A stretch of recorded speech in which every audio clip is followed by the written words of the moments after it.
Heaven Officials Blessing Chapter 142 to Chapter 159. Xiaolian turned his head around. The one who spoke was the deadly swift saber demon. He said, "The human aura on you is too heavy." The group of ghosts said, "Puppeteer, it's understandable. He also has ghost energy on him." Deadly rapier, no, no.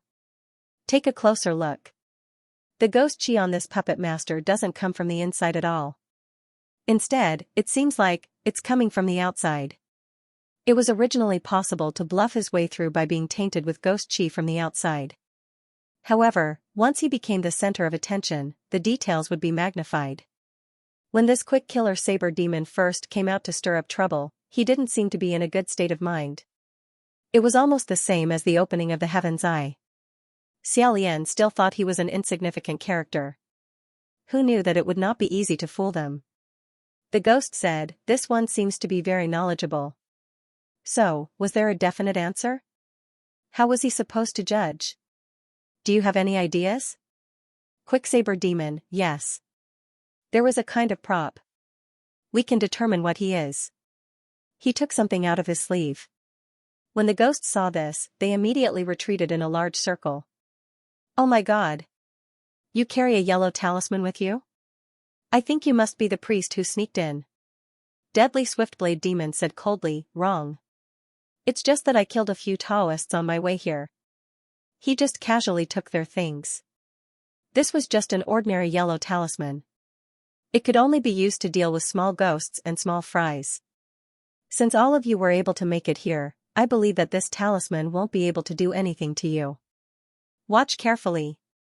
After saying that, he smacked the door. He placed the yellow talisman on his forehead. Sizzle, sizzle. The yellow talisman burned into a wisp of black smoke in front of his face, and a black scorch mark was left on his forehead. The swift saber demon wiped away the charred mark and said, "Although this talisman can't do anything to me, it's not a big deal. But it can still leave a mark on my face. Can this prove my identity?" Although talismans were used to deal with demons and ghosts, they could also be used to distinguish between humans and non-humans. Quick Fatal Blade Demon pointed at Xiaolian and said, "If you really are a puppet master, then stick this yellow talisman on your forehead. Let's see if the seal is left behind or not, and we'll know." Xiaolian did not bat an eyelid. His mind was racing, but he heard Huaqing say in a low voice, "It's nothing, brother." Xiaolian knew that he was confident, so he put down the flower city and walked forward calmly. He took the talisman and stuck it on his forehead. With a sizzling sound, the yellow talisman also burned into a wisp of black smoke. However, when the black smoke dissipated, Xiaolian's forehead was still bright and clean, without a trace left behind. This proved that the ghost chi on his body came from an external source.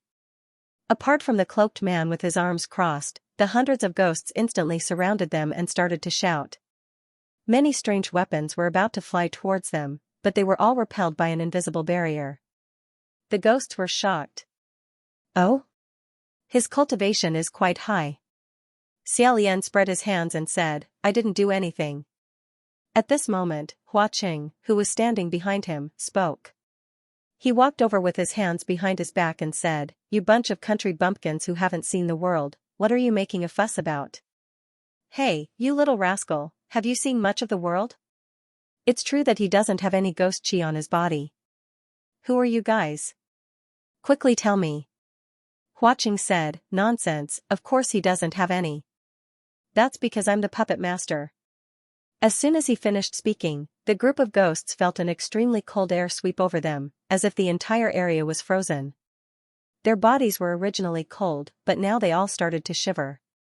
"What happened?" Huaqing said, "I'm just letting you guys see a little of the world." He retracted his aura, and the group of ghosts finally stopped shivering. The Quick Killer Blade Demon said with lingering fear, You're a puppet master, and he's also a puppet master. Then who is the puppet master?" No, he definitely isn't." "Who is he?" Before Huaqing could answer, Xiaolian smiled and said, "Of course I'm his person." The group of ghosts was stunned for a while, but they finally understood. So it's the other way around? He's the master, and you're the puppet?" The Quick Killer Blade Demon asked suspiciously, Then why did you say you were the puppet master before? Why did you lie? Huaqing smiled and said, because I think it's interesting. Xiaolian also smiled and said, yes. The master thinks it's interesting, that's the most important reason. After the female ghosts recovered from their shock, they retracted their claws and tongues and began to circle around Xiaolian again, discussing him. But for some reason, when the female ghosts were discussing him, their style was completely different from when they were discussing Huaqing. They seemed to be a lot more unrestrained. For example, so this little brother is the puppet? Yeah, I like this age, I want one even more. You really don't want to order one? Xiaolian warmly said, this. Thank you for liking me. But, I'm actually very old. This material is human skin, right? It was quite clean and did not have the pungent smell of a living man. Great master, how did you take care of him? Did you use any perfume?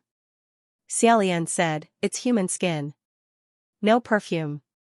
Just bathe more and drink more water. Wow, I feel like this doll can be used for many things. All kinds of things. His face and body aren't bad, huh? His skin feels quite good too. But he's a bit thin, I don't know if there's any meat underneath after taking off his clothes, he. Xiaolian maintained a modest and appropriate smile. Seeing that there really were female ghosts whose eyes lit up and were about to touch his chest, his eyebrows slightly twitched. Huaqing put 2 fingers together and slightly raised them. A circle of slender jade-like hands and withered hands were waved away by him. Xiaolian hurriedly crouched behind Huaqing and hid. The female ghost said, what? You also want to say that this is your doll? Does he have a bad temper and doesn't like other people touching him? I think his temper is quite good. Huaqing reached out a hand and hooked Xiaolian's chin, saying, his temper is indeed good. But, I have a bad temper. The things I like, other than me, no one else can touch them. Xiaolian followed his gesture and obediently raised his head. He held back his laughter until his stomach twitched, but he was still very cooperative. Looking into Huaqing's eyes, he sincerely said, no. Third. Master's temper is very good. Huaqing also smiled, seeming very satisfied.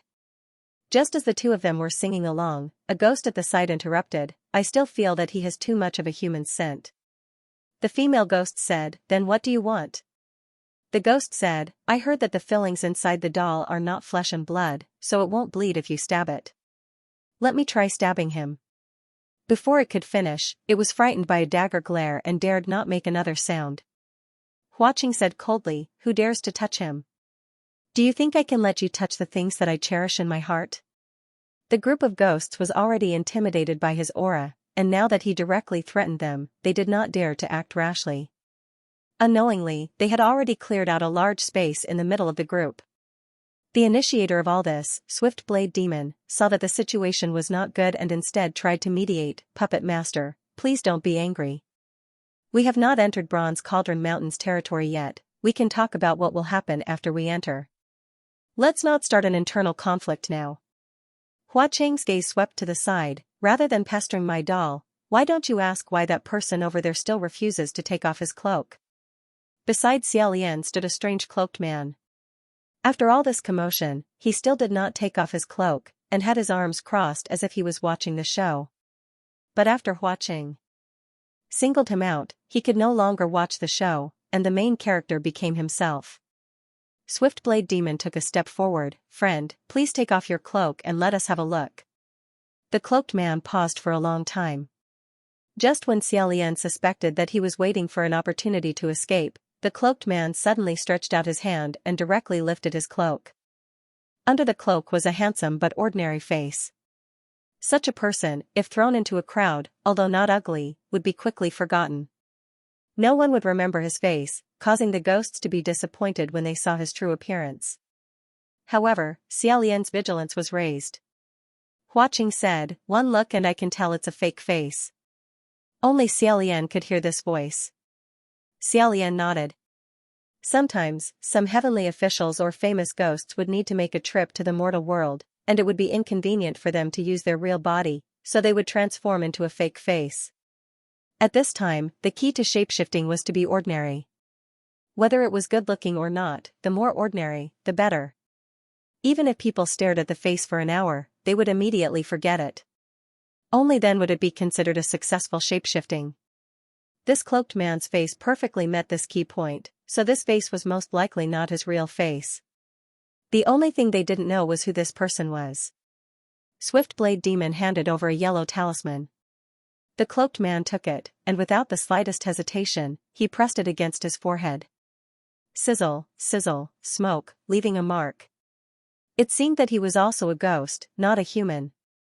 After a round of commotion, the ghosts were a little impatient. Did a heavenly official sneak in or not? Who was the first to mention it? Could it be a mistake? Swiftblade Demon raised his hand. I was the first to discover it, it's absolutely true. I definitely smelled a heavenly official. Ah. Who would have thought that he would suddenly scream and fall to the ground? Xianxia was startled and rushed forward to take a look. There was a bloody hole in the man's body, piercing through his abdomen. Moreover, there was a faint trace of the spiritual aura that only a heavenly official would have.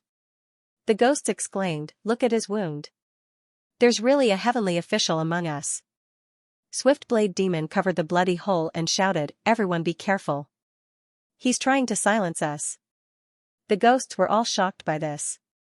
Raising their weapons, they looked around and shouted, "Who is it? Who wants to silence us? Where is he hiding?"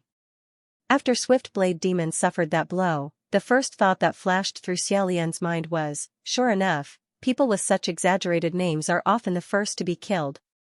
He paused for a moment, then said, "Everyone saw it just now. My master and I were being watched by all of you, but we didn't do anything." As he said that, he glanced at the cloaked man. The other person also raised his hand slightly and said in a low voice, "Same." Xiaolian bent down to examine Swiftblade Demon's wound. It's a sword wound. Among those who use swords, there are. He turned his head and was immediately speechless. Swords were not only the most popular weapons in the human world and the heaven realm, but also in the ghost realm. Among the 400 demons and ghosts, at least 300 of them used swords. It was an uncountable number. Xiaolian coughed lightly. If we had more of those yellow talismans, then we wouldn't have to worry about not knowing who it was. Of course, he was just saying it casually, pretending to be enthusiastic. If there really was a heavenly official among them, he didn't want to help find them. This Swiftblade Demon couldn't possibly have so many yellow talismans in reserve. Who knew that as soon as he finished speaking, Swiftblade Demon really did pull out several thick stacks of yellow talismans. "Oh, I have them." Xiaolian couldn't help but look behind him. "Where did you pull them out?" Swiftblade Demon replied, "That's not important." Xiaolian replied, "No, it's very important. Normally, you wouldn't carry so many heavy things with you, right? You could use them as bricks to kill people. How many Taoists did you kill on your way here?" Swiftblade Demon glared at him. 20 or so. No wonder. Even if each Taoist only carried a few dozen yellow talismans, there would still be a few hundred of them added up. Without further ado, the ghosts were anxious to find out who the real heavenly official was. They quickly came up with a plan. In pairs, they would stick the yellow talismans on each other's foreheads. Then, they would observe if there were any burn marks left on their foreheads.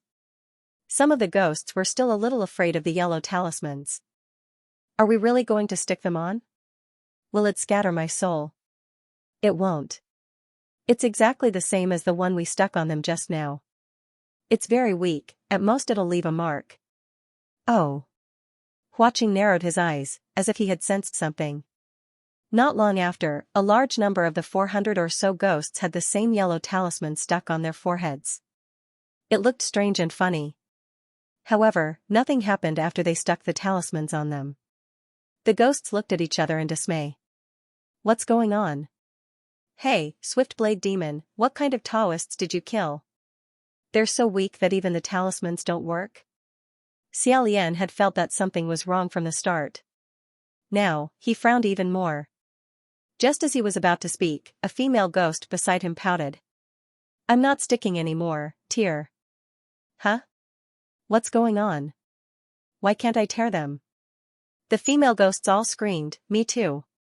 Why can't I tear them? Oh no. At the same time, Huaqing shouted, brother, squat down. Xiaolian only felt layers of violent fluctuations coming from all directions, an indescribably strange smell spread out. Those yellow talismans had actually all exploded. As for the demons and ghosts that had stuck them on their heads, their solid heads exploded, blood and flesh splattered everywhere. The hollow ones were directly blown out of shape, black smoke drifting in the air. In front of the mountain wall, ghostly wails and wolf howls could be heard. Huaqing let go of Xiaolian's ears, seemingly unaffected. Xiaolian stood up, slightly shocked. He had just seen those yellow talismans one by one. Indeed, they were the most common exorcism talismans. How could they have such a terrifying effect? At this time, a piece of paper slowly floated down from the sky full of black dust. Xiaolian's eyes and hands were quick. Holding it in front of his eyes, he immediately understood. How cunning. This was the corner of a yellow talisman. If it wasn't broken, he wouldn't have been able to see it. It actually had 2 layers. A layer of paper covered the top, drawing the most common talisman, and an extremely thin layer of talisman paper, although it was already burned to the point where it couldn't be seen. Needless to say, it must be the most vicious, most powerful talisman. Dust flew everywhere, and in the midst of the blurred vision, many ghosts were still screaming. It seemed that someone was taking the opportunity to sneak attack. Xiaolian immediately crouched down, and a ghost shouted, wait. The battle hasn't even started, why are you guys fighting already? Yeah. Didn't we all say that before entering? We were all ghosts, we would peacefully coexist and think of a way to pass this mountain together? A voice laughed sinisterly, idiots like you deserve to be eliminated in the first round. No one ever said when the battle would start. You're all opponents anyway, of course the earlier you get rid of, the better. Do you think we have to inform you in advance before we act? Wait. I quit. We haven't entered Bronze Cauldron Mountain yet. Can't I quit now? Where do you think this place is, that you can come and go as you please? You haven't entered Bronze Cauldron Mountain yet? Take a good look at where you are now. The dust dissipated a little, and when the ghosts could see clearly, they were all shocked. How could this be? Not only them, but Xiaolian was also slightly shocked by the scene in front of him. When they arrived, they were blocked by a mountain that they couldn't go around or climb over. However, when he looked again, he discovered that the mountain had disappeared. No, it didn't disappear. It moved behind them. Unknowingly, they had already entered Bronze Cauldron Mountain. Xiaolian suddenly understood why Huaqing said there were landmarks in Bronze Cauldron Mountain. But don't believe them. Because these landmarks were like mischievous children, they could move on their own. All of a sudden, Xiaolian heard a voice sneering behind him. I'd like to see if you're a puppet. Doll or something else. Deadly swift saber demon. Xiaolian fiercely turned his head back. However, before Xianxia could fly out, he saw a cold light flash. That swift saber demon didn't even have time to let out a miserable cry before he was chopped into 2 at the waist. Xiaolian moved forward to take a look. Sure enough, it had really been chopped neatly into 2 halves. This time, it really couldn't be more dead. He looked up and saw that it was the cloaked man who did it. He was slowly sheathing a long sword under the cloak and steadily walking over. Xiaolian only felt that this figure and gait were somewhat familiar. He stood up and asked, Sir, who are you? The man laughed lowly, as if he was about to answer, but he suddenly bent down. Seeing this, alarm bells rang in Xiaolian's mind. He focused on guarding against a sneak attack. But he saw that the man only bent down, one hand on the left and one on the right, holding on to the slender waists of 2 female ghosts. Ladies, what's the matter? Xiaolian. The 2 female ghosts were quite beautiful. Because they didn't use swords, they didn't stick the yellow talismans on them, so they escaped death. But they still fainted from the explosion. Now that they were in someone's embrace, they slowly woke up and said gratefully, I'm fine, thank. Unexpectedly, before he could finish saying thank you, the 2 female ghosts' expressions greatly changed. They pushed the cloaked man away and said, Scram.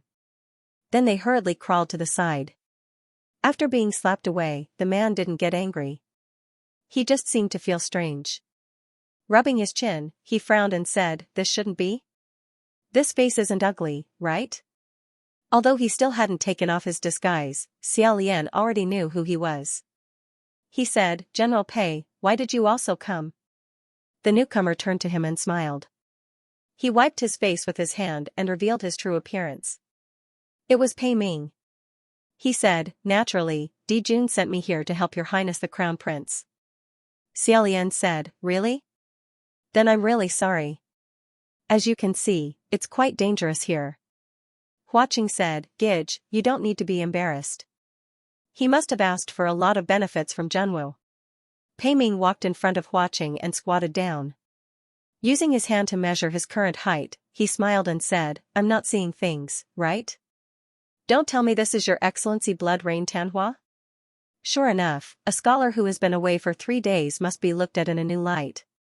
What did you eat to grow back? Huh. Just as he made a ha sound, Xiaolian swung his silk ribbon at him, nearly sending him flying. Pei Ming narrowly avoided it and leapt backwards. He said, Your Highness the Crown Prince, how much do you treasure Master Huaqing that you can't even make a joke? Xiaolian sternly said, Are you really General Pei? Pei Ming patted the sword at his waist and showed it to him. He said, I guarantee it's the real deal. Xiaolian said, If it's the real deal, then I'll directly return it. Huaqing said, Gij, just beat him to death. It's fake. Pei Ming said, Hey. Xiaolian said, If you really are General Pei, then why did that yellow talisman leave a scorched mark on your forehead? Pei Ming said, It's very simple. It's all because of this. As he said that, he threw a small object to Xiaolian. Out of caution, Xiaolian didn't catch it with his hand. He picked up the tip of the sword and brought it to his eyes. He said, Candy? On the tip of the sword was indeed a small, shiny black candy. Pei Ming tossed another one into his mouth. He said, This is a ghost-flavored candy ball I bought in the ghost city. Chewing one will fill your mouth with ghost energy. It's quite useful when pretending to be something inhuman. Xiaolian picked up that ghost-flavored candy ball and asked in surprise, You can even buy such a magical thing in the ghost city? Pei Ming ate the candy and said, Ask Master Hua beside you. He knows best. You can buy anything in the ghost city. It just depends on whether you have the means. The taste isn't bad. Your Highness the Crown Prince, do you want to try one? Xiaolian was also quite curious about what ghosts tasted like. He said to Huaqing, If that's the case, then we should also buy some ghost-flavored candy balls before coming here. Huaqing took the candy ball from his hand and said, Gij, if there's anything you want from the ghost city, you can just tell me. But don't eat this thing. Why? Huaqing didn't use any strength in his hand. That candy ball shrieked and turned into a wisp of black smoke. He said, Everything in the ghost city is very dangerous. For example, this candy ball comes from a black workshop. Most of the ingredients are low-quality ghosts of unknown origins. After eating it, it's harmful to the body. Pei Ming didn't mind, It's okay. I don't eat it often. It's just an emergency. Huaqing continued, and the smell is pungent. Priests and people can't smell it, but the lower the grade of the ghost, the more foul the smell. Pei Ming. Huaqing laughed, So, do you know why those 2 female ghosts told you to get lost? Because they felt that the ghost energy on Pei Ming's body was extremely inferior and foul. Xiaolian coughed lightly and tactfully said, General Pei, it's better if you don't eat it. Pei Ming made a hand gesture and took out the remaining ghost-flavored candy balls and threw them all away. She said, Fine, but right now we're only in the outermost layer of Bronze Cauldron Mountain. Once we enter, there will definitely be even more powerful demons and ghosts. They'll be able to tell that there's something wrong with us at a glance. What should we do then? The reason why those female ghosts flocked to Huaqing was probably because they liked his scent very much. The ghost energy that Huaqing gave him was definitely of the highest quality. There was indeed no need to buy ghost-flavored candy balls. However, if he didn't want others to see that the ghost energy came from the outside, he probably had to do it like the previous few times and exchange bodily fluids. Thinking of this, Xiaolian hurriedly stopped himself and seriously said, I don't know either. I'm just a puppet doll. It meant that he was going to continue acting. Pei Ming said, All right. "Your Highness, you have to follow your master closely." Xiaolian pretended not to hear and looked around. He sighed and said, "I didn't expect there to be so many casualties right from the start. Originally, there were more than 400 demons and ghosts gathered here. Almost all of them died in the chaos just now." Xiaolian couldn't help but think of the scene that Hua Qing demonstrated to him that night. It really wasn't an exaggeration.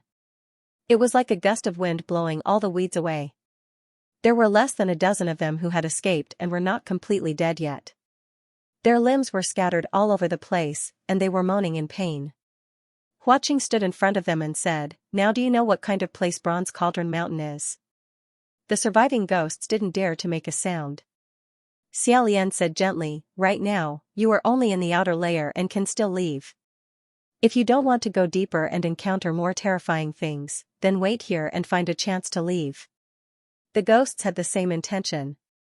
Seeing that they didn't have any intention of silencing them, they hurriedly helped them up and hid as far away as possible. Looking at the retreating figures, Xiaolian said thoughtfully, "That Quick Killer Blade Demon might have an exaggerated name, but he's unexpectedly a powerful character. He's really ruthless." Pei Ming agreed, "This thing is extremely scheming. He's been stirring up trouble since the beginning and is extremely quick to react. Your Highness, that sword of yours gave him the chance to use the trick of injuring himself to gain the confidence of others." Xiaolian was startled. "Wait, that sword of mine? Which sword of mine? I didn't stab him?" Pei Ming said, "You didn't? It was the sword on his lower abdomen. If he hadn't tried his best to create panic and the wound was stained with your spiritual aura, the other demons wouldn't have believed him and stuck talismans on their heads." Xiaolian asked curiously, "To tell you the truth, I thought that sword was from you, General Pei?" Pei Ming said, "Your Highness, do you have any misunderstandings about me? I don't do sneak attacks." Xiaolian said, "If it wasn't you or me, then was there a third heavenly judge? Or is there something wrong with the spiritual aura on the Quick Killer Blade Demon's wound?" He turned back to check again, but the place where the Quick Killer Blade Demon's corpse was cut up was empty. He was stunned. "Where's the Quick Killer Blade Demon's corpse?" Pei Ming was slightly astounded as well and said, "I clearly chopped him in half just now." Hua Qing said in a low voice, "Brother, be careful. In Bronze Cauldron Mountain, the more enemies you kill, the stronger you will become." Corpses littered the ground and black smoke drifted in the air. The three of them were on full alert. After that tall mountain moved behind them without anyone noticing, the road ahead finally revealed itself. The pitch-black forest was layered in a terrifying manner. From time to time, the strange cries of old crows could be heard. Xiaolian mobilized all his senses to guard against it while inadvertently holding Hua Qing's hand. Who knew that this grip? He had actually discovered some bad news. Hua Qing was clearly a ghost. At this moment, his body temperature was boiling hot, as if he had a high fever. Xiaolian was immediately startled. He immediately said in a low voice, "San Lang, are you going to change back?" Although Hua Qing's forehead was burning hot from his fingertips, his expression still did not change. He said, "Soon." Hua Qing was about to change back. In the current situation, this was definitely great news. However, the moment before he officially returned to his original appearance was definitely the most important and dangerous moment. Xiaolian made a prompt decision. He said, "Set up the formation. I'll protect you." As soon as he said he would make a move, he ordered Xianxia to circle around Hua Qing in a large circle. Then, he inserted the heart in front of the circle as the door lock to guard the circle. Hua Qing sat on the ground. He said, "Brother, take the heart for self-defense." Xiaolian said, "No, this formation can't be careless. There must be a weapon that has been stained with human blood to hold the formation." Before he finished speaking, he felt something rubbing against him from behind. When he turned around to look, he was immediately speechless. He saw a small silver scimitar standing behind him, blinking its large silver eyes. It was rubbing against him with the hilt of the scimitar, as if it was recommending itself. Xiaolian squatted down and said, "Misfortune, how did you become like this?" The famous scimitar Misfortune had a slender blade, evil and frivolous. Right now, it had shrunk by at least half. That silver eye was originally long and narrow, but now it seemed to have become a child's eye. It was big and round, blinking. Hearing Xiaolian say this, it seemed a little wronged, but it still tried hard to send the hilt of the scimitar to his hand. Pei Ming also squatted down and said, "This is the famous scimitar Misfortune?"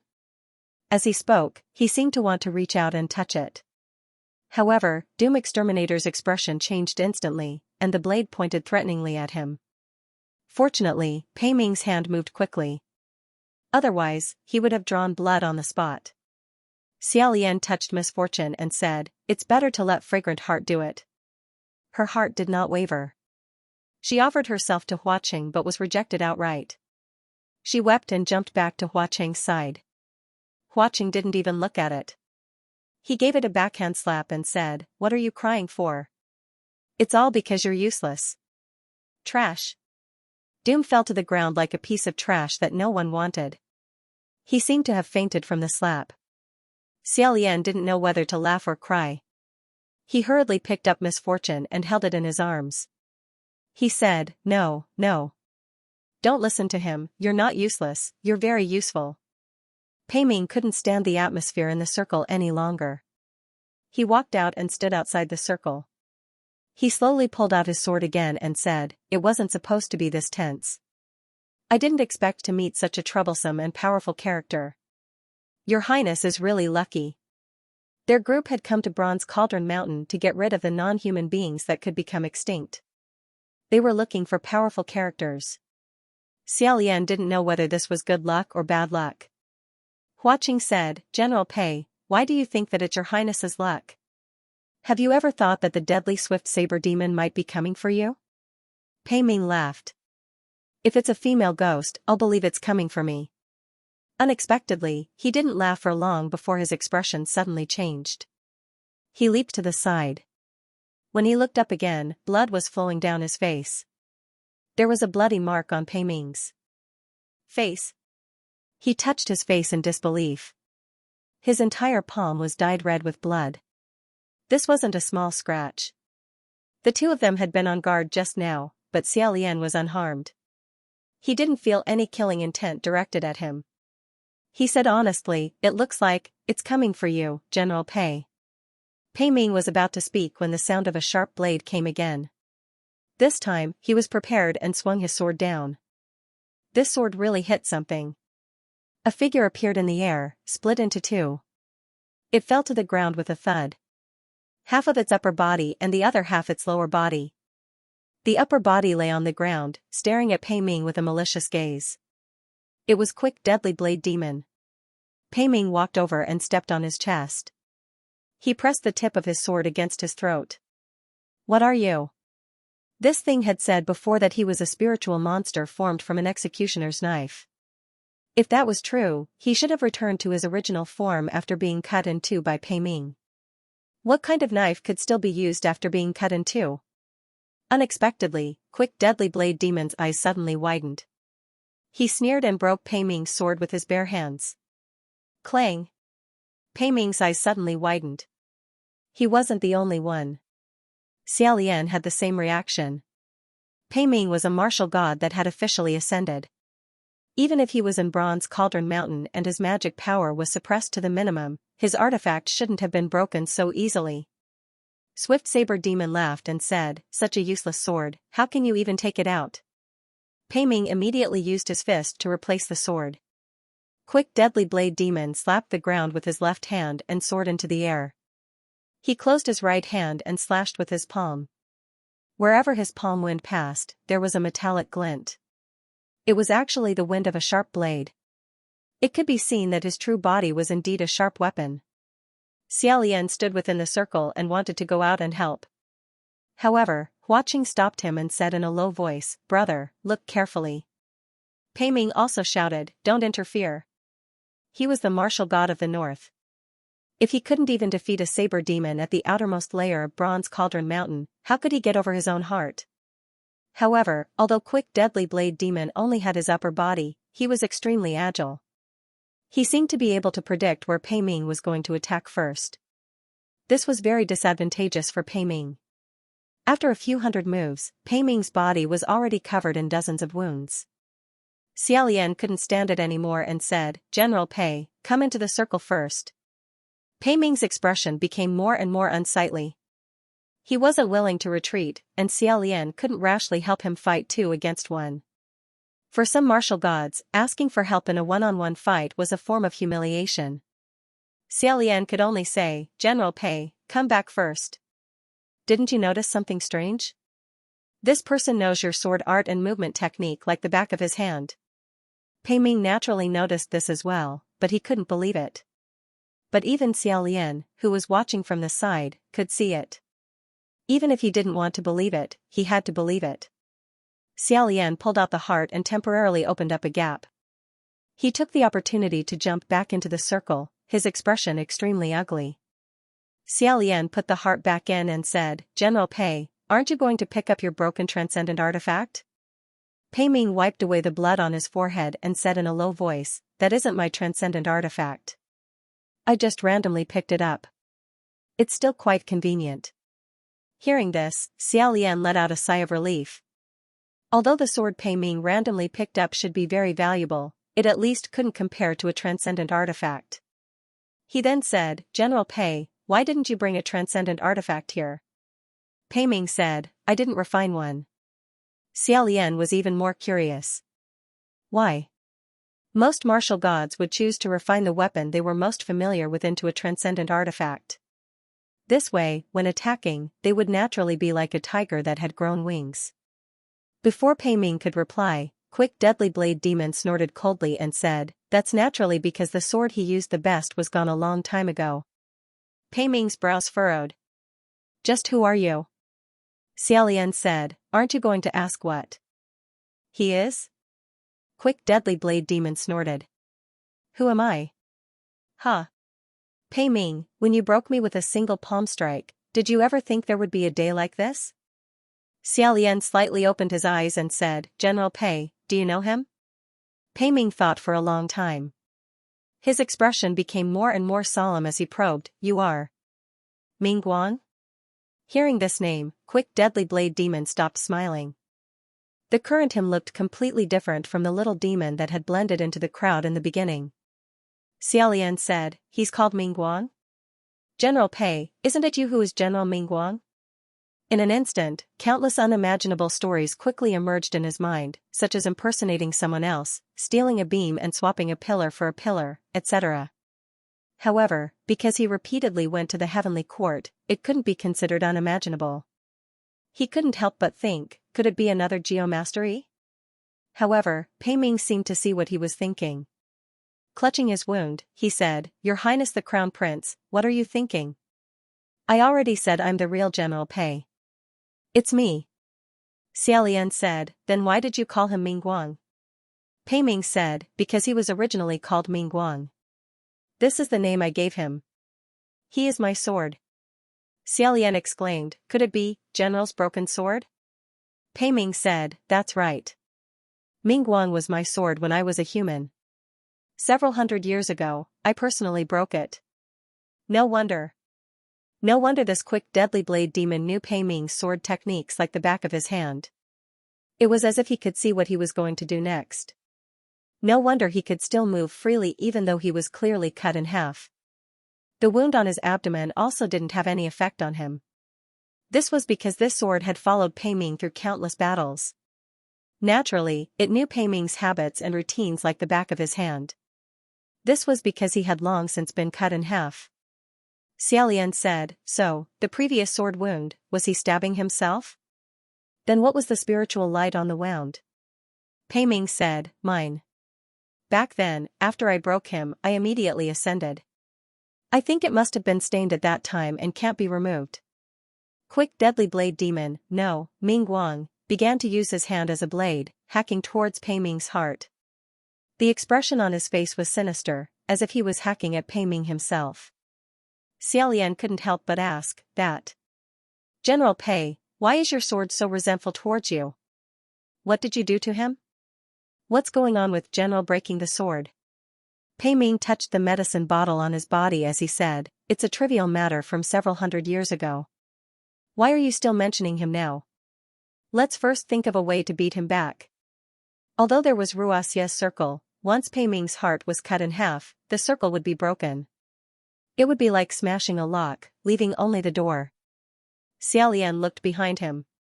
Huaqing was already meditating with his eyes closed, as if he couldn't sense the movements of the outside world. Xiaolian felt slightly relieved. However, Pei Ming's voice pulled him back. Your Highness, can your sword hold on? Xiaolian turned around and said, I don't know. After all, Pei Ming is very old. Pei Ming said, it doesn't matter. Ming Guang is also very old. Xiaolian let out a sigh of relief and said, since it's like this, as long as there's no other help, it should be able to hold on for a while. Unexpectedly, before he finished speaking, the sound of extremely heavy footsteps came from the other side of the forest. Not long after, a burly man with dark skin and a ferocious appearance appeared in front of them. That burly man was strangely tall. When they saw him, Xiaolian and Pei Ming both broke out in a cold sweat. That burly man saw that there was a person who was madly hacking at a sword stuck in the ground with his bare hands. He seemed to be a little surprised and walked over. Xiaolian and Pei Ming simultaneously covered their faces and turned to the side. Meanwhile, Ming Guang saw a giant corpse walking over. It looked like he had a lot of strength. Ming Guang shouted at him, Hey, big guy, help me out. Help me get rid of this sword and break this circle. I'll give you half of the heads inside. However, that burly man didn't seem to be born a person of the Central Plains, nor would he die a ghost of the Central Plains. He didn't understand what Ming Guang was saying, so he could only shout back at him. Both sides yelled at each other for a long time, yet they still couldn't understand what the other was saying. Instead, their veins bulged more and more. Pei Ming tried to make his posture of covering his face more natural and elegant. He said in a low voice, Your Highness, what is this barbarian shouting about? Xiaolian also said in a low voice, he thinks that your sword is provoking him and is angry. He said to quickly kneel and beg for mercy, or else he'll beat him to death. Pei Ming said, That's great.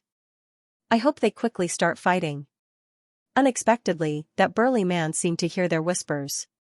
He turned around and stared at them with a frown. Xiaolian and Pei Ming covered their faces even more tightly. They naturally couldn't care less about pretending. However, that burly man still recognized them.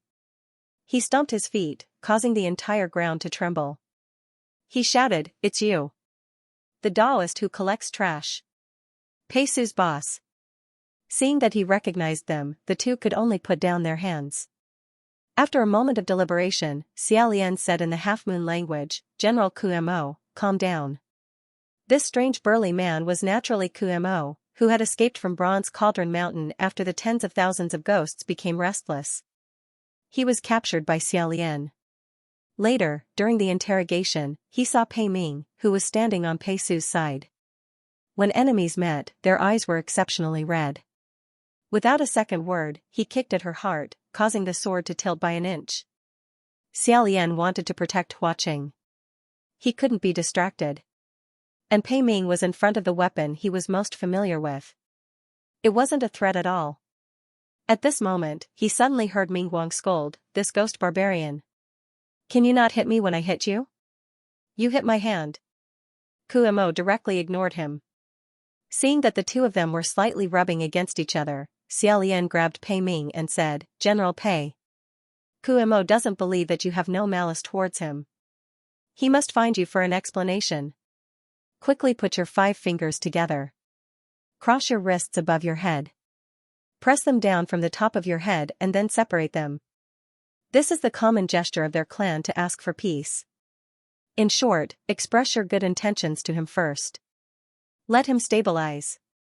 Pei Ming was baffled and said, Ah? The enmity between them and Kumo.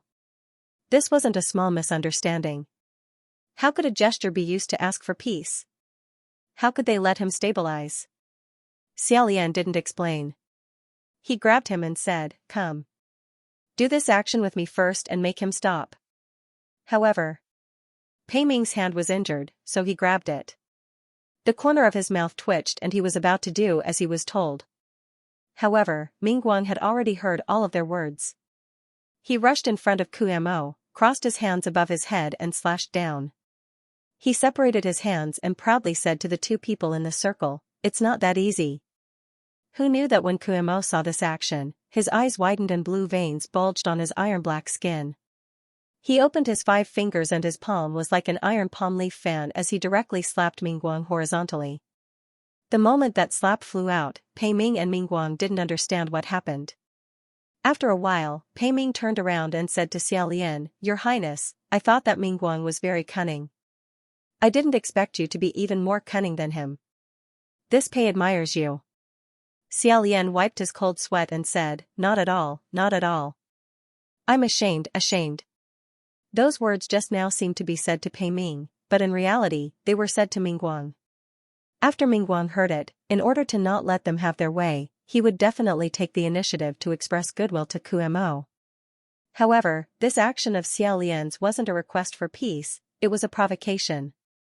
Moreover, it was the most aggressive provocation in the language of the Half Moon Nation. It was roughly equivalent to the power of 4 consecutive attacks: chop off your head, sleep with your wife, kill your family, and dig up your ancestors' graves. It would be strange if Cui Mo didn't fly into a rage after seeing it. If it was another situation, Mingguang might still doubt the authenticity of Xiaolian's words. However, the current situation was urgent. Pei Ming's hand was about to be raised up, so he didn't have time to ponder. That was why he was fooled. After Mingguang was sent flying by Carmo's palm, he quickly reacted and wanted to remedy the situation. However, due to the language barrier, he instinctively shouted and it looked more like he was cursing Carmo. He also tried a few other gestures, such as bowing with his hands folded in front and giving a thumbs up. However, this was equivalent to a person suddenly begging for mercy after insulting you with the most vicious and vulgar words. It was too insincere, and he still received a few punches. In addition, Carmo also knew some superficial swear words from the Central Plains. As he fought and cursed, Mingguang also became a little annoyed. The more the two fought, the fiercer they became. Pei Ming simply wanted to cheer for them. Mingguang's eyes swept over to this side and he was very angry. Suddenly, he reached out and shook his hand at Carmo. He pointed at himself, then pointed at Xiaolian and Pei Ming in the circle. Facing the two of them, he once again made the action of separating his hands. Sure enough, Carmo stopped. He frowned and asked, "Are you doing this to me or to them?" Xiaolian thought this was bad, but he didn't dare to rashly open his mouth because he wasn't sure how to coax Carmo. Seeing that there was a turning point, Mingguang continued to work hard. When he turned to Pei Ming, he repeated the action with a fierce expression. When he turned to Carmo, he became calm again. Matching the expression in his eyes, he repeated the action repeatedly. Sure enough, Carmo understood what he meant. United against a common enemy. After reaching an agreement, Mingguang and Carmo once again approached the circle. Xiaolian's mind turned quickly. He took a deep breath and shouted in the half-moon language, "Little General Pei." Half Moon. As soon as he heard these two names, Carmo's footsteps stopped and he sternly said, "Are the two of them also nearby?" Xiaolian didn't answer him and only shouted, "Little General Pei." Half Moon. Carmo is right here. Don't come over, quickly escape. Don't ever come back.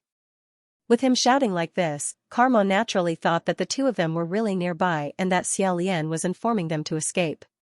He immediately angrily said, "It's not that easy." After shouting, he rushed out. Mingguang said, "Hey, big guy. Why are you running? He must be lying to you. Come back." However, Carmo had already run far away. Mingguang was so angry that he stomped his feet and scolded, "Idiot." Xiaolian wiped off his cold sweat for the second time. In his heart, he sincerely sighed, learning one more language will bring endless benefits for a lifetime. Seeing that Mingguang was about to continue to beat her heart, he raised his hand and said, "Stop. If you come again, we won't be polite to you anymore." Mingguang said, "How can you be rude to me now?" Xiaolian said, Did you forget to bring something?" Mingguang said, "What thing?" Pei Ming wanted to say something but hesitated. He dragged something out from behind him and said, "You can even forget such a big thing?"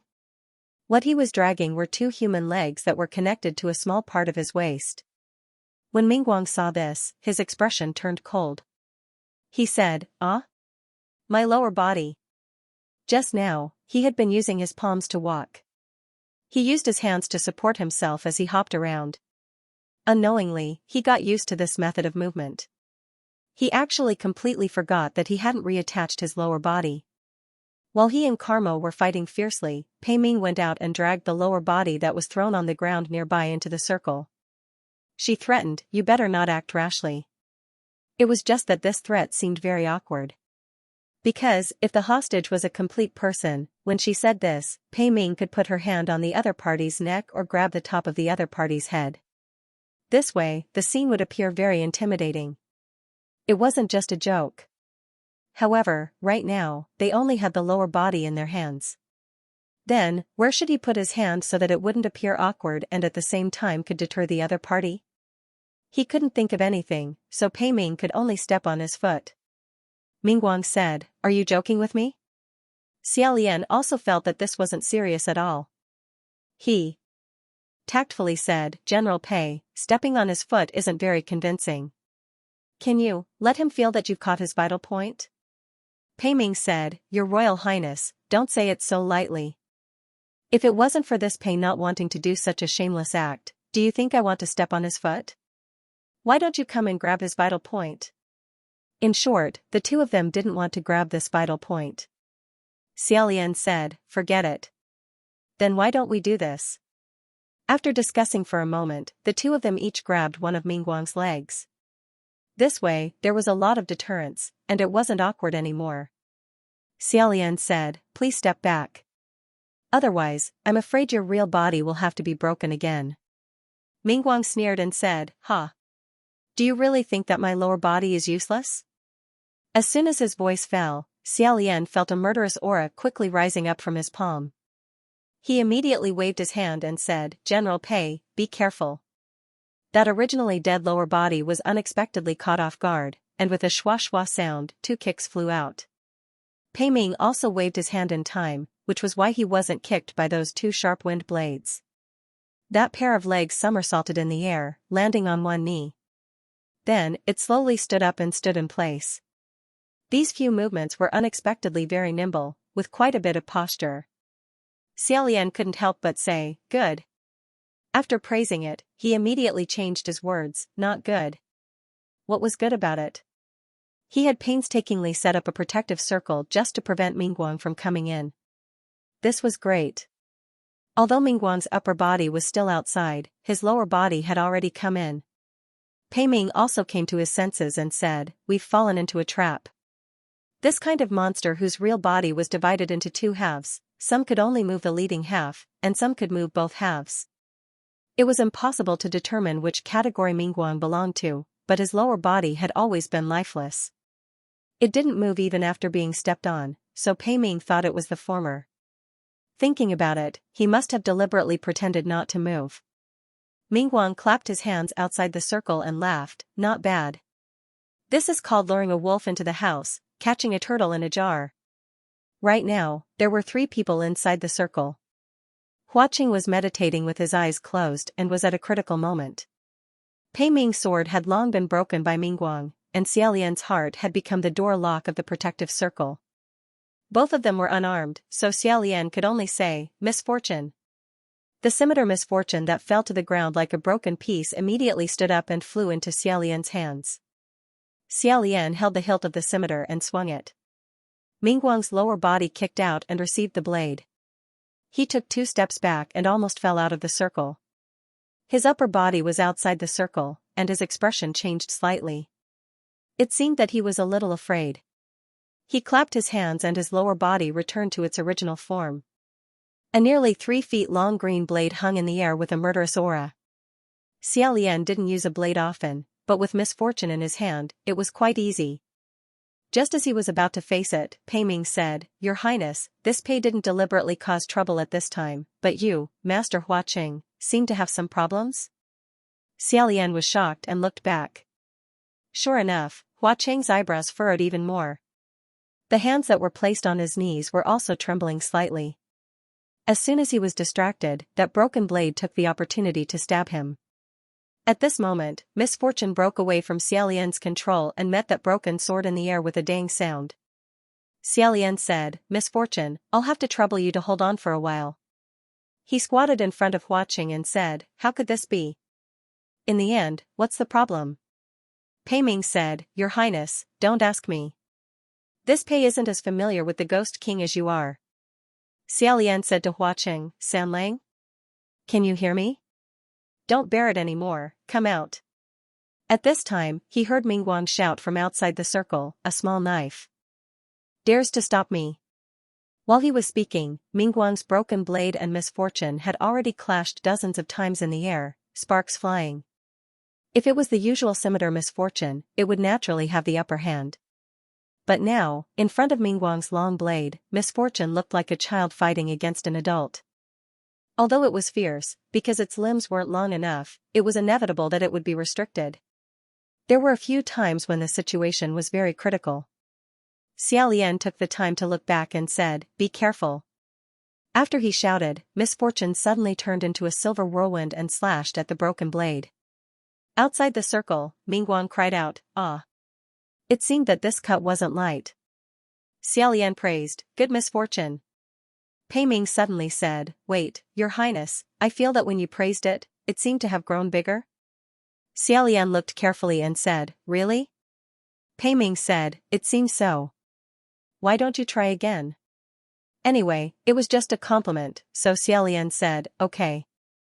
Misfortune, listen carefully, you, handsome, cute, kind, witty, smart, gentle, strong, #1 in the world." Before he could finish his sentence, he stopped. Pei Ming clapped her hands. Outside the circle, Mingguang's face was full of disbelief. Flustered and exasperated, he said, "There's this kind of evil technique? How come I've never heard of it? It wasn't fake at all." Every time Xiaolian praised him, misfortune's figure would grow a little. If he looked like a 10-year-old child before, then right now, he was probably a 14 or 15-year-old teenager. That broken blade seemed to be unable to cope with the slightly grown misfortune. It was struggling left and right, and the trajectory of misfortune's blade became even more erratic and strange. Seeing that victory and defeat was about to be decided, Mingguang, who was outside the circle, made a hand sign. When Pei Ming saw this, she immediately said, "Not good, he's transferred all the power from the upper half to the lower half." Sure enough, within the circle, the broken blade's body suddenly flourished with black energy. When misfortune's blade struck it, it was bounced off by that thick layer of black energy and stabbed into the ground. Xiaolian hurriedly pulled it out and said, "Are you okay?" Pei Ming said, "I'm fine. Watch me." As she said this, she took misfortune from his hands. Xiaolian was feeling strange when suddenly, his face froze. With a paw sound, Pei Ming had actually slapped misfortune on his face. Moreover, the hilt of the blade happened to hit his mouth. Xiaolian took misfortune down and rubbed the edge of his slightly numb lips. Puzzled, he asked, "General Pei, is there any meaning in doing this?" Pei Ming said, "Of course there's a meaning. Your Highness, please lower your head and look." Xiaolian lowered his head, speechless on the spot. Misfortune had actually become slender again. Mingguang couldn't help but curse from outside the circle, "Mother****, what kind of sorcery is this? Why don't you just use it all at once?" Xiaolian said, "To be honest, I also want to know what kind of logic this is." Misfortune, who was full of energy, leaped up and once again slashed at Mingguang's broken blade. One blade and one sword, they were locked in a fierce battle in the air. Xiaolian once again looked at Flower City, while Pei Ming looked at Mingguang, who was lying not too far away. Right now, all of Mingguang's power had been transferred to the lower half of his body, which was currently fighting against misfortune. The threat of his upper half had been greatly reduced. Several people realized this. Pei Ming got up and was about to go out and get him when a burst of heavy footsteps rushed over. Unexpectedly, misfortune had returned. He hatefully said, "You cunning Central Plains Taoist, you lied again. You can collect trash for the rest of your life. They're not even nearby." Xiaolian didn't expect to be able to trick misfortune for long, but misfortune had actually returned earlier than he had imagined. This critical juncture wasn't easy to handle. Mingguang was overjoyed. Pointing at misfortune, he said, "Big guy, quick. Knock down this sword and break the array. The people inside won't be able to do anything." There was no need for him to remind him. Misfortune slashed his palm horizontally, and Misfortune's heart tilted by 2 inches. Another palm, and Misfortune's heart fell. The protective array had finally been broken. That broken blade no longer fought with Misfortune. It flew out of the circle and returned to Mingguang's body. It turned into 2 legs and formed a complete human figure. Mingguang jumped up and patted Misfortune. He pointed at Pei Ming, pointed at himself, then pointed at Xiaolian, and pointed at Misfortune. Misfortune understood that this was the meaning of dividing the prey. He nodded his head, and his pair of iron sandbag-like fists made cracking sounds as he walked towards Xiaolian, who was blocking in front of Hua Qing. Mingguang moved his legs as he sneered, "Pei Ming, didn't you want to break my sword again? Why don't you try?" Pei Ming didn't say anything. Mingguang sneered, "The general broke the sword, the general broke the sword, hee hee." What a beautiful story. This kind of thing can actually become a beautiful story. It can be seen how blind the heavens are. Pei Ming said, "I've never treated it as a beautiful story." Mingguang said, "Nonsense. How many brothers and subordinates that have followed you for so many years have you killed? You know it in your heart." At the same time, Misfortune had also arrived in front of Xiaolian. Xiaolian held on to Misfortune, so he wasn't afraid of Misfortune. He was just worried that if he wasn't careful, watching behind him would have an accident. Seeing that Xiaolian's gaze wasn't focused, Misfortune seemed to be deep in thought. He said, "Don't think of conspiracies. I won't be tricked again no matter what you say." Xiaolian said, "I didn't lie to you. Half Moon and Little General Pei were indeed in this area before. It's just that after I notified them, they all left." Half Moon? Why are you here?" Misfortune angrily said, "Do you think I'm an idiot? This kind of stupid trick." Before he finished speaking, a voice rang out from above him, "Misfortune." This sentence was in Half Moon's language. Moreover, it was a very familiar voice. Misfortune immediately raised his head, and what greeted him was a purplish-red object. His expression immediately changed as he hugged his head and roared, "Scram!" The thing that fell was Half Moon Country's special poisonous snake, the scorpion tail snake. And the person who threw it was naturally the state preceptor of Half Moon Country. Half Moon jumped down from the tree and landed beside Xiaolian. He said, "General Hua." Xiaolian said to Misfortune, "I told you a long time ago, it really is Half Moon." Misfortune didn't listen to what he was saying. He only roared at Half Moon, "You threw me. You threw a scorpion tail snake at me. You clearly know that I hate scorpion tail snakes the most, yet you still threw it at me." Half Moon squatted down and said, "I'm sorry, but I only know how to throw scorpion tail snakes." Mingguang also saw that the situation had changed. He vigilantly asked, "Who are you?" A black figure suddenly fell down from the tree and blocked in front of him. He answered, "Former Mingguang Palace's deputy martial god official, Pei Su." Pei Ming was stunned as he asked, "Little Pei? Why did you also come here?" Xiaolian then said, "Half Moon, aren't you following the Rainmaster?" Mingguang looked at Pei Su. "You are Little Pei?" Pei Su replied, "That's me." Mingguang glanced at Half Moon. "I heard that you lost your position as a divine official because of a little girl?" "Haha, Pei Ming, didn't you always praise brothers are like hands and feet, women are like clothes? Why is your descendant not like you at all? He didn't even learn a tenth of your taste in women. This Half Moon imperial tutor is like a little quail. What is this? Could it be that you were cuckolded a few hundred years ago? You didn't give birth to your own child, right?" "Ha ha ha ha," Pei Su said, full of nonsense. As he spoke, he sent a palm over. Kuemo also jumped up from the ground and shouted, "I will be irreconcilable with you." Mingguang shouted, "Hey! Big guy, let's go together." Kuemo turned around and saw Mingguang leaping up. He turned into a long blade and flew into his hand. Kuemo opened his iron fan-like palm, holding the hilt tightly. His huge body immediately burst out a layer of black gas. The fierce corpse held the demon's sword, like a beast growing poisonous teeth. Pei Ming's misfortune attack just now gave Xiaolian some inspiration. Although he didn't know the exact reason, he felt that maybe the same method could help Hua Qing.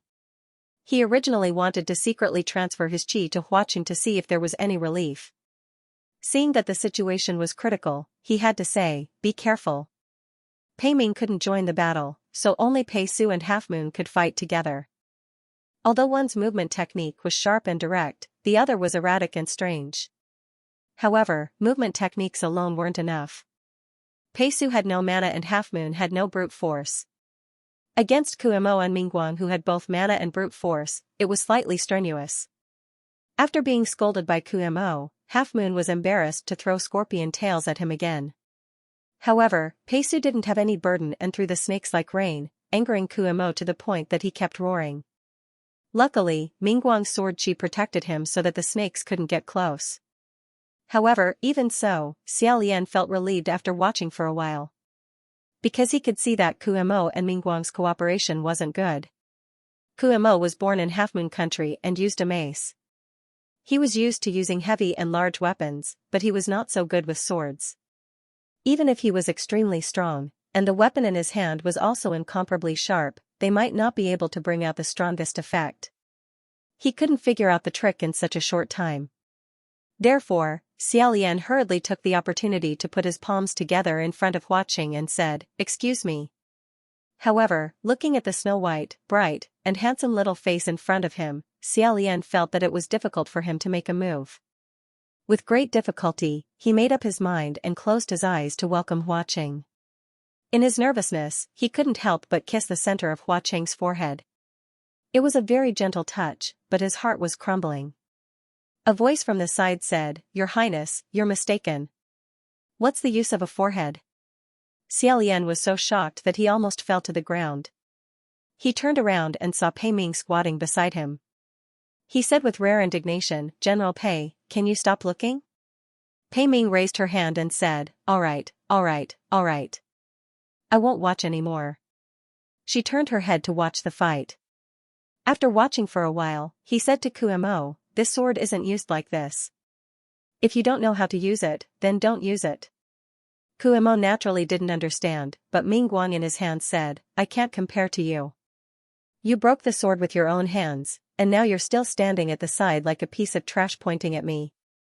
Just as he finished shouting, Pei Ming suddenly flew into the battle and landed in front of Kuemo. Kuemo swung his sword and only heard a crisp catching sound. This sword didn't hit anything.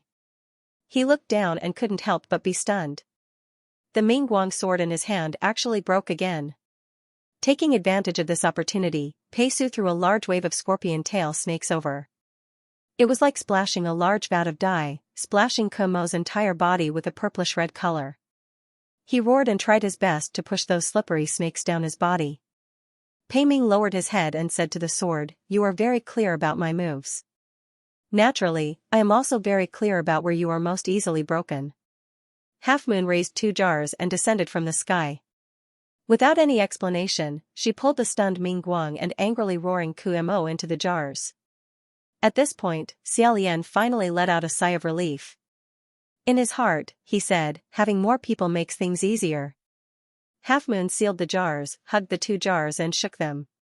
Then, he put them next to his ear and listened. Xiaolian hurriedly said, "Half Moon, stop playing. Quickly put them away. Be careful not to let them out." Half Moon nodded and squatted in front of Xiaolian. Looking at Huaqing, he said, "General Hua, is this your son?" Xiaolian smiled and said, "Unfortunately, he isn't." Very quickly, he couldn't smile anymore. Half Moon made an "oh" sound and said, "Just now, when I saw you kiss him, I thought it was him." Xiaolian didn't want to say anything more. He covered his forehead. However, Half Moon seemed to think that Huaqing was very cute. Pulling on one of his pigtails, he said with concern, "He seems to be sick. Do you want to enter the jar to heal?" Last time, after staying in General Hua's jar, I felt like I recovered very quickly. Pei Su finally walked over and said, "No need. You don't need to worry about him. His Highness the Crown Prince will take good care of him." Half Moon said, "Oh." At this time, Pei Ming looked at her and said, "You are the State Preceptor Half Moon?" He looked down at Half Moon. Half Moon was shrouded in his shadow. Half Moon crouched on the ground and nodded. Peisu intentionally or unintentionally stood in front of her. However, Pei Ming pushed him away and walked in front of Half Moon. It seemed like she wanted to carefully examine her. Who knew that when he was 2 steps away from Half Moon's face suddenly changed. She quickly hid behind Xiaolian as if she couldn't avoid him. However, looking at her expression, it didn't seem like she was afraid. Everyone felt strange. Xiaolian thought about it and understood. He tactfully said, "General Pei, that ghost flavor candy ball." Pei Ming was startled. His face darkened. Thinking about it, the sweetness of the ghost flavor candy ball still hasn't dissipated. In any case, Half Moon was a female ghost. Even she couldn't stand that kind of inferior ghost energy and ran away. Xiaolian couldn't help but smile. Then, he put on a serious expression and said, "Why did the Rain Master come to Bronze Cauldron Mountain? Where is he now? Why aren't you with him?" Peisu replied, "Thousands of ghosts are restless. Large amounts of non-human beings are gathering towards Bronze Cauldron Mountain. When they passed by Rain Master Village, they captured a few farmers and brought them away as food. At that time, the Rain Master and the Protector's Mount weren't there. After finding out, they chased after them. We were originally together. However, we heard your highness shouting for us in Half Moon's language. Thus, we came to investigate first."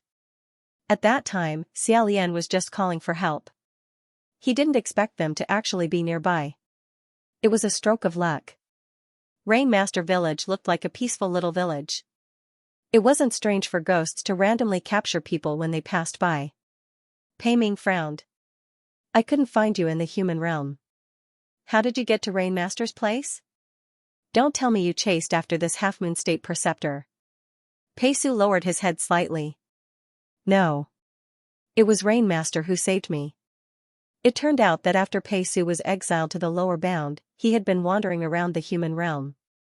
Since he had nothing to do, he went to Qi Rong's nest a few times. This angered Qi Rong, and he found a bunch of unknown people to surround and kill him. If Peisu had mana, these mobs wouldn't be able to do anything to him. However, he was immortal now. When he was surrounded by 100 ghosts, he was injured and fell into a predicament. Just as he was struggling to resist, Rain Master happened to pass by on a cow. He lent a helping hand. After asking about his identity and the whole story, Peisu was taken in to recuperate in Rain Master Village. Pei Ming seemed rather surprised. "Rain Master didn't make things difficult for you?" According to Shi Qingxian, Rain Master Village and Mingguang Hall had a grudge in the past. A few hundred years ago, Rain Master kicked out Pei Ming's previous assistant god. It seemed that Pei Ming didn't think that Rain Master was a broad-minded celestial official. Peisu replied, "No. Rain Master didn't make things difficult for me. Instead, he helped me a lot." At this moment, a buzzing voice suddenly sounded. "Rain Master? Is Rain Master from Rain Master Country?" Xiaolian casually replied, "Yes." After answering, he realized that the voice was actually Mingguang's. He was already locked in a jar, but he was still listening to the movements outside. After Xiaolian answered, he spat, "Pei Ming. You slept with so many women, and you gave birth to such a useless descendant? You actually need the protection of Rain Master Country to survive. You even help them speak up. You are really getting worse with each generation." Huh.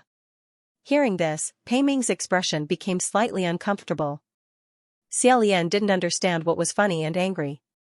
He asked in a low voice, "Do you understand?" Half Moon replied, "Not really. However, I heard Brother Peisu say that before his general ascended, he was a general of Suli Country."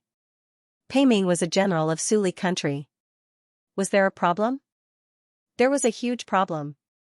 Because, according to what Xiaolian knew, Rain Master Country was trampled by Suli Country's cavalry. Half Moon continued, "Rain Master was the last king of Rain Master Country." No wonder Pei Ming's expression always changed when he mentioned Rain Master. No wonder Rain Master was so impolite when he taught the vice-heavenly officer of Mingguang Hall a lesson. So, both sides had a long history of grievances. One must know that, to a heavenly officer, it was normal for countries in the mortal world to destroy each other.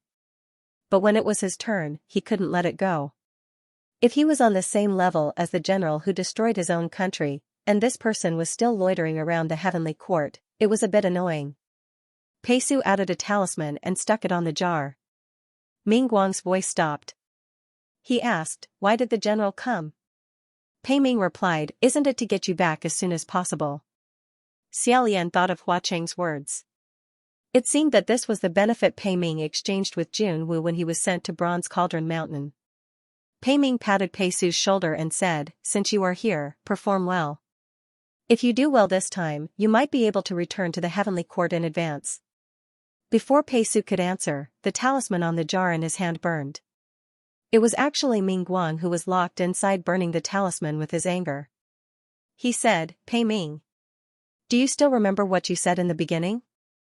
Pei Su wanted to paste another talisman, but Pei Ming stopped him and said, "I have said too many things in my life." "Which one are you referring to?" Ming Guang said hatefully, "When you killed your subordinates who had followed you for many years, do you still remember the reason you used? Some people can be killed, some people can't, some things can be done, some things can't." A tone of righteousness that seemed to have the common people in his heart. "But now? Do you think others don't know what your little Pei did? It has long been spread. Aren't you still thinking of ways to clean up his mess and help him cover it up? Do those brothers who fought with you deserve to die, but when it is your turn, he doesn't deserve to die? You throw away your clothes after wearing them, and break your limbs after using them. Are you saying that your little Pei is a treasure, and we are grass?" He roared a long string of words. After Pei Ming finished listening, he suddenly said, You're not Ming Guang, right?" The jar was instantly silent. After a moment, Ming Guang said, "What nonsense are you saying? Can't you see if I'm Ming Guang or not? I've already transformed." Pei Ming said with certainty, "No. You're not Ming Guang." The voice in the jar said angrily, "Then who else can I be?" Pei Ming took the jar from Pei Su's hand and said with certainty, "You're Rong Guang, right?" As soon as he said this, the jar went completely silent. When Pei Su heard this name, his eyes slightly widened. Xiaolian said, "Little General Pei, who is Rong Guang?" Pei Su came back to his senses. After hesitating for a moment, he replied, "Before General ascended, he was the deputy general who followed you for the longest time. He was also your most capable subordinate." Xiaolian also finally knew what the illusion of the general's broken sword was. In the past, when Pei Ming was a person, he was proud in love and also proud on the battlefield. He was an ever-victorious general who had never lost a battle for dozens of years. Of course, part of this was due to him being brave and good at fighting, but it was also due to the support of a deputy general. This deputy general's name was Rong Guang. Rong Guang was known for being treacherous, cunning, and full of schemes. Although the two of them had very different personalities, they knew each other early on and cooperated extremely well. One was in charge of the light, while the other was in charge of the dark. They had been superior and subordinate for many years, and their friendship was like iron. Pei Ming's sword, Ming Guang, was a combination of the two's names, Ming and Guang. Pei Ming knew how to fight. In this turbulent and chaotic era, being able to fight was much more important than being able to earn money. It was more important than being able to do anything. Naturally, he was promoted step by step. However, no matter how much he was promoted, the highest position he could reach was that of a general. At most, he could add countless honorific and lengthy titles in front of the two words general, but there would always be someone above his head. When he saw the king, he would have to lower his head and kowtow. Regarding this, he himself did not have any opinion. However, as he conquered one city after another, the glory on his armor became more and more dazzling. Rong Guang and his subordinates became restless. Pei Ming himself did not forget his roots due to his arrogance, but his subordinates became infinitely inflated in place of him. The most serious one was Rong Guang. Because he had closer communication with the officers and soldiers in the army, he was able to incite people's hearts. This caused many of his old subordinates to have the idea that General Pei's current position is far from what he should be. General Pei and we are being bullied, Suli country needs General Pei and us to save. They wholeheartedly planned to enter the Suli country's palace and make Pei Ming their king. They wanted to bring their old subordinates to a meteoric rise and stand at the peak of the most powerful country at that time. They even imagined the future of cavalry trampling over the four seas and unifying the world. Unfortunately, Pei Ming himself did not have the slightest interest in becoming a king.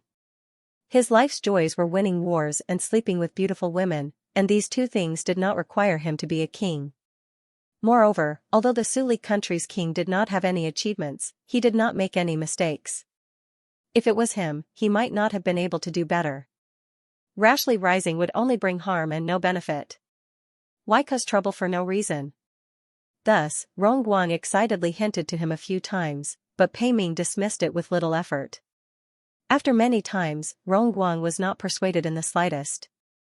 Instead, he became more and more obsessed. Finally, one day, the group of martial artists made a decision. No matter what, they had to rise first and then talk later. Once the matter was done, they did not believe that Pei Ming would be able to shirk it. Hearing this, Xiaolian was speechless and thought to himself, this kind of matter, you can still force a duck onto a perch.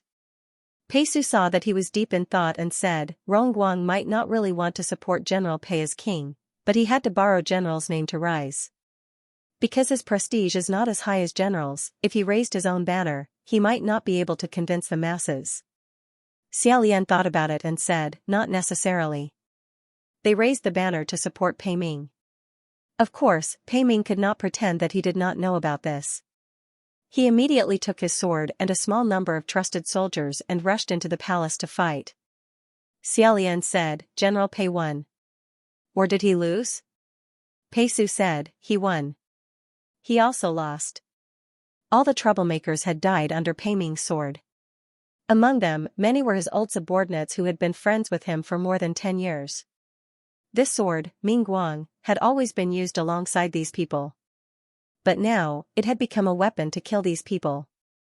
And when the battle ended, when victory and defeat was decided, the Suli country lord, also logically used the name of capturing the traitor, ordered people to surround Pei Ming, who was bathed in blood and almost unable to move. Although Pei Ming knew how to fight, if the battlefield wasn't a real battlefield, he might not be able to win. He was clearly retreating from the enemy to save himself. But in the end, he was met with a kill without mercy. Pei Ming held the clay jar. It wasn't that he didn't hear what they were saying. He just didn't have the time to care. He said, I should have known this was your style. Thinking about it, it was Rongguang's resentment that was attached to the broken sword stained with the blood of millions, resonating with it. Only then could it survive until now. But the voice inside the jar still said coldly, your limbs have long died. I'm just a sword. Xiaolian knew that he probably wouldn't admit it now. There was no point in asking. He said, forget it. General Pei. Pei Ming nodded and returned the jar to Pei Su. With this, they had already subdued 2 troublesome ghosts. Ignoring everything else, it was a good start. Xiaolian said, General Pei and I will continue to walk into Bronze Cauldron Mountain. Half Moon, what? About you guys?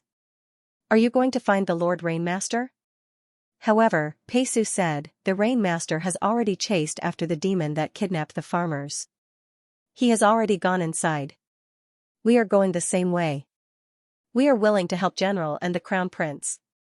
Pei Ming came back to his senses and frowned slightly. Then let's hurry and move. The Lord Rainmaster isn't a martial god, but he walks faster than us. I'm afraid there will be danger on the road ahead.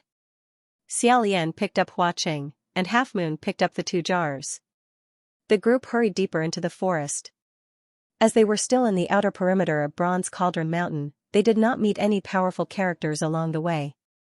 Most of them were just weeds, and they did not even have the interest to fight them. They simply skipped past them. Some ungrateful people came to challenge them, but they were scared away by the snakes that Half Moon and Pei Su released. After walking for a day, they finally left the forest and entered the 2nd level of Bronze Cauldron Mountain. At this point, the forest gradually thinned out and the road gradually widened. There were many traces of human habitation. Xiaolian even saw some dilapidated and blackened houses on the side of the road.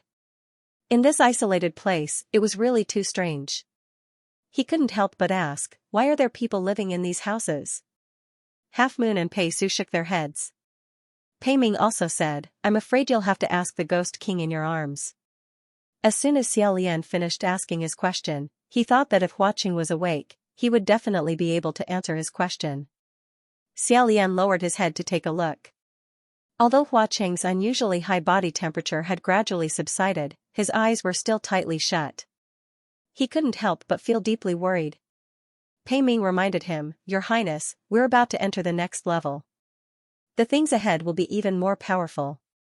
Why don't we stop for a while and wait for Master Huaqing to wake up?" At this moment, everyone was at a wide fork in the road. One road led to the east, and the other led to the west. Xiaolian muttered to himself, "It's already late. Let's stay here for the night." After running around for a day, it was time for them to rest and focus on helping Huaqing. Half Moon said, "Okay, Brother Pei Su also needs to rest." Only then did everyone remember that Pei Su was immortal right now. He needed to rest and eat, but he hadn't said a word. Xiaolian's body was shackled, so he was no exception. However, because he was worried about Huaqing, he completely forgot about these things.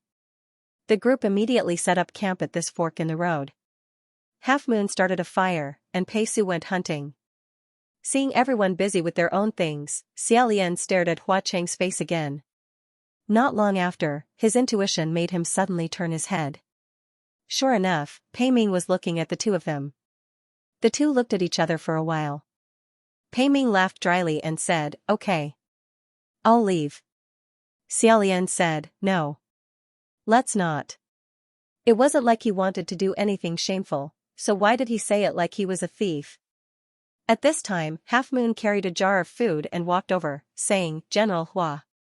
Xiaolian and Pei Ming both turned their heads. Xiaolian asked, "What's wrong?"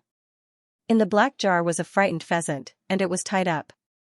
Half Moon showed the jar to them and said, "Brother Pei Su made it, so he told me to do it. However, I don't know how to cook." After Pei Su finished hunting, he went to the front to scout the road. However, Pei Ming didn't seem to be satisfied with Half Moon no matter how he looked at her. He confidently said, "You're a girl, fighting and killing all day. It's fine if you don't know how to dress up, but how come you don't even know how to cook?" Xiaolian and Half Moon were both speechless. Half Moon wasn't a pampered girl from an ordinary family. She simply couldn't understand Pei Ming's aesthetics. Towards his words, she was also very confused and baffled. However, Xiaolian had more or less figured it out.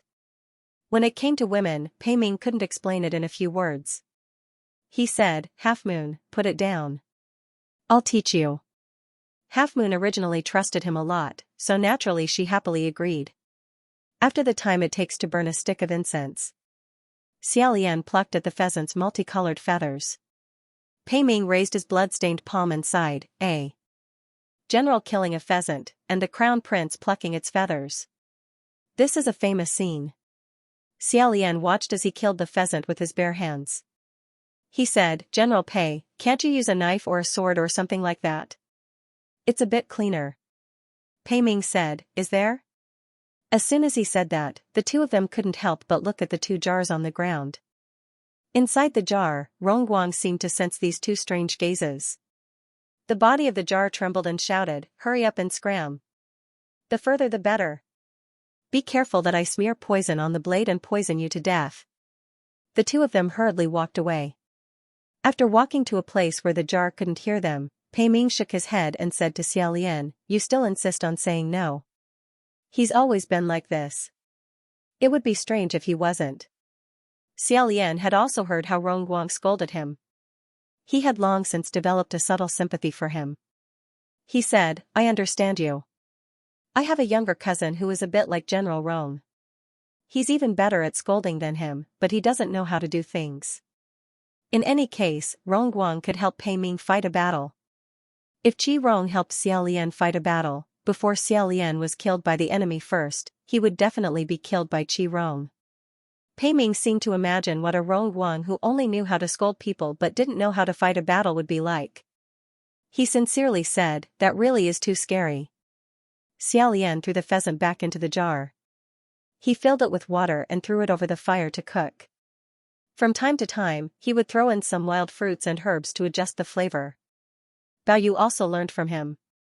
She did her best to stuff everything she could find that seemed edible into the jar. Pei Ming didn't seem to understand what they were doing. However, because he had never been in the kitchen before, he didn't see any problems. He helped add some firewood and said, "Your Highness, this Pei has always wanted to ask you a question. However, because we aren't familiar, it's not good to rashly ask." It was true that they weren't familiar. In the past, Xia Lian's impression of Pei Ming was that he was a pretty good fighter, but his heart wasn't in the right place. They had even opposed each other a few times. Now that they had interacted a few times, his impression of Pei Ming had unknowingly changed. They could be considered somewhat familiar. He said, "General Pei, please ask." Pei Ming said, "You've been demoted twice. You have 2 curses on your body. After your 3rd ascension, you can ask the Emperor to help you remove them." "However, why didn't you remove them?" Xia Lian stared blankly at Bao Yu. After racking his brains for a while, he suddenly saw the light and took out several long purplish-red scorpion snakes. He directly put them into the boiling soup jar. His expression was normal as he said, "Then, General Pei, I also have a question I want to ask you." Pei Ming said, "Please ask." Xia Lian said, "Why didn't you forge a new sword after you broke Mingguang to use as a talisman?" Pei Ming raised his eyebrows and said, "That really is an unpleasant question." Xia Lian's expression was exactly the same as his. He said, "Same to you." The two of them laughed.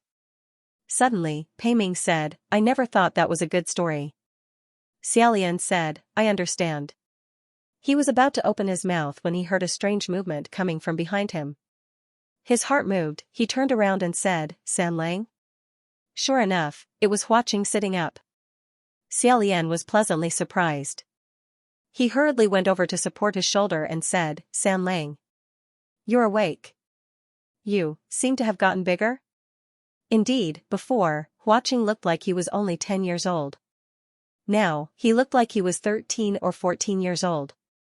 Moreover, when he opened his mouth, his voice changed from a child's to a slightly raspy youth's voice. "Yes, thank you very much for helping me relieve my pain." Pei Ming said, "This is truly worthy of celebration." Xia Lian said, "There's nothing to thank me for, I." Only after he finished speaking did he notice the word relieve. His smile froze as he thought to himself, "It can't be what I think it is, right?" In the next moment, Hua Qing grabbed his shoulder and said in a low voice, "Your Highness, listen to me. Right now, there's something rushing over from the east. You have to temporarily avoid it." Xia Lian was startled. The two of them looked towards the east. As if they could see through the boundless night, they saw a figure stealthily moving in the darkness. Although Xia Lian didn't feel anything, he still said, "Okay. We'll first avoid it." Pei Ming asked, "Avoid where?" This fork in the road only led to 2 roads. Xia Lian said, "West." Bao Yu grabbed the clay pot that was cooking over the fire. It looked like she was preparing to bring it along with her. She said, "Brother Pei Su still hasn't returned." Just as she finished speaking, they saw a black shadow rushing over from the west road. It was Pei Su, who had been scouting out the road. He said, "General, don't take this road. There's a large number of demons and ghosts heading this way." Hua Qing asked, "How large?" When Pei Su saw that he was the one asking the question, he froze for a moment before replying, "According to the tremors on the ground, at least 500. As a martial god, unless it was absolutely necessary, he wouldn't consider retreating this road." Pei Ming asked, "Are we going west or east?" Hua Qing decisively said, "West." Xia Lian also said, "West." He didn't know why, but even though there were many ghosts in the west and not a single ghost in the east, Xia Lian's intuition told him that the west was definitely safer than the east. Without saying anything more, the group hurriedly left.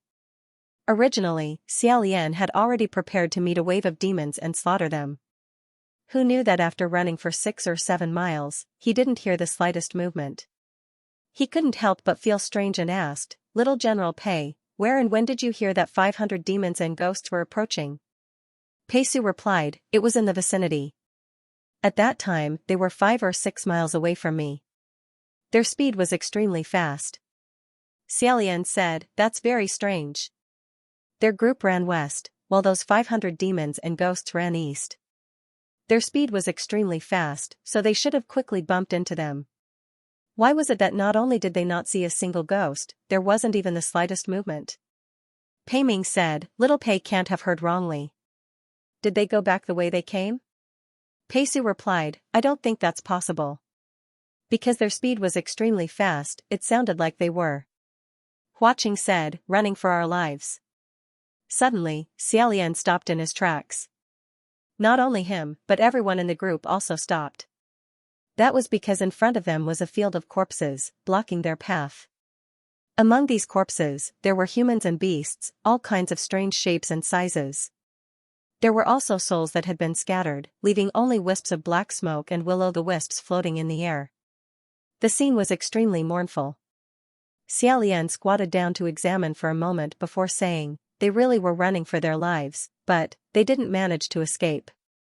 After Pei Su heard about them, he immediately retreated to inform Xiaolian and the others. Not long after he retreated, something chased after them and caught them all in one fell swoop. Hua Qing said, it was done by one person. Xiaolian nodded his head.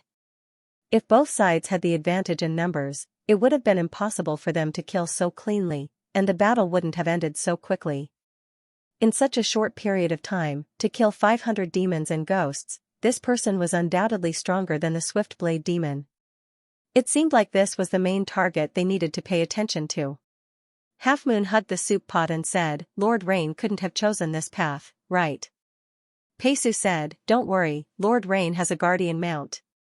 At this moment, Xiaolian heard a strange caw-caw-caw sound coming from the ground in front of them. Looking over, he saw a skull's upper and lower teeth were chattering. That caw-caw-caw sound was coming from this place. Seeing that someone had discovered it, it cried out in fear, spare me, I won't come back again. I want to go back, I want to go home. Xiaolian held it up with both hands and warmly said, don't be afraid, we're just passing by. Can you tell us, what happened? That skull's teeth chattered as it said, you're just passing by? Don't go any further, there's a very scary one in front. Including us, he's already killed over 1,000 ghosts, but he's still not satisfied. He's still unceasingly. Over 1,000 ghosts. It was actually more than what they had imagined. Xiaolian asked, who are you talking about? Do you know his name? Or his nickname? Or what does he look like? The skull replied, I don't know. I also couldn't see too clearly. He killed us in less than a few moves. I could only faintly see a man wearing black clothes. He was very young, and his face was very pale. Pei Ming said, it sounds a bit troublesome. Your Highness the Crown Prince, Master Hua Qing, are you sure we should go west and not east? When that skull heard this, it shrieked, we can't go east either.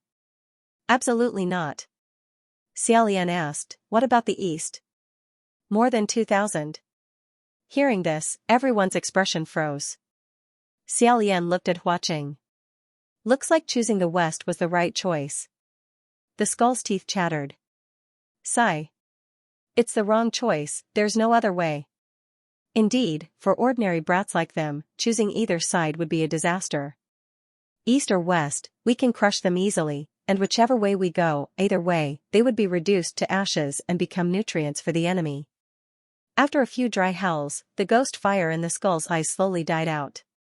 Xiaolian placed it on the side of the road. San Lang, do you know what's in the east? Hua Qing replied, I can't be sure yet. But it's coming here. It's not recommended to fight it head-on. The one in the west is slightly easier to deal with. Xiaolian nodded. All right. Then let's continue west. Xiaolian nodded. All right. The group passed through the corpses on the ground. They hurried on. After walking for an entire night, they didn't see the man in black the skull mentioned. Xiaolian couldn't help but worry when he saw no trace of the Rainmaster. Along the way, there were more and more houses on both sides of the road. They could even recognize them. These were the houses of the poor. This was a theater for entertainment. This was a shop for buying and selling groceries. This was the courtyard of a rich family. The road under their feet was also a man-made road, and they could vaguely see the patterns of tiles on the ground. It was just like a rich town, but there was no one, and it was abnormally desolate and desolate. They saw an old well by the side of the road. They drew some water and found that the water was clear. They rested there for a while. Xiaolian and Pei Su drank some water and washed their faces. When they looked up, they saw Half Moon walking over. Half Moon had been hugging the jar for a long time. General Hua, brother Pei Su, let's eat something. Pei Su replied, all right. You've worked hard. Xiaolian also said, everyone has worked hard. Come and try it. Thus, everyone gathered around the jar. However, the moment Half Moon opened the jar, everyone's expression froze. Although smell was colorless and formless, when Half Moon opened the lid, it was as if some mysterious substance twisted the air around the mouth of the jar. Everyone stared at the scene in the jar for a long time. Boundless darkness was reflected in everyone's eyes, as if it could pull them into an abyss. No words could express the emotions contained in their eyes. After a while, Xiaolian patted Half Moon's shoulder and gave her a thumbs up, not bad. The first time is enough. Pei Ming looked at them in disbelief and said, it's her first time, and it's also your first time, Your Highness? If I remember correctly, you made her do everything according to your instructions. You did more than her. I was wondering why I felt that something was wrong with what you guys were doing. Turns out it wasn't my imagination. Hua Qing said, is that so? Since it's made by Big Brother, I'll have to give it a try. Pei Ming and Pei Su looked at him in unison when they heard this. Their gazes were a mixture of admiration, shock, admiration, and various other emotions. Hua Qing asked, brother, what's this called? Xiaolian coughed lightly and said, flirting with Luan. Hua Qing sincerely said, good name. After he finished speaking, he reached his hand into the bottomless black jar.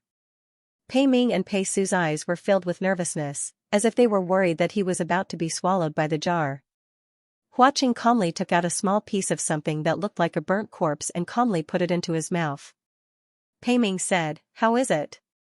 Hua Qing said, it tastes just like its name.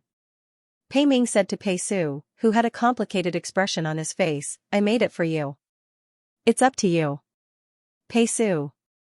He took the jar from Half Moon's hands and expressionlessly reached his hand into it. Xiaolian used cold water to wipe his face and combed his hair. He turned around, no longer looking at them. As he looked around, he asked, why are there so many traces of human habitation in this isolated place? Could it be that people can still live in Bronze Cauldron Mountain? He had asked this question yesterday, but no one could answer him at that time. Now there was. Hua Qing said, yes, but that was a long time ago. Bronze Cauldron Mountain has 7 cities and a huge area. It used to be an ancient country, and these houses are the ruins of that ancient country. The closer it is to the center, the more ruins there are, and the more prosperous it is. Xiaolian did not doubt it and said, I see. At this time, Pei Ming's voice came from behind, little Pei, what are you doing? A man's knees are made of gold, stand up.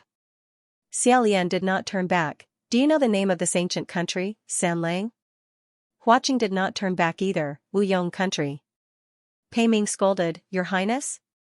Your Highness, do you have an antidote or something? You can't just kill him and not bury him. And you, how did you cook for him? What's wrong with your snake, how can it still move after being cooked for so long? Did it become a spirit? Half Moon seemed to be kowtowing in apology, sorry, it really did become a spirit. I don't know how long it takes to cook a spirit, sorry. Xiaolian propped his chin on one hand and thought for a while, I am ignorant and have never heard of this country. How ancient is it? But as soon as he finished speaking, he was unsure. Wuyong. At first, it was indeed unfamiliar. But when he thought about it carefully, he seemed to have heard of it from someone a long time ago. Hua Qing said, I am not sure, but it is definitely older than Xianlu country. At least 2,000 years.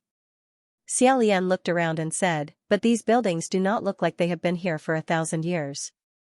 Hua Qing said, that is natural. Most of the time, Bronze Cauldron Mountain is not open to the public. It is as if it is sealed in a huge tomb, isolated from the outside world. Naturally, it is well preserved. Xiaolian lowered his head and fell into deep thought. On the other side, Pei Ming finally left Pei Su behind and came over. Your Excellency Ghost King is indeed omniscient. However, this information of yours is too mysterious. Can I ask where it came from? This Pei has never heard of even the slightest bit of it circulating outside. Hua Qing did not look at him. Dare I ask General Pei, what kind of person would be able to gather such information in Bronze Cauldron Mountain? Pei Ming said, in theory, as long as it is a ghost. But because the rules of Bronze Cauldron Mountain cause thousands of ghosts to kill each other, to gather such valuable information, one would have to stay here for a long time. Then, they must be very strong.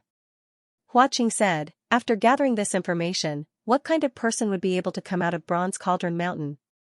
Pei Ming said, then it must be a ghost king in a desperate situation like you. Hua Qing said, so, I gathered this information myself. As long as I do not say it, it will not be circulated. He finally turned around and said with a slight tease, keeping a secret may be harder for the officials of the heavenly court than going through the heavenly tribulation, but not for me. This was true. If a heavenly court official knew of this level of information, in less than 2 hours, you would hear people discussing it excitedly in every spirit communication formation. Hua Qing actually held back such important information for so many years and did not sell it to others, nor did he brag about it. He was very patient. Pei Ming said, I understand. It seems that not only does Lord Hua Qing know everything about the Crown Prince, but he also tells you everything he knows. Xiaolian suddenly said, no. Everyone turned around and said, what's wrong? Xiaolian had been thinking hard. At this time, he finally clenched his right hand into a fist and hit his left palm lightly. He said, I just said that I have never heard of the name Wu Yong Kingdom. This is wrong. I have heard of this name. Hua Qing's expression froze. Where have you heard of it, brother? Xiaolian turned around and said, when I was young, I cultivated in the Xianlu Kingdom's imperial palace, the Huangji Temple. My teacher was the Xianlu Kingdom's imperial preceptor. When he first took me in as a disciple, he told me a story. In fact, it couldn't really be considered a story. It would be better to say that it instilled a lofty and glorious legendary image in Xiaolian's mind. Once upon a time, there was an ancient country with a crown prince. He was exceptionally talented and intelligent. He excelled in both the pen and the sword. He was an unparalleled and stunning character. He loved his people, and his people loved him. Even long after he died, the people did not forget him.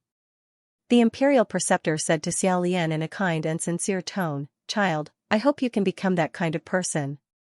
At that time, the young Xiaolian sat upright and still. Without hesitation, he said, I don't want to become that kind of person. I want to become a god. Xiaolian said, if the crown prince you spoke of was really unparalleled, why didn't he become a god? Xiaolian continued, if people really didn't forget him, why have I never heard anyone mention this crown prince? Xiaolian swore that when he asked these questions, he didn't have the slightest intention of provocation or rebellion. He was genuinely curious and asked for advice. However, the imperial preceptor's expression after he heard it was still very interesting. Why could Xiaolian recite the Tao Te Ching backwards? Because on that night, the imperial preceptor made him copy the Tao Te Ching 100 times. He called it cultivating one's moral character. Xiaolian was very suspicious. If he wasn't the honorable crown prince, the imperial preceptor would have made him kneel on a nail board and copy. In short, from then on, every word of the Tao Te Ching was deeply imprinted in Xiaolian's mind. At the same time, he also left a little impression on this crown prince of the Wu Yong country. Xiaolian usually loved to read, but he had never seen any records of the Wu Yong country in ancient books. Thus, he felt that the imperial preceptor had most likely made it up to educate him, or that the imperial preceptor had played the card too many times. However, he felt that there was no need to expose him, and he also didn't want to copy the Tao Te Ching 100 times. Thus, he didn't take it seriously and didn't take it to heart. Pei Ming said, Your Highness, it sounds like this imperial preceptor of Xianlu has quite a background and knows quite a bit. Can you ask what happened to him afterwards? After hesitating for a moment, Xiaolian said, I don't know. After Xianlu country was destroyed, I never saw what happened to many people afterwards. At this moment, he suddenly felt his ankle tighten. His expression turned cold as he said, "What is that?" Just as he was about to step down and break his bones, he looked down and let out a sigh of relief. "Little General Pei, why did you use such a method to make an appearance? So dangerous, so dangerous. I almost crippled your hand." That hand belonged to Pei Su. His entire body was lying on the ground, his face buried in the soil. His two hands grabbed Pei Ming and Xiaolian. The two squatted down and asked, "What do you want to say?" Half Moon hugged the jar and said, "I don't know. Just now, Brother Pei Su kept crawling on the ground, as if he found something very important." Pei Ming said, "Oh? He could find something like that?" As expected of little Pei. "So what did you find?" Pei Su released the hand that was grabbing him and pointed to the side. Xiaolian looked in the direction he was pointing and said, "This is." Everyone gathered around and studied it for a while. "A cow's hoof print?" Pei Su's face finally lifted up from the soil. In a hoarse voice, he said, "This is the mark left behind by Master Yu's guardian mount." Half Moon said, "Brother Pei Su, your sentence seems to be wrong." Pei Su said, "I'm fine. Master Yu, man. He was stuck at the man part and couldn't continue." Xiaolian said suspiciously, could it be that he was poisoned by a scorpion snake?" Half Moon said, "The venom of a scorpion snake is not like this." Xiaolian asked, "Is that so? How do you know?" Just as Huaqing was about to speak, at this moment, Pei Su, who was stuck, stretched out his trembling fingers and began to write on the ground. Out of inexplicable respect, everyone gathered around to look at him. They saw his crooked hand writing the words "battle form." After he finished writing, it was as if he had used up the last of his strength. He clenched his fist and stopped moving. Huaqing raised his head and said, "That's it. The Rain Master's guardian mount is the black bull that the Rain Master country's Imperial Dojo's gate ring beast transformed into. Usually, it moves steadily without leaving any traces, but once it enters battle, it will change its form. So, this hoof print is different from the usual one, it's wider." Pei Ming said, "Your Excellency Ghost King's intelligence is astonishing." Huaqing pointed at the mark on the ground. He continued to say to Xiaolian, "Brother, look." Xiaolian moved his head over to look, and, as expected, this hoof print appeared suddenly. It seems like they encountered the enemy very suddenly. Huaqing said, "N. Furthermore, this hoof print is very deep, it shows that the enemy isn't simple.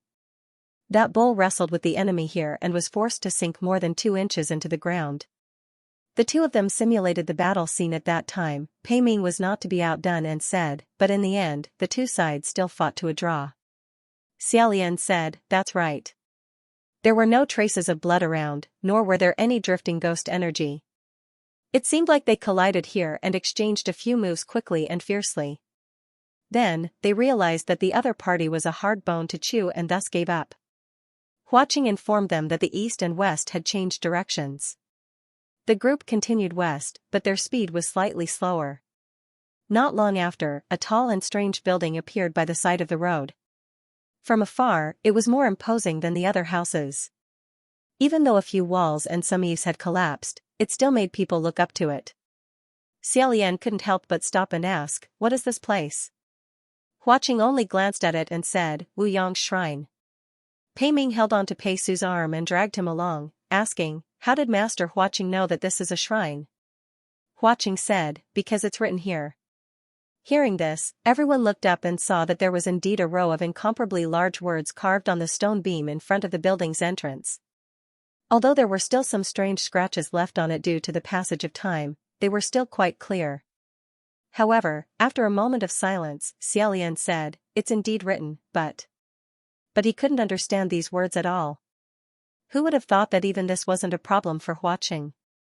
He turned to Xiaolian and said, "The general idea of this line of text is His Royal Highness the Crown Prince has descended upon the world with light, eternally illuminating the land of Wuyong. It was just nonsense to sing praises. Brother, look at the last few characters. Don't two of them look like Wu and Yong?" Xiaolian was slightly moved when he heard His Highness the Crown Prince. He took a closer look. Sure enough, although this line of words looked like a child's drawing, with circles and curves mixed with many strange symbols. The shape and strokes of the two words Wu Yong were quite similar to the characters he was familiar with. It seemed to be some kind of variation. Pei Ming said, City Lord Hua is actually able to decipher this ancient language that has been lost for thousands of years. I am truly impressed. Hua Qing raised an eyebrow and faked a smile. I stayed in Bronze Cauldron Mountain for 10 years. I can do a lot of things in a month. If I can't even decipher a single language after 10 years, then what's the point of staying in this world, right? Even the top 10 literary gods in the heavenly court wouldn't dare to say such words. As a martial god, what could Pei Ming do? He could only fake a smile. Perhaps. Xiaolian sighed softly. Fortunately, San Lang is here. Hua Qing said, I can only roughly decipher some of the shallow Wu Yong language. If I encounter something difficult to decipher, I can only ask brother to help me analyze it. Xiaolian blushed with shame. I'm definitely not as good as San Lang. However, is the god that the Wu Yong kingdom worships also Their Highness the Crown Prince? Hua Qing crossed his arms. I think so. Xiaolian frowned in thought. Since my master knows about the Wu Yong kingdom's crown prince, he should also know that he has ascended. But why did he tell me that the crown prince is dead? Hua Qing said, there are 3 possibilities. First, he really doesn't know.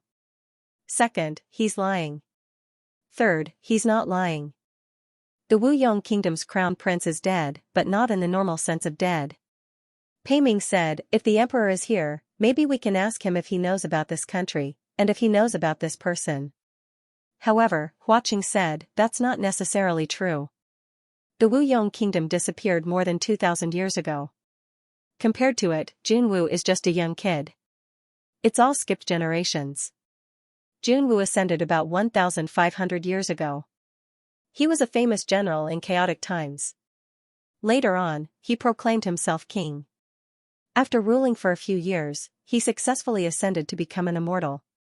As the strongest martial god who had been in charge for 1,000 years, his background had long been known to the public. And the skipped generations that Hua Qing mentioned referred to the generation of the Heaven Realm. Today, Junwu was the leader of the heavenly court, which was formed by 100 heavenly officials. But earlier than this generation, there was another generation. Just like the change of dynasties in the mortal world, the Heaven Realm would also change of dynasties. Although it took a very long time, there was no difference in essence. New believers would replace the old believers, and new gods would replace the old gods. Sometimes, the decline of a god was not because he did something wrong and was demoted, or because a stronger heavenly official appeared. It was simply because people's lives and thoughts had gradually changed, and they no longer needed him. For example, a heavenly official who rode horses would definitely be doing well. Because people couldn't live without horses and carriages, who didn't want their horses to be strong and safe. Therefore, his incense would not be cut short. But if one day, mortals discovered something new that ran faster than horses, and this new thing became the first choice of people when they went out, the incense of the heavenly officials who rode horses would definitely become less and less popular. These heavenly officials who flashed past like shooting stars were the majority. This kind of decline was the cruelest, because the process was almost impossible to reverse. Unless that god official jumped down from the sky and turned himself back into a mortal, changing his path to cultivate once again as a brand new god, he would ascend once more. Otherwise, he was destined to watch himself slowly decline until he disappeared. But, not everyone had such courage and luck. The previous generation of immortals and gods declined like this. Some said that it was because they caused a big mess, and because of a chaotic battle, they all fell. It was not important whether it was true or not. Because, a few hundred years later, Junwu appeared out of nowhere and opened a new era of the Heaven Realm. Moreover, after him, a large number of new heavenly officials rose in an endless stream to fill the gaps of the believers, and gradually formed the stable heavenly court today. In other words, unless there was a heavenly official who was more experienced than Junwu by 1,500 years, it was unlikely that he would know how the Wuyong ancient country and the god they worshipped were quietly erased from existence. The group of people walked over the collapsed wall and entered the pitch-black main hall. After walking a few steps, Xiaolian felt that something was wrong. He originally thought that the main hall was dark because it didn't see light all year round, so the windows weren't open. Who knew that after looking around, the more he looked, the stranger he felt. He walked to the side of the wall and gently swiped his finger across it. He couldn't help but say, "This is." Huaqing said, "Black." It wasn't that the light was dim, but that the walls of this huge temple were actually completely black. Huaqing said, "From what I saw, almost all the temples in Bronze Cauldron Mountain are like this." This scene was very frightening. What kind of temple would have walls that were painted as black as hell? Just looking at it was enough to make one panic. How could one devoutly worship the gods here? Pei Ming said, "All of them are like this? Have they been left here for too long and decayed?" Xiaolian said, "We just passed by other houses, but they weren't as dark as this. Logically speaking, these houses should all be the same age." As he spoke, he continued to gently touch the walls of the temple. Not only was the wall frighteningly black, but it was also uneven. It was like a woman's disfigured face, covered in terrifying scars and extremely hard. Xiaolian's heart skipped a beat. This temple has been burned before. Pei Ming asked, "Why do you think so?" Xiaolian turned around. The walls of this temple should have been filled with murals. They used a special paint, a very thick layer. After the fire burned, it would turn black, and part of it would melt and change shape. After it solidified, it would have this uneven, hard texture. Pei Ming said, "Your Highness really knows a lot." "I'm also impressed." Xiaolian rubbed his brows and coughed. "This isn't something to be impressed about. It's just that many of the crown prince's palaces had been burned in the past, and this was the effect." Hearing this, everyone fell silent. Xiaolian thought of something else. "There's also the stone beam outside. There are many scratches on the words of praise carved on the beam. It doesn't look like normal wear and tear. Someone must have used a knife to scratch it." Pei Ming frowned. "Why did they do that?" Huaqing said coldly, "Because they don't acknowledge the words." Xiaolian said, "Yes. It's the same as smashing the plaque." Half Moon was startled. "So, this temple was set on fire by the citizens of Wuyong?" After a moment of silence, Xiaolian was about to speak when Pei Ming said, "What do you mean?" Xiaolian turned around. He saw Pei Ming raise her left hand, biting a scorpion snake. She was still using her tail to poke him. Half Moon wanted to kneel again. "I'm sorry, my body is covered in snakes." Xiaolian didn't know whether to laugh or cry. He pulled her back. "Half Moon, don't get into the habit of kneeling and apologizing." "General Pei, how did you get bitten by her snake?" Pei Ming raised her hand. Her face darkened. "How would I know? I put my hand on her shoulder and that's it." Xiaolian patiently asked, "Then why did you put your hand on her shoulder?" Pei Ming seemed to have only just noticed this question. After a moment, she said, "It's a habit. In this kind of dark and gloomy place, isn't it common sense to put one's arm on a woman's shoulder and comfort them not to be afraid?" Half Moon said, "I'm sorry, I'm not afraid." Xiaolian understood. This was a tragedy caused by Pei Ming's unconsciously itching hands. Pei Ming pulled off the scorpion snake with great difficulty. Her left hand was already swollen. He said, "Hurry and give me the antidote." Half Moon said, "I'm sorry, I've used up all the good moon grass on me." Xiaolian said, "It's fine. General Pei, you're a heavenly priest. The swelling will subside in a moment." After he finished speaking, he turned around and continued to study the wall. Suddenly, his gaze fell on a black wall, and his eyes froze. It was indeed so. He didn't know if it was because it hadn't been completely burned, or if the paint on top had melted and flowed down to cover the image below, saving it from disaster. Under Xiaolian's fingertips, he could vaguely see a small half of a human face. He began to carefully peel off the black hard objects. Pei Ming held his swollen left hand and said, "Your Highness is so interested in murals?" Xiaolian said, "It's not that I'm interested, but I have a bold idea." Pei Ming said, "Tell me about it?" Xiaolian said, "It's rare for us to come to Bronze Cauldron Mountain. Other than stopping the potential Ghost King, can we also trace it back to its source? For example, who was the one who created it, and what power was used to support it?" Maybe, it can be broken in one go, and we won't have to worry about the Ghost King appearing again. Pei Ming said, your idea is really bold. However, even Lord Huaqing couldn't find out. I'm afraid we'll waste even more time. Right now, I don't recommend doing this. Huaqing said, I didn't find out because my aptitude is stupid and my ability is limited. And at that time I was busy killing. If brother was in charge, then it might not be the case. Xiaolian said, no, no, no. I'm the one with limited ability. San Lang's ability is much greater than mine. As if unable to listen anymore, Pei Ming threw Pei Su to Half Moon. She turned around and walked out. I'd better go out and get some fresh air. On the other side, Xiaolian actually didn't have much difficulty wiping off a few pieces of hard black objects. He was stunned and said, these can actually. This seemingly burnt black object could actually be peeled off in large pieces. In a few words, he had already peeled off a large piece, revealing a human face the size of a baby's fist. Although the lines were extremely simple, the expression on the face was lifelike, as if it was chasing something. Even the fanaticism in its eyes was drawn out. That layer of hard black object seemed to form a protective film, causing the color of the mural to be very bright, as if it had just been completed. Xiaolian turned around and said, San Lang, let's go together. Huaqing didn't move, but in the darkness, a silver light flickered. Not long after, several hundred silver butterflies appeared soundlessly and stopped on the pitch-black wall. As they flapped their wings in unison, Xiaolian heard a slight cracking sound, as if the mask on his face had been peeled off. Countless small cracks appeared on the black wall.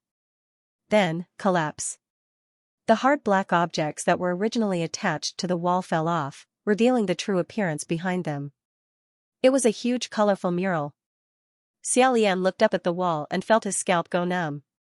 The entire image was divided into 4 distinct layers. The topmost layer glittered with golden light and was surrounded by clouds. There was no one there. On the second floor, there was only one person drawn. It was a handsome young man in white. His entire body was painted with a brilliant golden light, the same color as the light on the top layer. On the third floor, there were 4 figures. Everyone's face, clothing, expression, and movements were different. They were half the size of the white-clothed youth on the second floor. The 4th floor, which was also the lowest floor, was filled with countless people. It was half the size of the 4 people on the 3rd floor, and it was a dense mass of people. Everyone's face was exactly the same, and their expressions were also the same. They were all filled with fanaticism, worship, and confusion. The first face that Xiaolian peeled off was the face on the lowest floor. The lines of the entire image were beautiful and familiar. Xiaolian was stunned for a while before he said, San Lang, have you seen this thing before? Huaqing said slowly, I've walked through most of Bronze Cauldron Mountain and almost every Wuyong temple. I can be sure that I've never seen this thing before. Xiaolian came back to his senses and said, this mural is probably not something from 2,000 years ago. Huaqing said, definitely not. Looking at the color and the degree of preservation, it's at most 100 years old. Maybe it's newer. In other words, this mural was painted later. Xiaolian pointed to the topmost layer and said, that layer should be the sky in the painting. Because the heavenly Tao is above all living beings. He then pointed to the second layer and said, this layer should be Prince Wuyong. Since this temple worships Prince Wuyong, then the main character in the mural is naturally him. That's why he's the largest figure in the painting. The light on his body is the same color as the light from the sky. Moreover, he's second only to the heavenly Tao. He then pointed to the 4th layer and said, the figure at the bottom is the smallest. Their faces are identical, so they should be the Wuyong people. Finally, he pointed to the 3rd layer and said, but who are these 4 people? Whether it's position or size, they're above the people and below the crown prince.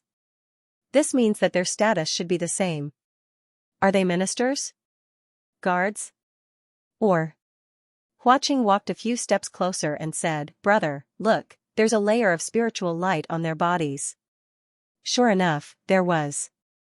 However, because Prince Wuyong's light was too strong, in comparison, the spiritual light on their bodies was almost hidden.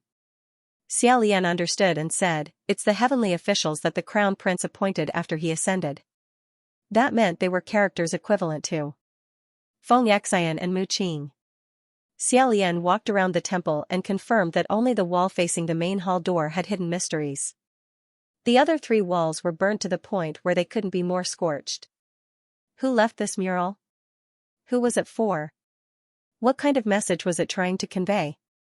Xiaolian couldn't see much from just one mural. After a moment of silence, he said to Hua Qing, let's pay attention to the other Wuyong temples on the way. I have a premonition that this kind of mural might not be the only one. Hua Qing nodded and said, that's what I was thinking. The 2 of them carried Pei Su's half-moon out of the temple. Only then did Xiaolian think of someone and asked, where's General Pei? Pei Ming said he wanted to get some fresh air and went out first. They searched the temple for a long time but didn't see him return. Xiaolian called out a few times but didn't get a reply. He said, don't tell me he disappeared at this time? The 4 of them searched around this desolate little town. They couldn't use spiritual communication techniques in Bronze Cauldron Mountain, so they found nothing. Just when Xiaolian felt that this mountain was impossible to break through, Hua Qing said, brother, don't be anxious. I have a way.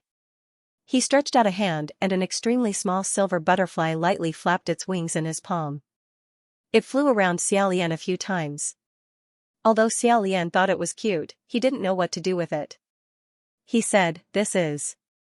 At this moment, he suddenly heard a panting sound. Immediately, a man's voice came from the silver butterfly. He said, I really didn't expect to see you here. Pei Ming. Xiaolian looked towards Hua Qing.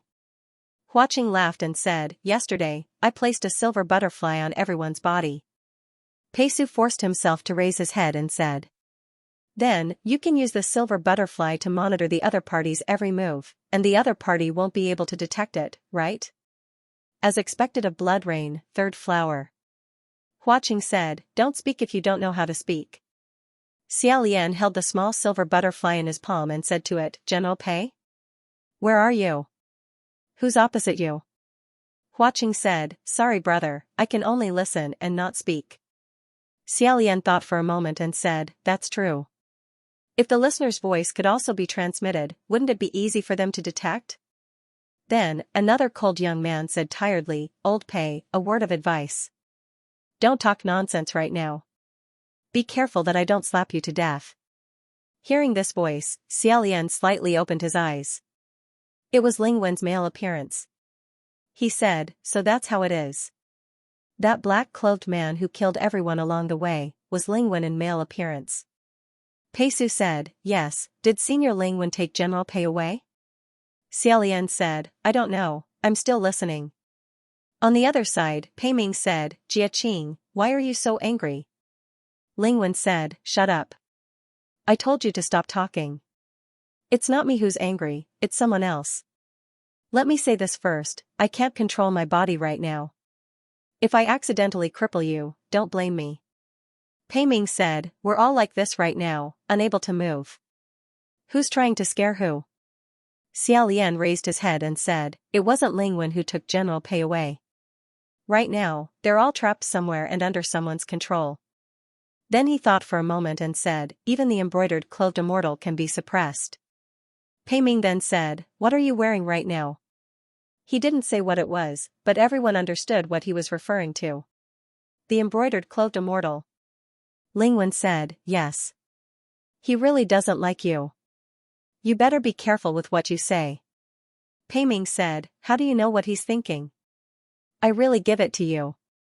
How dare you go to the Divine Martial Palace to steal things and ruin your golden rice bowl? Now, you even came to Bronze Cauldron Mountain. Did he tell you to come? Ling Wen said, he didn't tell me to come. I came on my own. Old Pei, don't ask. He's going to be angry. I can feel it. Pei Ming shut up. After a while, Ling Wen let out a light breath. It seemed that the embroidered clothed immortal had finally calmed down. Thus, Ling Wen said, Old Pei, what happened to you? Why did you come to Bronze Cauldron Mountain? Was your left hand stung by a million wasps or something? You're injured like this. Pei Ming's voice was also extremely sullen. He said, "It's hard to explain in a few words. It's all little Pei's fault. I shouldn't have been in such a sorry state. Who knew I would meet my nemesis the moment I arrived? If I wasn't injured like this, would I have been dragged to this damned place? I didn't even see who it was." Xiaolian thought to himself, "Hurry up and tell me where this damned place is. A cave or a house? At least I know where to look." However, it wasn't like there were no clues. One couldn't use 1,000-mile shrink in Bronze Cauldron Mountain. Thus, Pei Ming couldn't have gone far. He could tell that their conversation was a bit ethereal, with faint echoes. They were definitely in a spacious space. Moreover, Xiaolian could faintly hear the sound of flowing water. He hadn't seen any rivers or lakes after walking for a long time. There weren't any buildings more spacious than the Wuyong Shrine. Thus, there was only one possibility where they were right now. Underground. However, this town wasn't small. Which part of it was underground? Pei Ming said, "What about you? I heard that you killed more than 1,000 demons and ghosts on the way and scared them to death. It's really a cause for celebration. You can't be the number one Wen Shen, so you should change professions and become a martial god. What kind of thing could tie you up here?" Ling Wen smiled bitterly. "I don't know either. I accidentally fought with the Rainmaster. After the fight, I was dazed. Someone hiding behind me probably took the opportunity to ambush me. No need to ask, he'll come out eventually. Just remember not to expose your identity." This was a man's voice. It was very unfamiliar. Even though Xiaolian knew that the other side couldn't hear it, he still couldn't help but lower his voice and say, "Someone is coming. I don't know if they will harm General Pei. We have to quickly find out where they are now." The two people on the other side seemed to be intimidated by the person who came. After a while, Pei Ming said, "May I ask who you are? Since we've come to this point, why don't you show your true face?" The voice said, "Then I'll have to ask you." Ling Wen said, "He must have a grudge against you. He's most likely a female ghost. He's been harmed by you again." Pei Ming said, "You're the one who's lying through your teeth. This? Which part of this thing looked like a female ghost from head to toe? Besides, he didn't just capture me. Maybe he has a grudge against you?"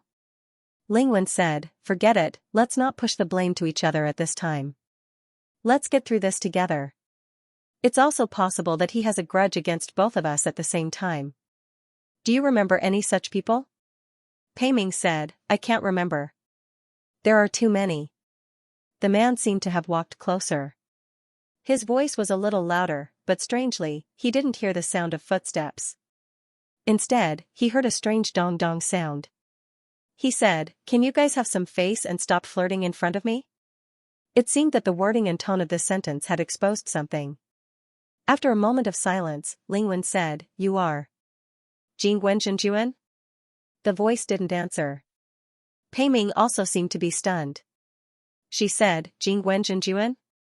That's not right, would Jing Wenjinjuan speak so uncultured?" Ling Wen snorted and said, "He's always been like this. In front of others, he has a tone. In front of me, he has a different tone. Of course you don't think so." On this side, Xiaolian frowned slightly and said, "Jing Wenjinjuan? This title." He seemed to have some impression of it, but he couldn't be sure. It sounded like a Wen Shen, but among the Wen Shen, there were too many who had the words Wen, Jing, and Jing in their titles. At this time, Pei Su said in a low voice, "Jing Wenjinjuan, it's Ling Ling Wenjinjuan," pointed it up. The first generation, the Wen Shen. When he said that, Xiaolian finally remembered. When he ascended for the first time, Ling Wen had only been a minor civil official of the Heavenly Court. At the time, the number one rune god of the Heavenly Court was not her, but another rune god. And that Wen Shen seemed to be perfected Lord Jingwen. However, Jingwen Shen had long since declined, and one could not find a Jingwen hall within 800 miles. Xiaolian couldn't help but say, "So everyone here is acquainted. Then why couldn't they just talk nicely? Why must you use weapons and tie me up?" However, Huaqing said, "It's precisely because he's an acquaintance that we had to use knives and guns to tie him up." As soon as he finished speaking, Jingwen spoke again. It seemed that because his identity had been exposed, he had to put on airs. He changed his expression and his words were much more refined than before. However, there was a needle hidden in cotton wool as he said, "Nangong, aren't you very proud of being the #1 rune god of the heavenly court? Why did you ruin your golden rice bowl and come here?" Pei Ming said, "See that? He has a grudge against you. This time, it's all because of you." However, Jingwen said, "General Pei, don't think that you can escape just because I'm going to settle the score with Nangong. This slut bullied my Jingwen Hall's incense offerings and secretly sent people to smash my temple to add firewood to the fire. Do you think I don't know who lent her those martial god officials?" Jingwen continued, "Nangong, don't laugh. To think that I had chosen you as a general out of appreciation for talent, and this is how you repay me. You really are ungrateful and disloyal. A woman's heart is the most poisonous. I've waited for this day for far too long." Xiaolian covered his forehead and thought, the 3 malignant tumors are indeed malignant tumors. What they do is more and more unkind than the last. Unexpectedly, Lingwen said indifferently, "Perfected Lord Jingwen, there's no one else here. You've already scolded me just now, so why are you putting on an act now? Did you really choose me as a general because you cherished talent? Why did you choose me, and how did you treat me after choosing me? Others might not know, but don't you know it in your heart?" The more Xiaolian listened, the more curious he became. What's going on with perfected Lord Jingwen and Lingwen? "Little General Pei, do you know about the inner workings?" Pei Su also listened seriously and said to him, "Apologize. At that time, I had yet to ascend, so I didn't know much." Xiaolian thought that his apology probably wouldn't be good. At the side, Huaqing said, "Gidge, there's no need to ask others, just ask me." Xiaolian asked curiously, "San Lang, you also know about this kind of old anecdote from the heavenly court?" It turned out that it wasn't his misconception. Huaqing really did have a hand in dealing with the black and white histories of the heavenly court's heavenly officials. He nodded and told Xiaolian as expected. It turned out that Jingwen and Lingwen were both literary gods from Suli country. Jingwen was several hundred years older than Lingwen and had a deep foundation in Suli country. Originally, these two didn't have much interaction. But one year, Suli country worshipped the literary gods. During the worshipping process, there was a small competition. A young scholar used Suli country as the topic. There was no limit to the topic. He wrote an essay without signing his name and posted it in the country's largest literary temple. At that time, it was called Jingwen Palace. The best piece would be chosen as the champion, and that person would be rewarded. At that time, it just so happened that Jingwen Jinjuan descended to the mortal world to play. On a whim, he transformed into a scholar and participated in this competition. He wrote a magnificent essay that praised the prestige of Suli country. He was confident that he would be able to stand out among the many essays. Imagine, if the results were revealed after the competition and the essay won first place, then the truth was revealed. Wouldn't Jingwen Jinjuan's own avatar be passed down to future generations? If things developed this way, then it would have been a very harmonious and happy ending. Who knew that a very awkward accident would occur? After the worshipping ceremony ended, the champion was revealed. The winner wasn't Jingwen Suli Fu, but a treatise called Needlessly. Although this turn of events was awkward, it was still quite interesting to bystanders. Xiaolian asked, "Has San Lang seen Needlessly?" Huaqing said, "I've found it. If Big Brother wants to read it, I'll give you a rough idea another day." Xiaolian hurriedly said, "That won't be necessary." However, to be able to defeat Jingwen Jinjuan who had already ascended at that time, it must have been written very well. Huaqing evaluated, "It's written well, but it's not very godly. It's just that at that time, the situation in Suli country wasn't good and there were a lot of resentment among the citizens. Seeing this kind of essay, it just so happened to suit their tastes. In addition, the Suli Fu was a disaster and people were already tired of reading it. Comparing the two, Needlessly naturally won." Xiaolian slightly nodded his head and said, "There's no first place in literature. This matter isn't that big of a deal, not to mention that the essay didn't even write the same thing." Huaqing said, "That's right."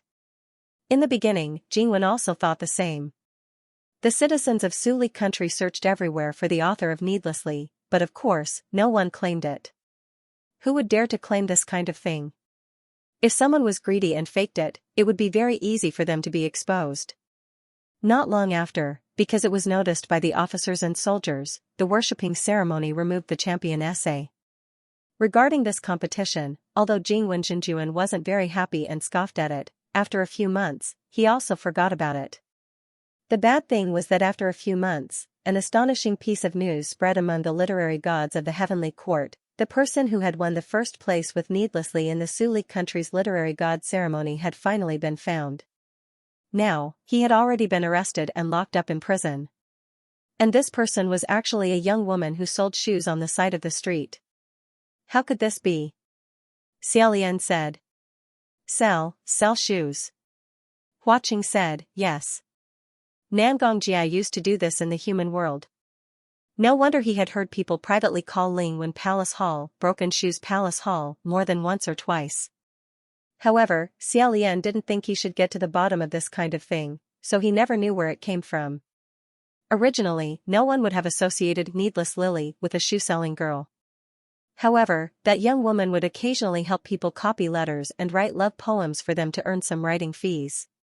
One day, a customer found that her handwriting was very similar to the one on the top of the list and reported it to the authorities.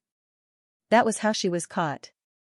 After learning of this matter, Jing Wenjinjuan waved his brush and immediately selected this young woman called Nangongjia. It must be known that at that time, there were very few female priests. It wasn't that there weren't any, but most of them were in charge of flowers and plants, embroidery, singing and dancing, and so on. Even if they were to select a general, no one was willing to select a woman to be a low-level priest. Female literary gods were even rarer. The women in the Divine Hall of Literature were all beautiful young women. Moreover, they weren't in charge of writing. Most of them were soft jade and warm fragrant. They couldn't be considered as priests, and at most, could only be regarded as playthings. Jing Wenjinjuan's actions won a good reputation among the literary gods for cherishing talent. Everyone said that this young woman's luck was really too good. She met a noble person like Jing Wenjinjuan, who had a discerning eye and recognized talent. Not only did she escape the calamity of prison, but she also climbed up a branch and became a phoenix.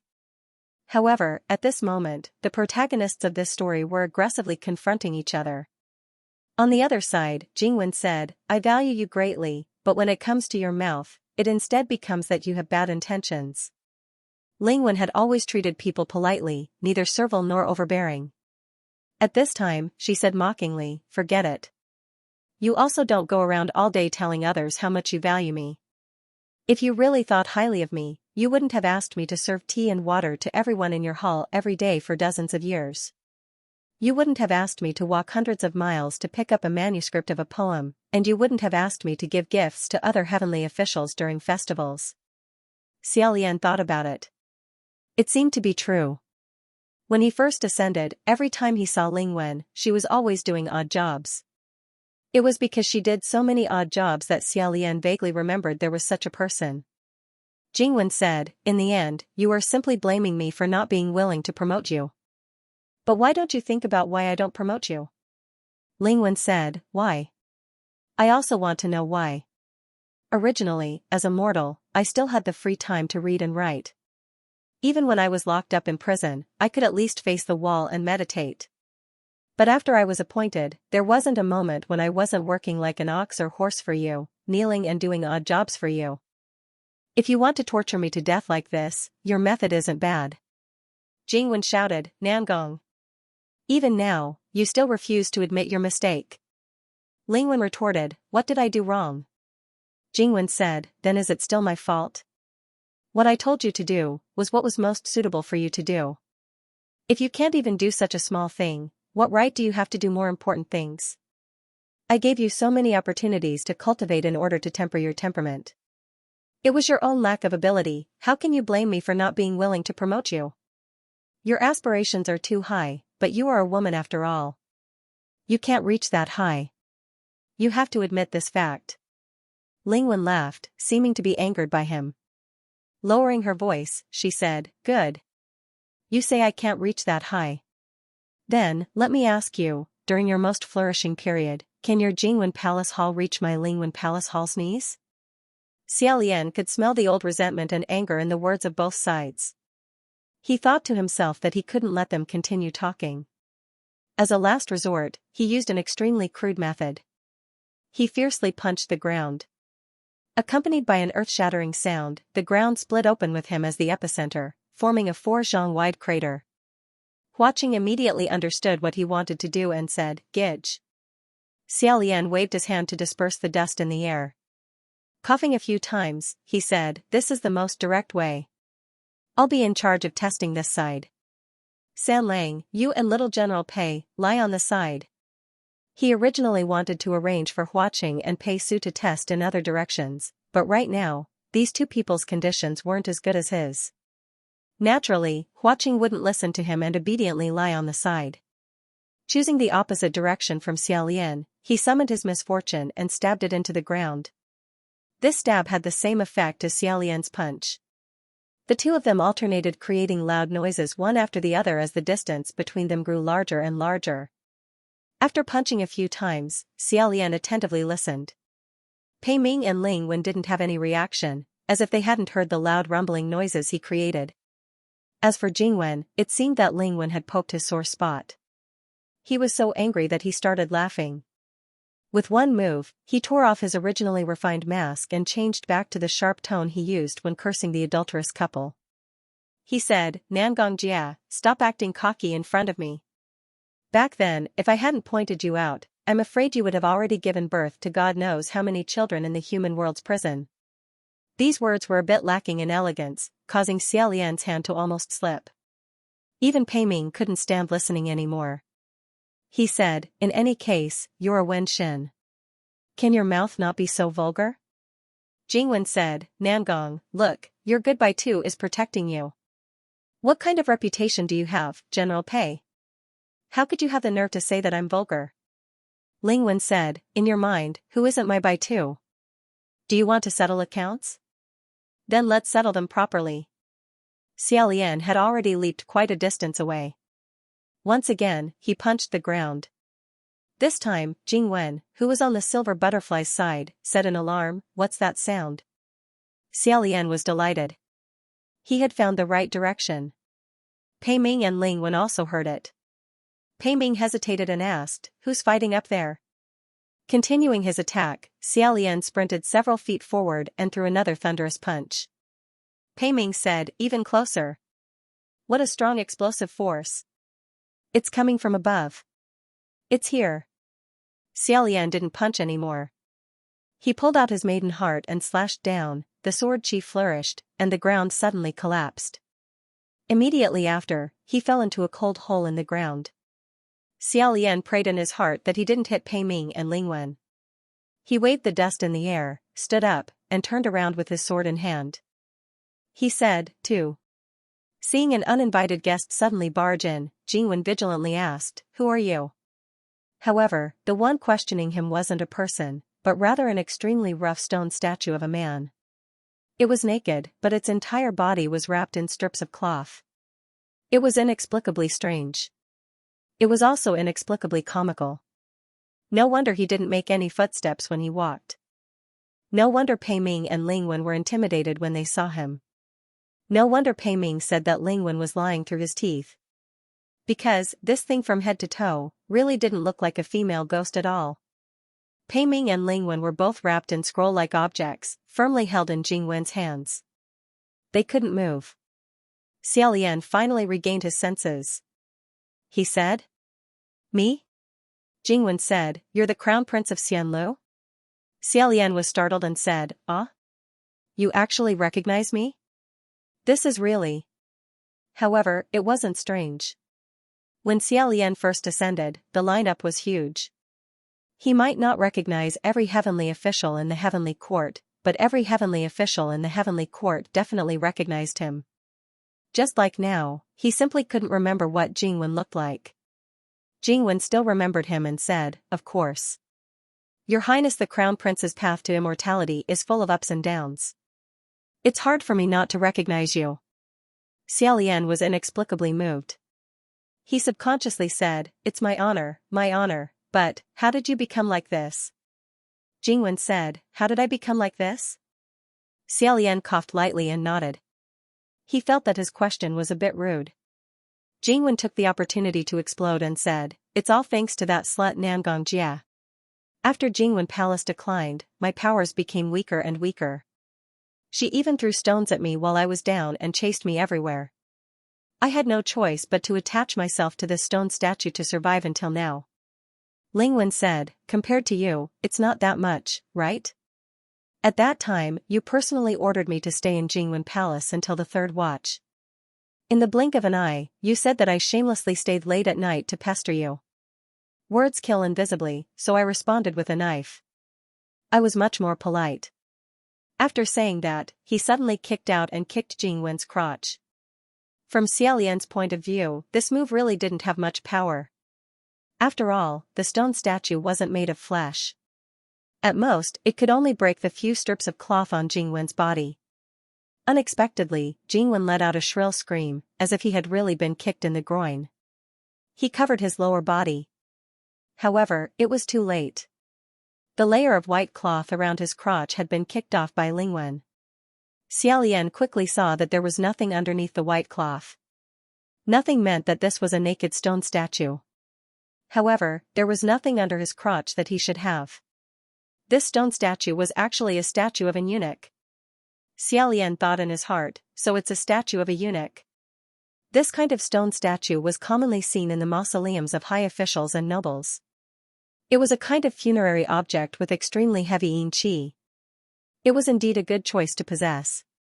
However, Jingwen, a male priest who would haggle over every ounce after losing to a woman, ended up in a statue of a castrated slave. It was truly ironic. Lingwen laughed heartily and said, I say, why are you so flustered and exasperated?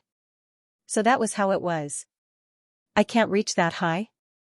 How high can you reach with your current appearance? I'm looking forward to seeing it. Ha ha ha ha ha. Jingwen's indecent cloth had been torn off and trampled on. He was so angry that he wanted to go crazy. He grabbed Lingwen's hair and shouted, shut up. I don't know how many heavenly officials you slept with to be able to climb to this point today. What is there to be proud of? Quickly apologize to me. Lingwen's hair had practically been pulled off by him, yet he endured the pain and didn't beg for mercy. He even more so didn't apologize. Pei Ming said, are you really a Wenshen? You don't have any style or elegance to speak of. Even a shrew cursing on the street is better looking than you. Xiaolian complained incessantly. He was afraid that Jingwen would get agitated and strangle the two people in his hands to death. He couldn't help but say, hey, calm down. Jingwen Jinjuan. Actually, there's no difference whether I have that thing or not. Really? Jingwen grabbed Lingwen with one hand and covered his lower body with the other. He roared, you're lying. There's no difference whether I have it or not. Why don't you try if you don't have it? Xiaolian sincerely said, really? Believe me. Although I have that thing. But there's no difference from not having that thing. Because I have that. He once again offered himself, speaking from his own experience. Hearing this, Jingwen seemed to calm down a bit. He said, what do you have? Xiaolian said, it's that thing. You understand. Even if I have it, I've never used it. Actually, whether it's a male heavenly official, a female heavenly official, or other heavenly officials, these are all worldly possessions. There's no need to be so attached. Jingwen interrupted him and said, since you feel there's no difference, then cut it for me to see. Xiaolian? Jingwen immediately said, didn't you say there's no difference? Hypocrite. You clearly can't bear to lose this thing. Don't use that nonsense to persuade me. I'm not a young man who will cry bitterly and repent after eating 2 of your candies. It's fine if you don't cut it, I'll cut his. He was referring to Pei Ming. Pei Ming was stunned. You motherfaster. This was bad. Although there were many people who wanted to cut off General Pei's thing, Xiaolian didn't want him to succeed here. He hurriedly said, Jingwen Jinjuan. Although it was wrong of Lingwen to bully you after you declined, you also bullied her before, so we're even. There's no need to be so ruthless. As he spoke to divert attention, he quietly put down Xianxia and let it slip behind Jingwen like a snake. Jingwen said, "We're even?" "It's not that simple. You've reminded me. I have something I need to ask this slut. Nangong, did you do anything to the destruction of Suli?" Jingwen was the god of literature that Suli worshipped. Suli was his foundation. If the foundation was destroyed, then it would naturally suffer an impact and even decline. Therefore, Jingwen suspecting Lingwen was very reasonable. After he asked, Lingwen shut her mouth and didn't answer. Jingwen shouted, "Quickly speak. Was it your doing?" "I knew it must be you. It was definitely you, otherwise it wouldn't have been destroyed so quickly. It's all because of you, you treacherous slut.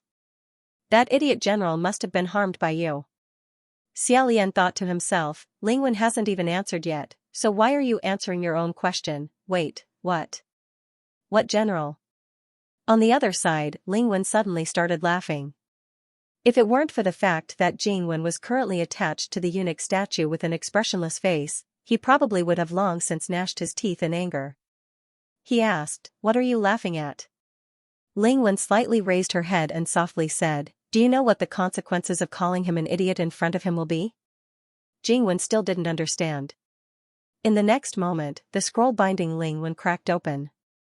A hand covered in black sleeves stretched out from the shattered fragments and covered the top of his head. Jingwen didn't even have time to say a word before he froze. A crack appeared on his rough face, followed by a second, a third. Within 3 cracks, his entire body was smashed into pieces. Lingwen broke free from the shackles and stood in her original spot. Layers of black energy drifted around her body, and at her feet was a pile of rubble. It turned out that the ancient country mentioned in the legends of the embroidered clothed immortal was the country of Suli, and Bai Jin was also a citizen of Suli. Xiaolian had just finished sorting out his thoughts when he heard Pei Ming, who was still firmly bound by the scroll, say, "Lingwen? Stop there first." He saw that Lingwen had turned around and was walking towards him step by step. Thinking of how Lingwen had said to Pei Ming, "He really doesn't like you." Xiaolian thought to himself, this is bad. Could it be that she's going to kill him to silence him? As Lingwen walked, she slowly comforted him, "Bai Jin. He's already dead. It's all nonsense. There's no such thing." However, the effect didn't seem to be good. Lingwen then said, "Old Pei, I have no choice. He heard from Jingwen that you're my boss, so he steeled his heart to kill you. Your Highness the Crown Prince, help me." Without needing her reminder, Xiaolian had already slashed open the scroll binding Pei Ming. Pei Ming leapt up, and the two of them flew out of the hole and returned to the surface. Looking down, they saw Lingwen's fist smashing into the place where Pei Ming had originally been lying. Rubble flew everywhere. The power was astonishing.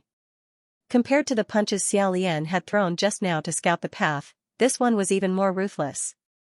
Xiaolian put away Ruoxi and wrapped it around his wrist. Pei Ming also loosened his wrist. After being bound for so long, his left hand had slightly reduced the swelling. However, it was probably only reduced from being stung by 1,000,000 wasps to being stung by 500,000 wasps. He said, "I'm King Innocent." Before he finished speaking, Lingwen's figure had already arrived in front of him. The two of them exchanged a palm strike and both retreated several meters. Xiaolian and Pei Ming glanced at each other.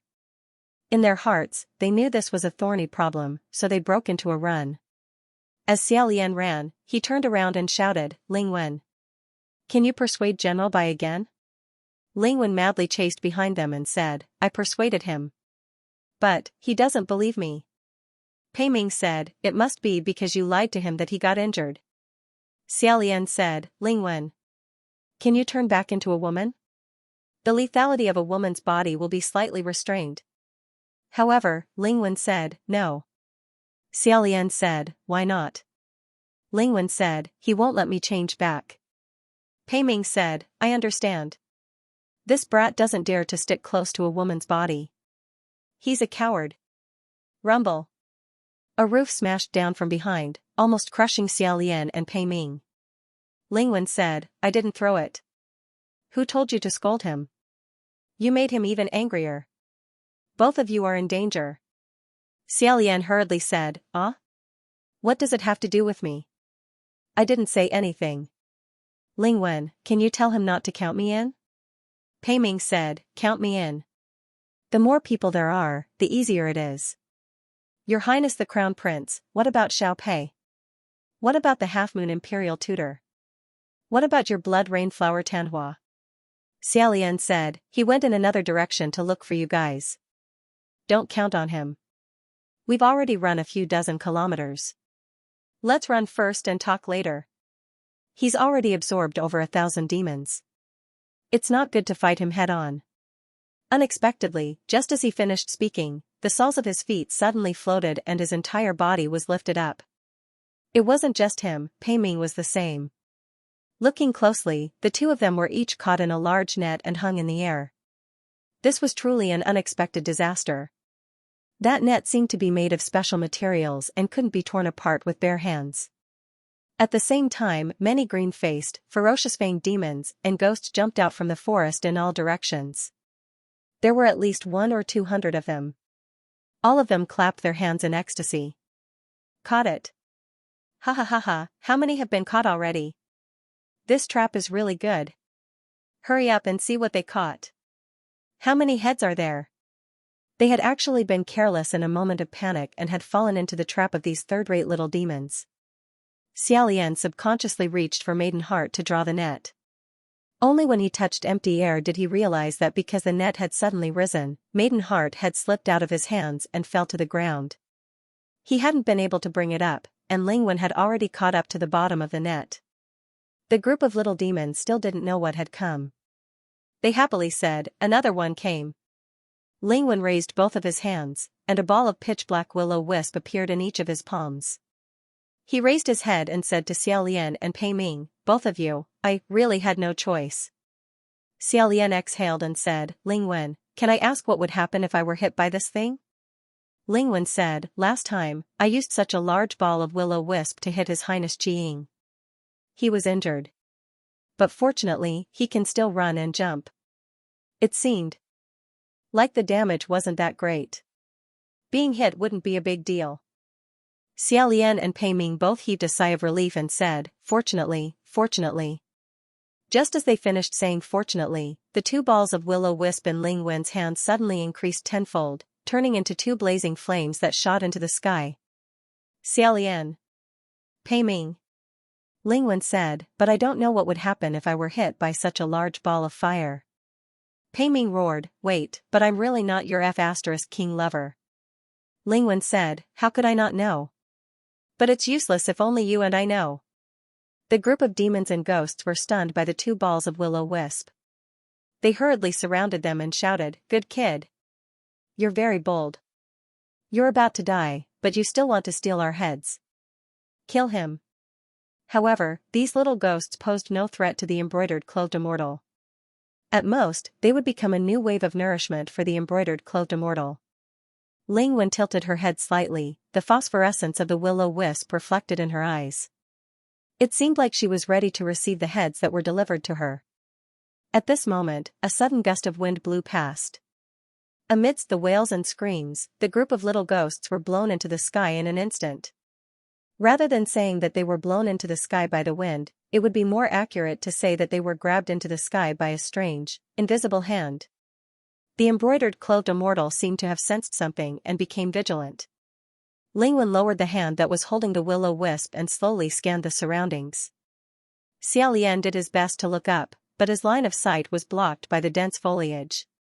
The wretched screams of the group of ghosts had also stopped long ago. Thus, he had no idea what was happening above. Pei Ming vigilantly asked, who's coming? After looking for a while, Xiaolian suddenly said, can't you guys smell it? Pei Ming asked, what? Xiaolian answered, the fragrance of flowers.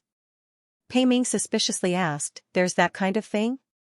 Xiaolian closed his eyes. After a moment, he said with certainty, there is.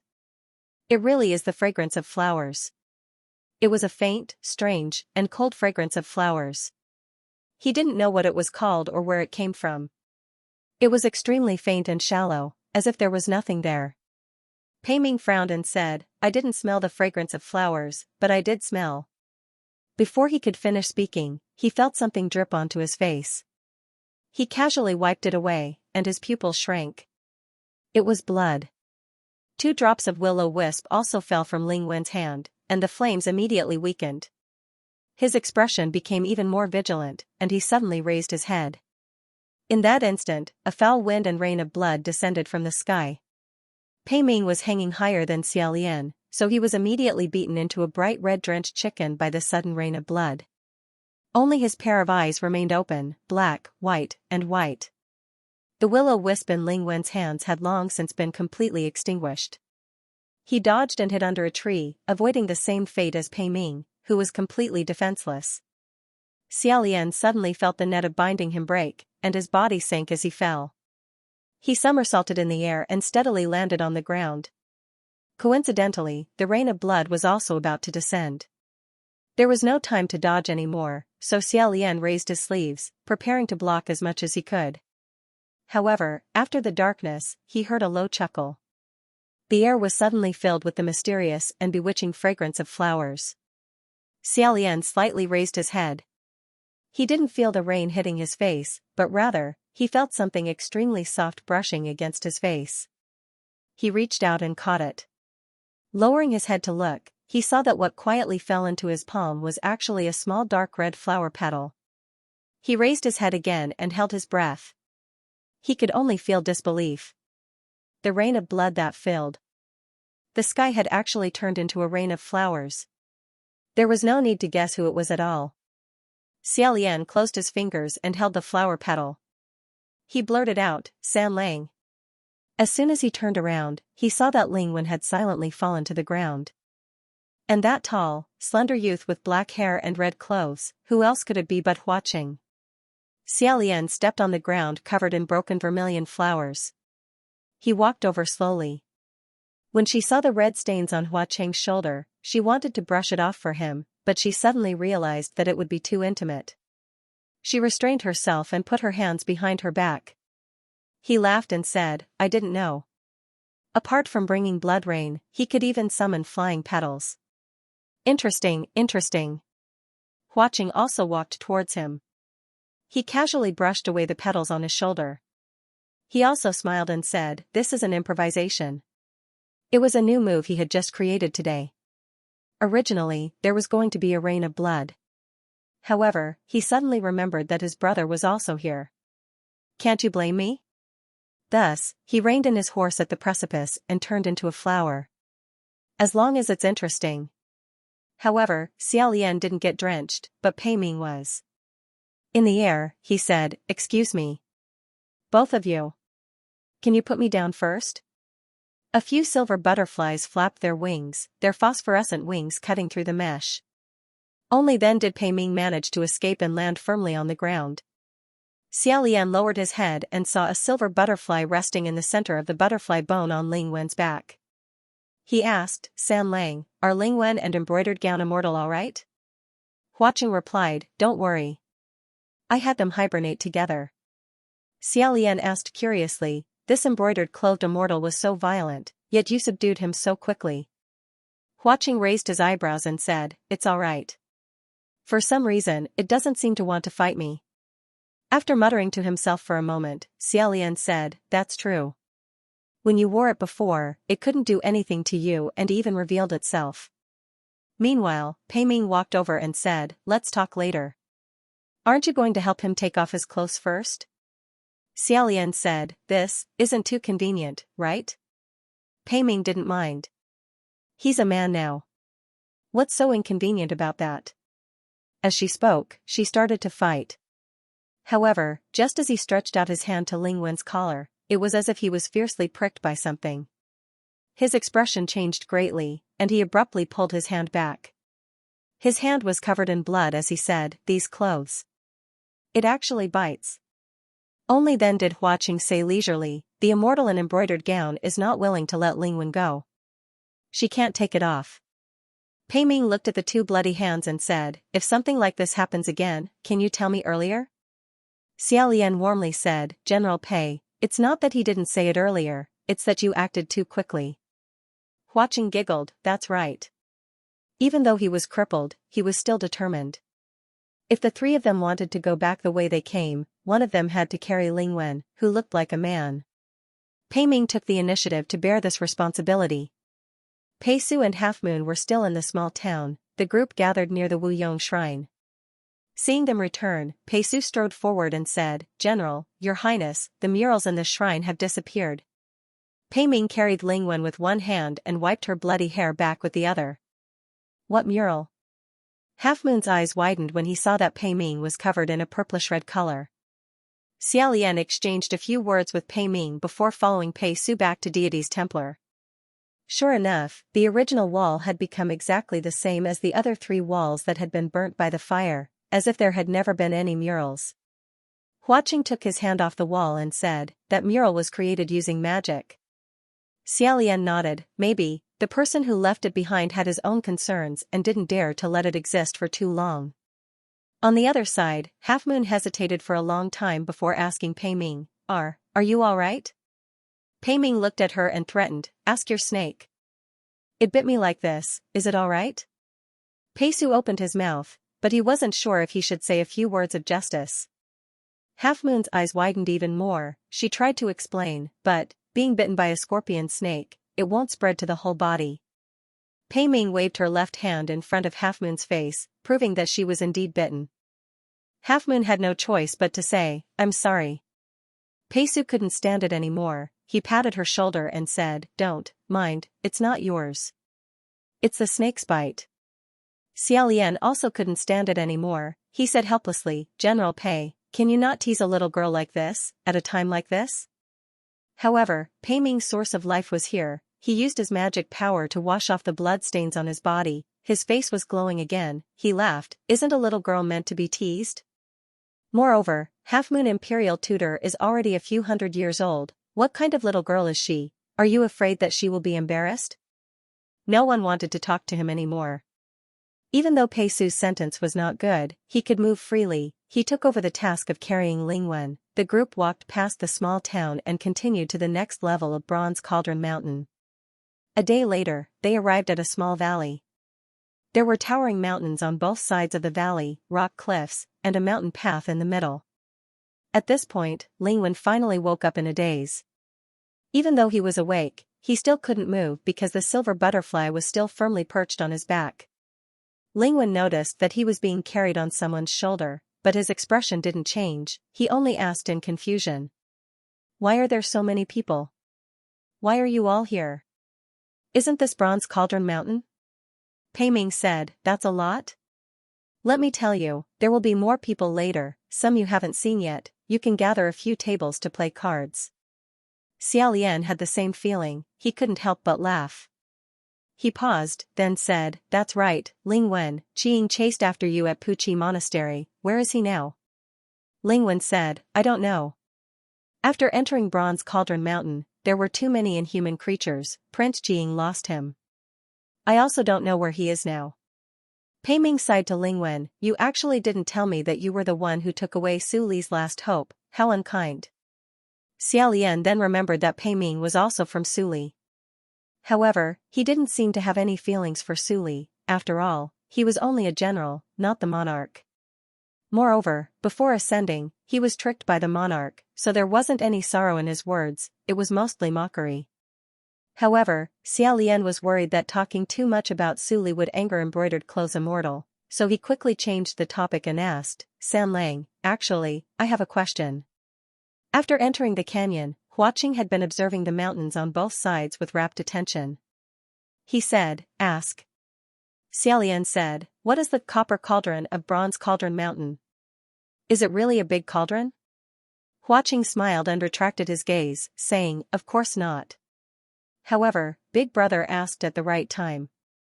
He raised his hand and said, just in time, we can see it now. Everyone looked in the direction he pointed, and for a moment they couldn't help but stop their footsteps. Xiaolian said. That is. Copper cauldron? Huaqing crossed his arms and said, correct.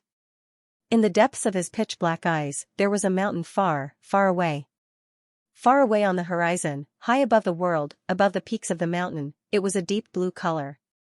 The peak of the mountain was surrounded by a sea of clouds and wind, and a layer of snow could be faintly seen, as if it was an ice field that never melted. Huaqing slowly said, Copper Cauldron is an active volcano, and also the center of the entire Bronze Cauldron Mountain. When the Ghost King is born, it will awaken. Xiaolian said, the volcano will erupt? Huaqing said, yes. Therefore, the Ghost King of the impasse will be accompanied by raging flames, magma, and earth-shattering disasters. Imagining the fiery scene that would make one's eyes red, Xiaolian became slightly absent-minded. Peiming said, it's too far. At this speed, not counting the time spent fighting with the ghosts, it will still take a long time. Xiaolian nodded, saying, that's why the battles in the past were like difficult childbirth. Huaqing smiled, saying, Big Brother's analogy is very clever. After saying that, he suddenly stopped and said, we're here. Xiaolian was stunned, so fast? Huaqing said, we're here. However, it's not Copper Cauldron, it's Wuyong Celestial Temple. Sure enough, in the center of the canyon ahead, a tall and crooked temple appeared. This was the second Wuyong Celestial Temple they encountered. Xiaolian almost couldn't help but want to rub his eyes, asking doubtfully, is this temple real? He couldn't be blamed for this. In fact, almost everyone doubted whether this temple was real or not. Because its appearance was simply too abrupt. It should not have appeared here at all. Who had ever seen a temple built on a narrow mountain path in a canyon? What kind of bullshasters feng shui was this? Even if they couldn't think it through and had to build it in such a place, they should at least build it on the side. However, this Wuyong Divine Temple was built in the middle of the canyon, like a brainless bully, directly blocking the way through the canyon. Peiming said in a low voice, there must be something wrong with this. Everyone, be careful. Lingwen, who was on Pei Su's shoulder, struggled to raise her head, saying, everyone, if you don't want to enter it, you can actually fly over the cliff and walk over the walls. Xiaolian said, no. We have to go in and see if there are any murals. Huaqing said, Big Brother, don't worry.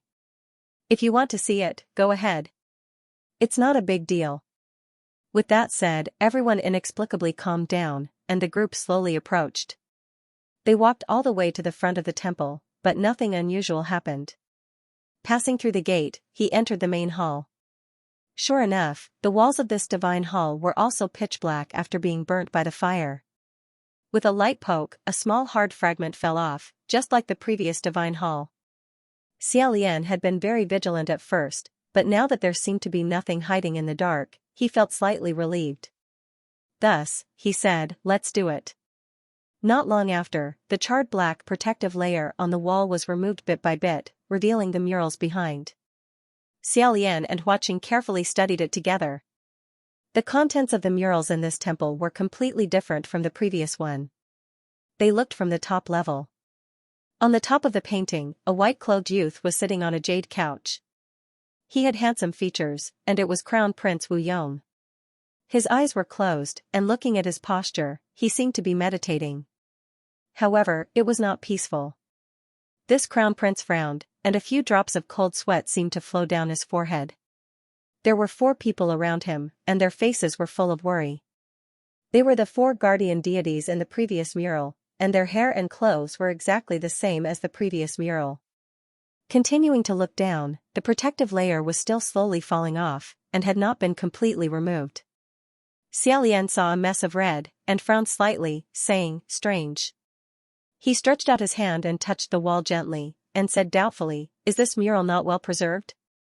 Although he could not see clearly what was painted, he could see that the lines and colors were blurry and hazy, as if it was shrouded in a layer of light smoke.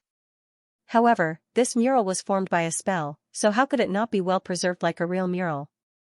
Huaqing was also looking carefully, and he frowned, saying, wait a little longer. The two of them looked at each other. And when the charred black hard objects disappeared, and the painting was complete, they took a few steps back, and looked at it again side by side. When the whole painting came into view, Xiaolian's breath stopped slightly, and he suddenly felt a tingling sensation on his scalp. Huaqing said in a deep voice, no.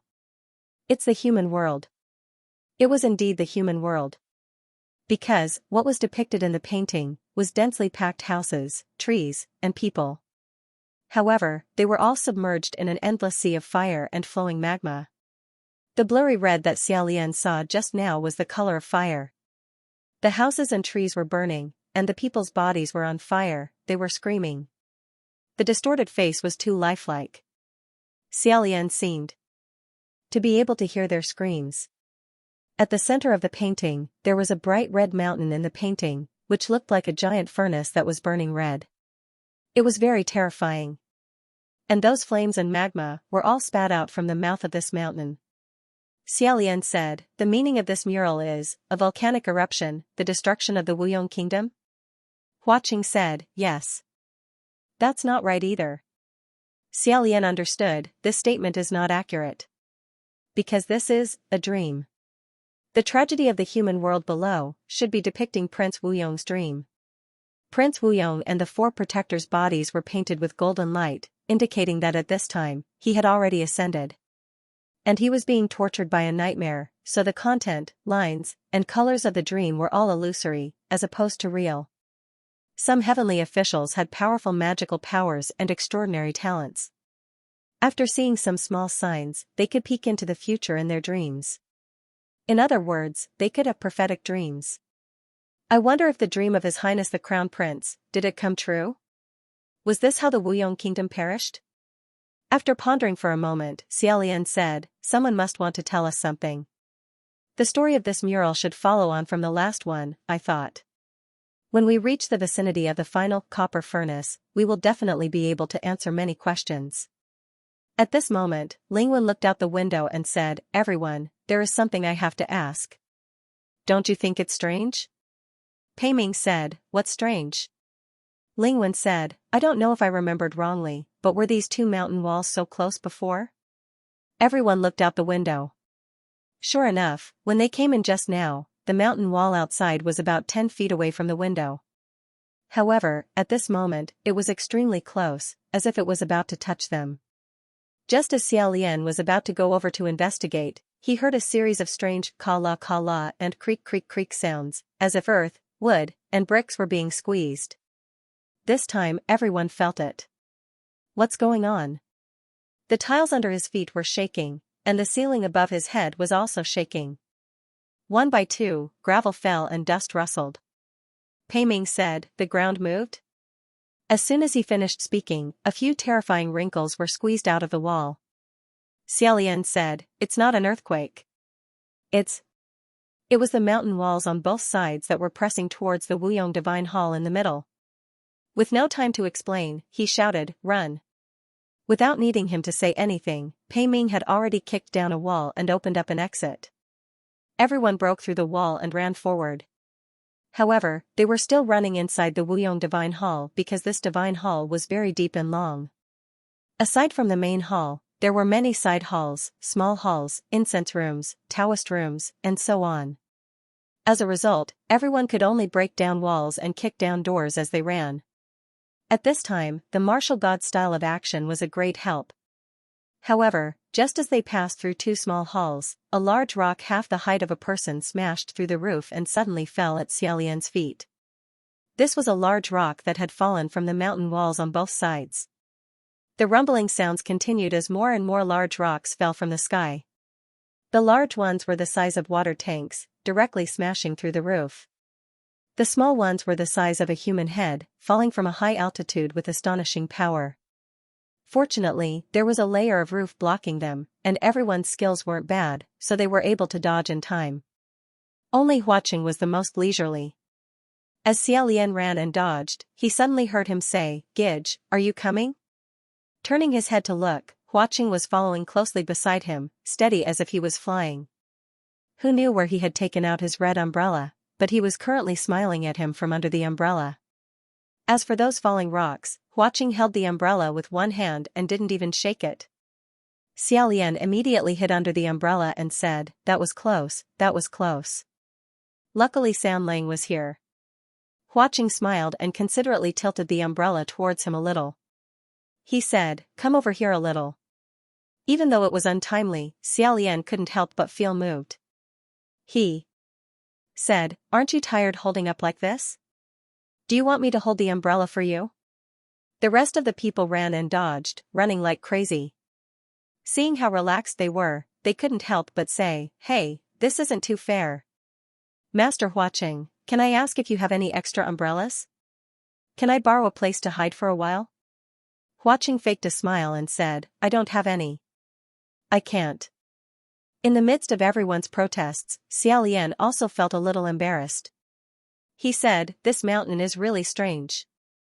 As he said this, he wanted to slip away. However, Huaqing unobtrusively grabbed him and calmly explained to him, "Brother is right. This mountain is indeed strange, the most strange of all strange. There are 3 big mountains in Bronze Cauldron Mountain, called Old, Sick, and Dead. Although they are no different from ordinary mountains, they can move freely within the range of Bronze Cauldron Mountain. Therefore, some people regard them as the landmark of Bronze Cauldron Mountain.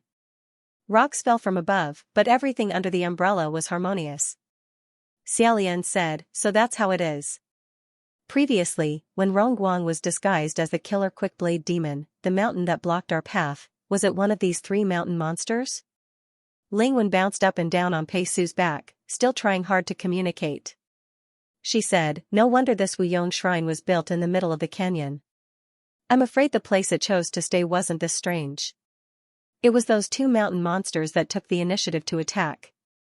Xiaolian said, "However, old age, sick and dead, since there is old age, sick and dead, what about life?" Huaqing said, "Unfortunately, there is no life. At least, I haven't seen it before." Xiaolian said, "Does that mean there's no way to live? That's really cruel." Then, Banyu said, "The mountain walls are still closing in." When they first entered the canyon, the mountain path was about 12 feet wide.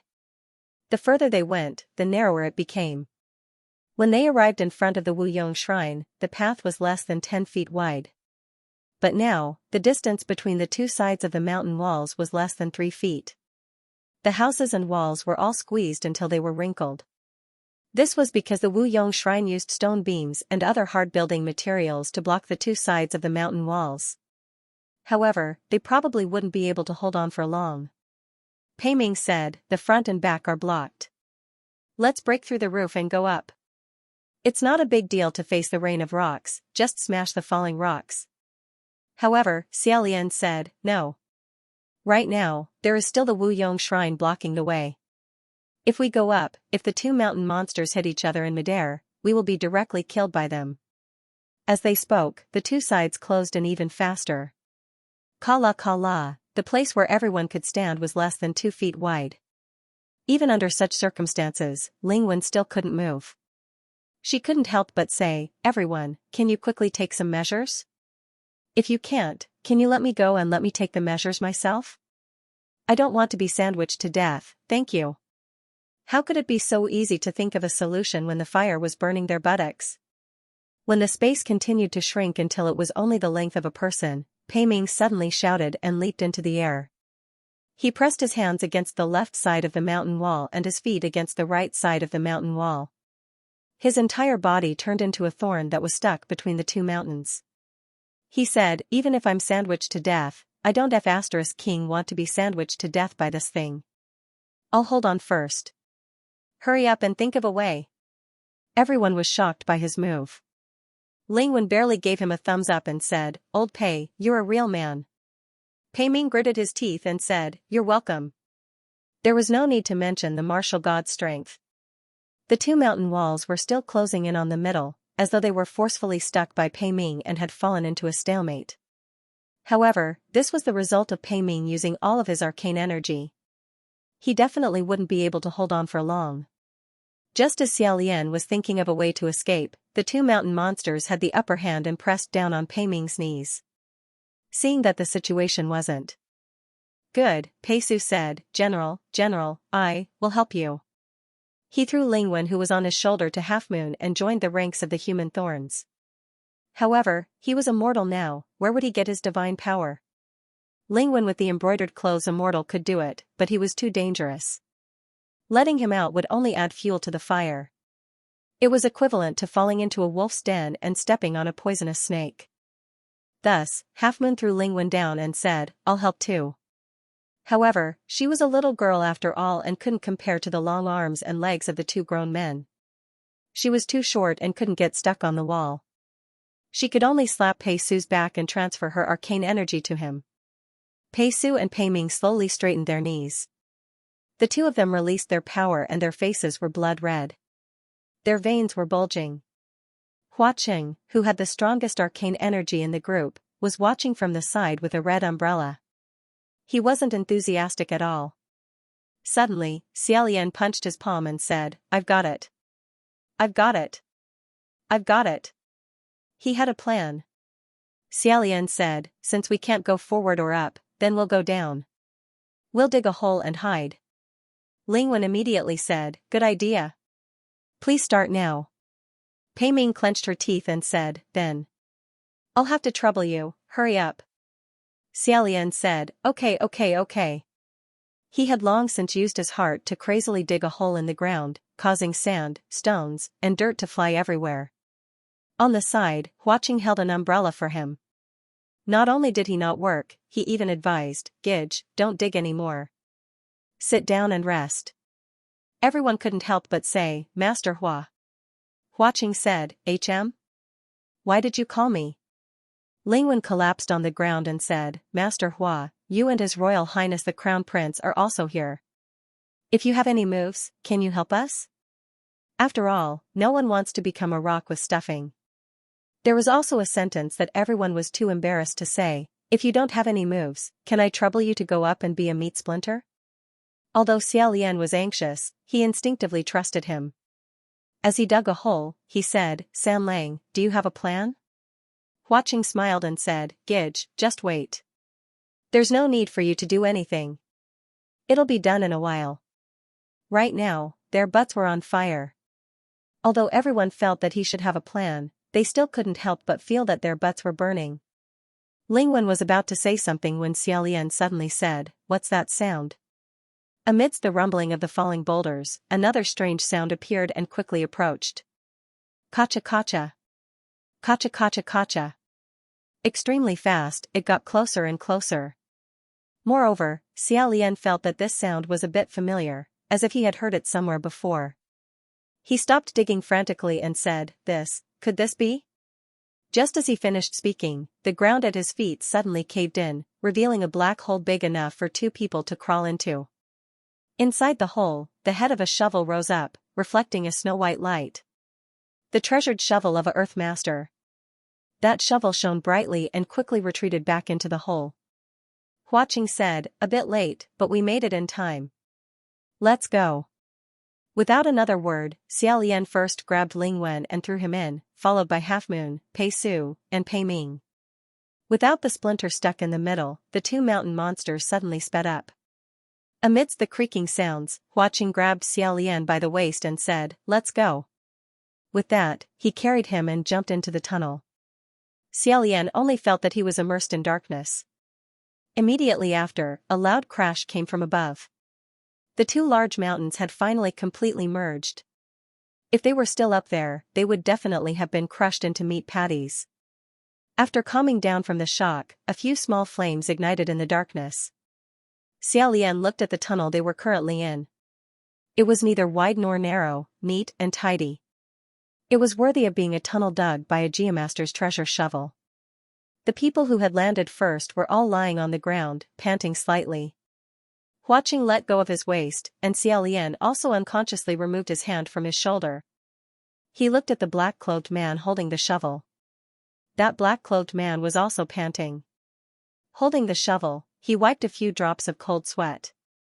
Xiaolian walked a few steps closer and carefully sized him up. This person looked like a clean and tidy youth. He was handsome, and his looks were at least 7 out of 10. However, he did not have much of a personality. Presumably, he was the kind of person who did not have much of a presence. Xiaolian walked in front of him. The black-cloaked man raised his head and said, "Your Highness, Crown Prince." Without waiting for him to finish, Xiaolian already grabbed his wrist and said, "Where is Wind Master?" The black-cloaked man was stunned and said, "Ah? This, I don't know." Xiaolian exhaled and said solemnly, "Why is Sire Blackwater acting?" Your revenge is your own matter, but Wind Master has a friendship with you after all. Furthermore, he has not done anything that goes against the heavens and reason, I hope. At this moment, Lingwen interrupted him and said, Black water? Your Highness, why do you think he is black water? His face looks different. Xiaolian turned back and said doubtfully, because he is holding the Geomaster's treasure shovel. Also, don't you know the key to shapeshifting? This face is so ordinary that it can't be pulled out of a pile of shame. It must be a fake face. First of all, there was the method of shapeshifting, and the face of this black-clothed youth perfectly fulfilled the first requirement of an excellent fake skin, ordinary and mediocre. Even if one stared at his face for 2 hours and fell asleep, they would completely forget what he looked like the next day. Wasn't it definitely a fake face? However, after a while, the black-clothed youth said, I'm sorry, Your Highness, but, I really look like this. Huaqing also walked over and coughed softly, Brother, this is really not black water. Huaqing said, this is indeed his real face. So, this was a real passerby face. Xiaolian covered his forehead and immediately put his palms together. He bowed slightly and apologized. I'm sorry.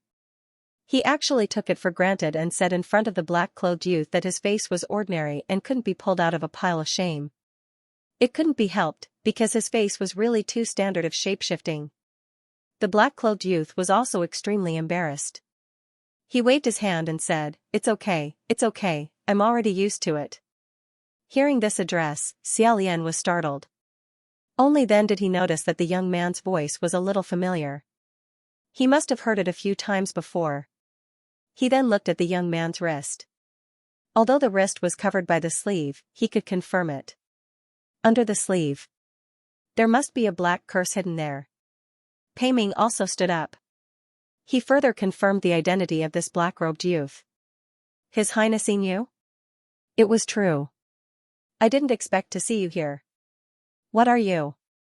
Yining scratched the bridge of her nose with her jade-like fingertips and returned the greeting. He said, Lingwen Zhenjuan. General Pei, little General Pei. Suddenly, a voice snorted, Guiding Jade? You're the Inu who was utterly defeated by your own junior brother? The expressions of the few heavenly officials stiffened. The voice continued, I say, aren't you too useless? Not to mention being demoted. He directly went to work as a thug and compared himself to that Quan Asian. You're really not doing well. And you're his senior brother. This voice came from Rongguang, who was hiding in the jar. Pei Su immediately stuck a talisman on him to shut him up. Although, he was also one of Jun Wu's subordinates. He was just a servant under the city lord of Hua City, so there was no difference. However, the god priest of the past. Today, he was the ghost emissary, and now he was in the same room with so many immortal friends of the past. To make an analogy, it was like a constable becoming a thief and being caught by his old colleague. The atmosphere was filled with an awkward atmosphere. No one knew what to say, so Inu could only silently turn around and continue digging with the Earthmaster shovel. Pei Ming was still concerned about the whereabouts of her friend's younger brother. She said, since Hua City Lord was able to obtain the Earthmaster shovel, it means that the two of you are still in contact? I recall that when I asked His Highness the Crown Prince about it, the Crown Prince even defended you, saying that you weren't familiar with the Dark Water Profound Ghost and didn't know his whereabouts. Can I trouble you to inform that Profound Ghost to release him if he didn't kill Xian? But Huaqing said, you're wrong. I really don't know where Blackwater is. Where did this shovel come from? Huaqing said, I picked it up. Even if he didn't admit it, what could he do? They couldn't do anything to him. Furthermore, everyone needed his help in this situation. Pei Ming could only say, all right. City Lord Hua's luck is really good, to be able to pick up a treasure so easily. Lingwen, who was being carried on Pei Su's shoulder, said out of habit, this treasured spade belongs to the heavenly officials of the heavenly courtyard. Shouldn't City Mistress Hua return it to its rightful owner? Before he could finish his sentence, he realized that he was no longer serving the heavenly courtyard. No, there was no need for him to help collect the debt. Xiaolian rubbed the space between his eyebrows. When he was still thinking whether he should ask secretly, he heard Huaqing whisper in a voice that only he could hear, He Shui through it. After he stopped pretending to be a geomancer, he left the shovel in the ghost city and ran away. Before entering Bronze Cauldron Mountain, I thought it might be useful, so I sent someone to retrieve it. Xiaolian said, so that's how it is. I had thought that I would be able to find out the whereabouts of the Wind Master. This treasured spade is just right for dealing with the mountain monsters.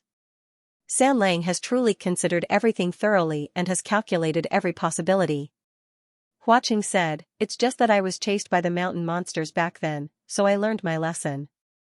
Xiaolian couldn't help but imagine Hua Qing's appearance as a newbie when he first entered Bronze Cauldron Mountain. At this moment, a few small silver lights lit up in the darkness.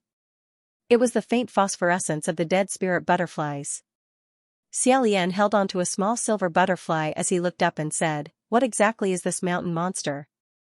Why are they attacking us? Hua Qing said, it's hard to say. When I came, they had already existed for a long time. However, they didn't attack us. They would stop anyone who wanted to enter Bronze Cauldron Mountain. If they couldn't stop them, they would attack. Xiaolian said, attack indiscriminately? If that's the case, it's the same as our goal. Right now, the Rain Master and Prince Qiying are both in Bronze Cauldron Mountain. I hope they won't be in danger. Yinyu had been diligently digging the earth. When he heard Xiaolian mention Quanesian, his movements seemed to slightly slow down. Xiaolian noticed it and swept his eyes over him. He remembered that when he was wearing a mask, he had met Quanesian once. However, at that time, Yinyu acted as if he didn't know Quanesian at all. If Quanesian knew that the person standing in front of him was his senior, what would he do? Lingwen reluctantly raised his head and said, Your Highness Yinyu, have you seen Prince Qiying? He came to my Lingwen Palace Hall and asked me to help him find you many times. Yinyu paused for a moment and said, Is that so? Lingwen said, Yes. When you first went down, he came almost once a day. Later on, there was no news of him. He only came once every 3 days, once a month, and not long ago, once a year. He always felt that there was a misunderstanding between you and the embroidered gown immortal. He wanted to hear your explanation and help you explain to others. However, there was no news from you. Yinyu didn't say anything. He just sighed and dug even more fiercely. Xiaolian said in his heart, he doesn't want to talk anymore. Lingwen was also a smart person. He could hear this, so he kept his mouth shut and left Yinyu to concentrate on clearing the way. After an unknown amount of time, Yinyu finally said, City Master, Your Highness the Crown Prince, we've already advanced 30 li underground. Should we continue digging? When that Earth Master shovel moved through the earth, it moved like the wind, as if it was cutting tofu. Furthermore, there wasn't any debris piled up. In addition, the group of people had the mentality of escaping, so they walked even faster than if they were walking on the ground. In a short while, they had actually run 30 li. When Xiaolian heard him ask him, he felt it was a bit strange. He warmly said, You don't have to ask me. Hua Qing said, It's the same no matter who you ask. What does brother think? Xiaolian thought for a moment and said, When we were attacked by the mountain monsters, we were almost out of the canyon. 30 li should be far enough. There isn't enough air circulation underground. If we stay here any longer, I'm afraid we'll get dizzy. Let's dig upwards. Yinyu answered, Yes. He immediately changed his direction and dug upwards diagonally. He even built beautiful dirt steps. Xiaolian thought to himself, This person is really good to be an assistant. His hands and feet are nimble, and he doesn't say a single word of nonsense. Everyone followed behind Yinyu and walked up a few dozen steps. Suddenly, Xiaolian felt his feet step on a hard protrusion. It didn't seem like a rock, nor did it seem like mud. Lowering his head, he squatted down and used his hands to dig. After a moment, he frowned slightly. When Hua Qing saw this, he said, Brother, don't move. However, it was already too late. When Xiaolian stood up, his left hand was already holding up a skeleton. His right hand was also holding up a skeleton. He said, Everyone, I have a question. Did we dig into a mass grave? Meanwhile, Pei Ming also pulled out a thigh bone from the dirt wall at the side. He sighed and said, Probably. Looking at this bone, it was definitely a stunning beauty with slender legs when she was alive. For her bones to be buried here, it really is a pity. Huaqing said, it's a pity. It's true that the legs were long, but this is a man's bone. When Pei Ming heard that it wasn't a woman, she threw away the thigh bone with a lack of interest. Huaqing then said, to be precise, it's the bone of a man who transformed into a ghost. Therefore, there's definitely corpse poison on it. Pei Ming spread out his palms. Sure enough, the places where his hands had gripped the bone started to emit a cyan corpse aura. Lingwen said, can't you control your own hands? Can you? Pei Su said, corpse, poison, no harm. General, army is a heavenly magistrate. Once, it'll be fine. Truthfully speaking, that thigh bone wasn't only slender, it was also quite sturdy.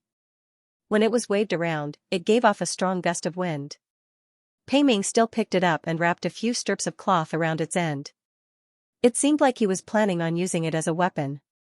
He said, Your Highness the Crown Prince, how come you're fine holding those two skulls? Xiaolian gently put down the two skeletons and spread out his hands towards everyone. As it turned out, the palms of his hands were also cyan.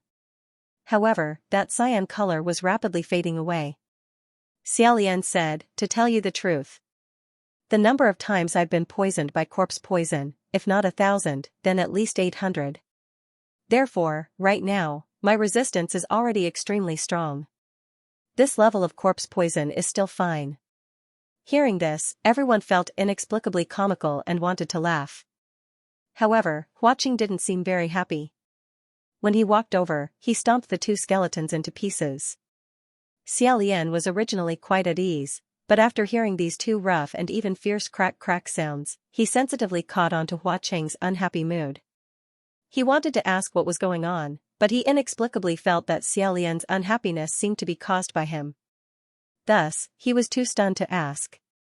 After a short while, he heard Huaqing calmly say, Why did it take so long to dig? The distance between this tunnel and the surface should be at most 20 feet. Even if digging diagonally upwards would take a bit longer, it shouldn't take this long to dig. Inu gloomily said, I also find it strange. Wait, we're here, we've dug through.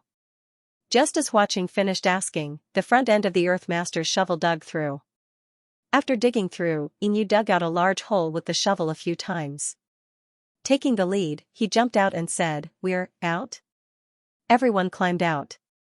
However, when their feet stepped onto the surface, they all felt strange. Pei Ming said, We've returned to the surface? It can't be. What place is this? The place they came out from was definitely not the surface. That was because the light was extremely dim. Lingwen said, Just now, when we left the canyon, it was still daytime. There's no reason for the sky to darken so quickly. Several dead spirit butterflies flew out with a faint phosphorescent glow and circled around. Everyone could finally see where they were now. This was a huge cave. It was spacious, and the dome was extremely high and wide, like the ink-colored night sky. In all directions, there were countless small caves, and each cave led in a different direction. Xiaolian curiously asked, Was this place artificially dug, or was it naturally formed? Huaqing crossed his arms and glanced at it before saying, It was naturally formed. Although he still answered all of Xiaolian's questions, Xiaolian kept thinking about the small bit of abnormality he had felt just now. Huaqing then said, The digging point we chose just now just happened to be pressed against this mountain. We dug into this mountain.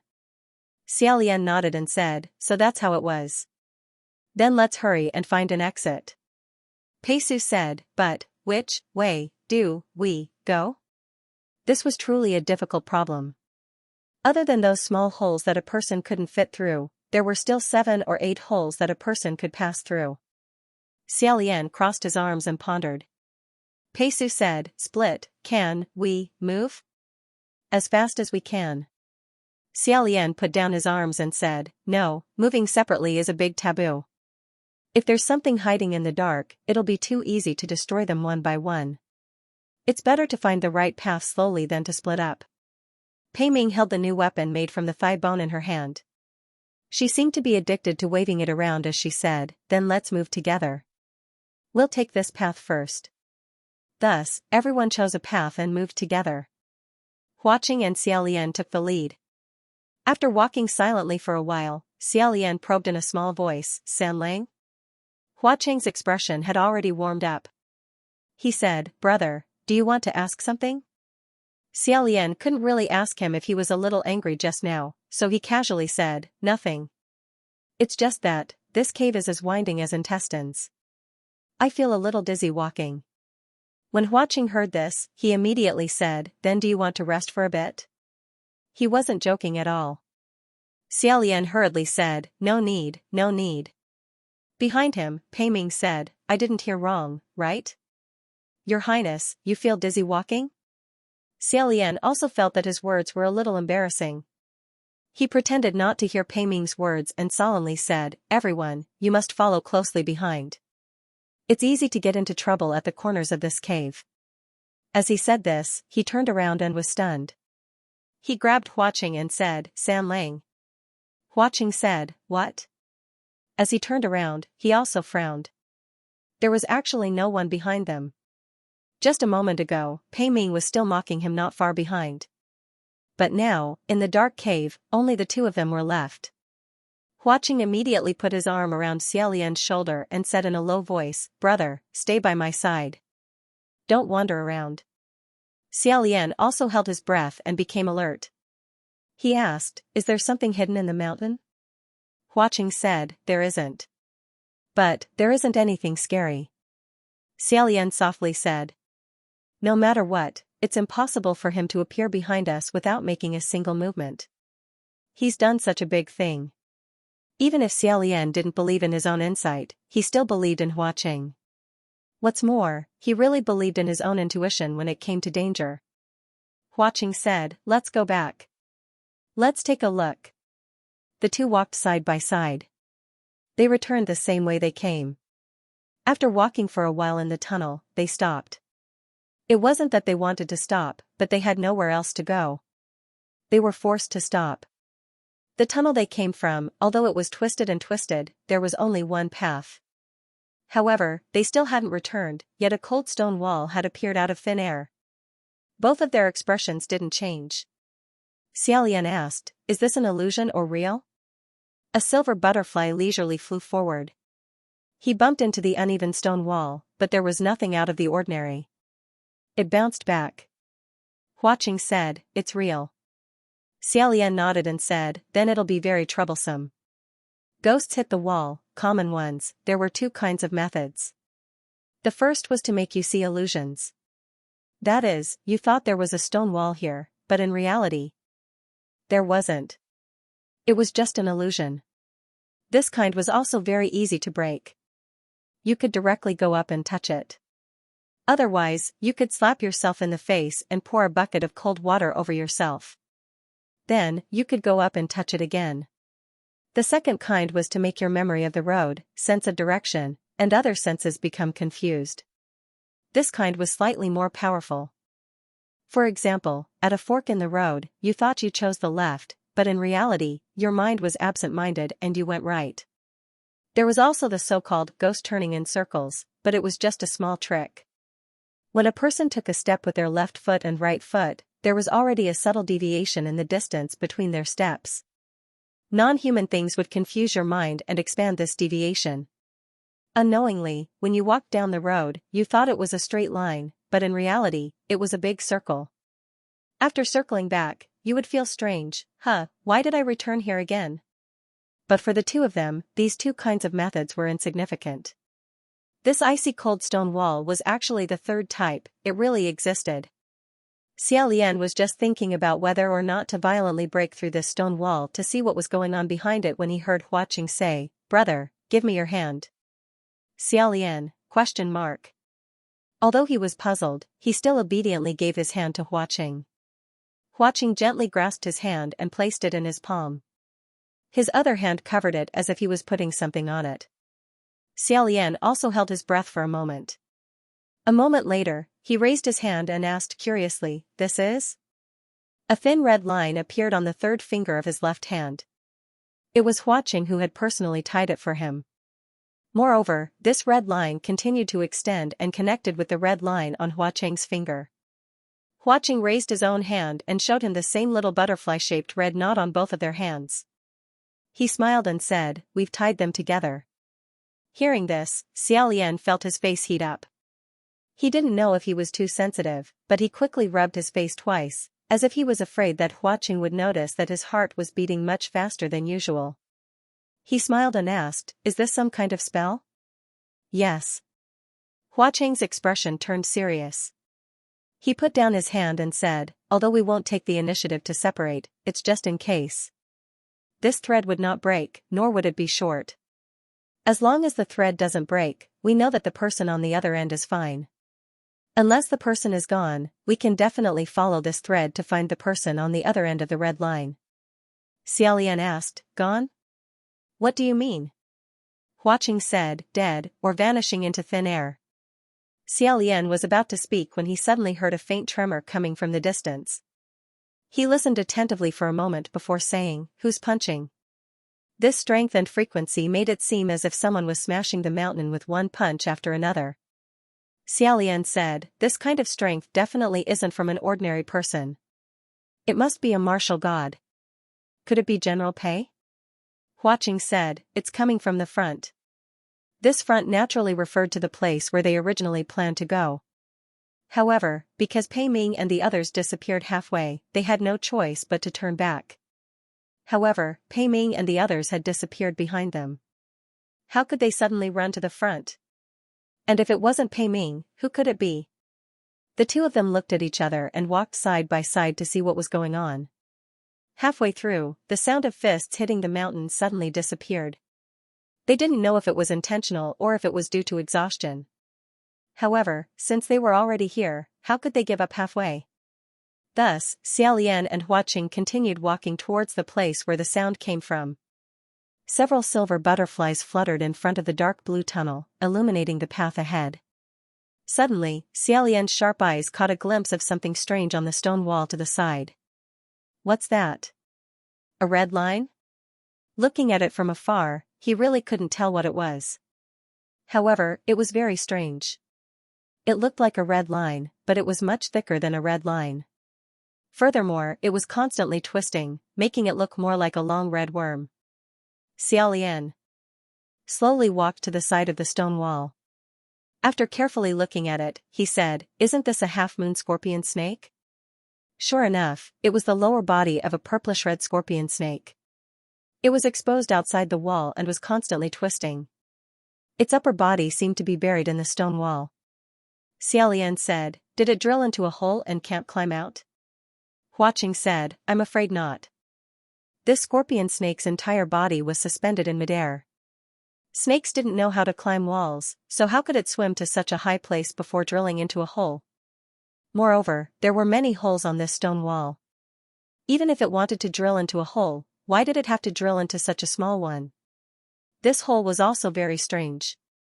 It seemed to perfectly fit the shape of the snake's body, which was why it was stuck. Xiaolian wanted to grab that snake and pull it out to take a look. However, that snake was extremely vigilant. It madly swung its scorpion tail, randomly stabbing and almost stabbing Xiaolian.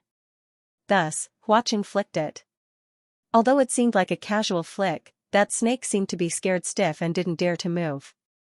Xiaolian didn't know whether to laugh or cry. Just as he was about to speak, he suddenly closed his mouth and said, "Did you hear that?" Huaqing also said, "I heard it." The two of them looked forward at the same time. In the darkness, a low breathing sound could be heard.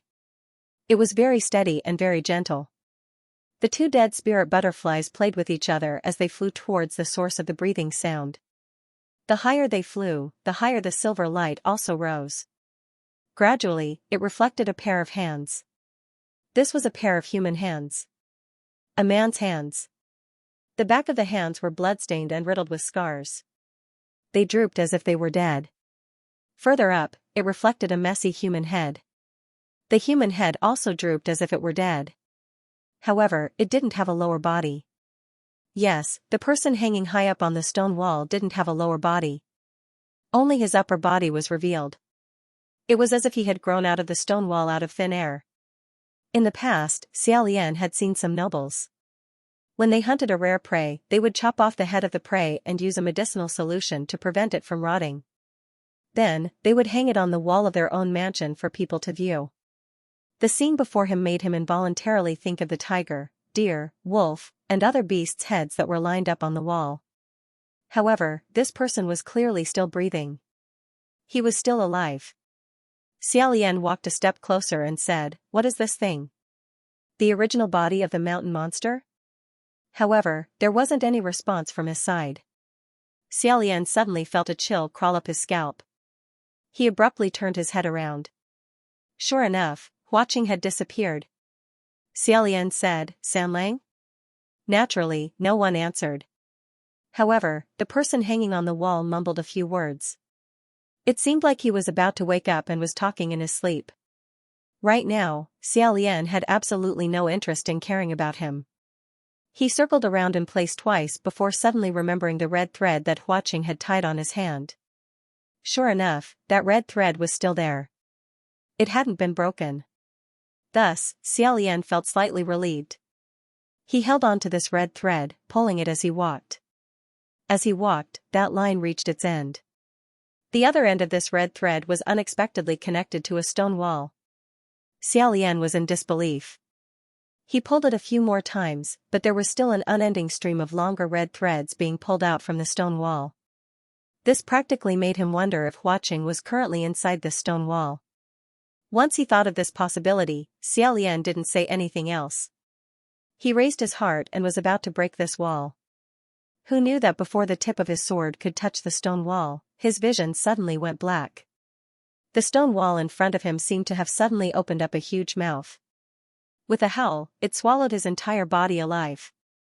The blackness in front of him didn't pass quickly.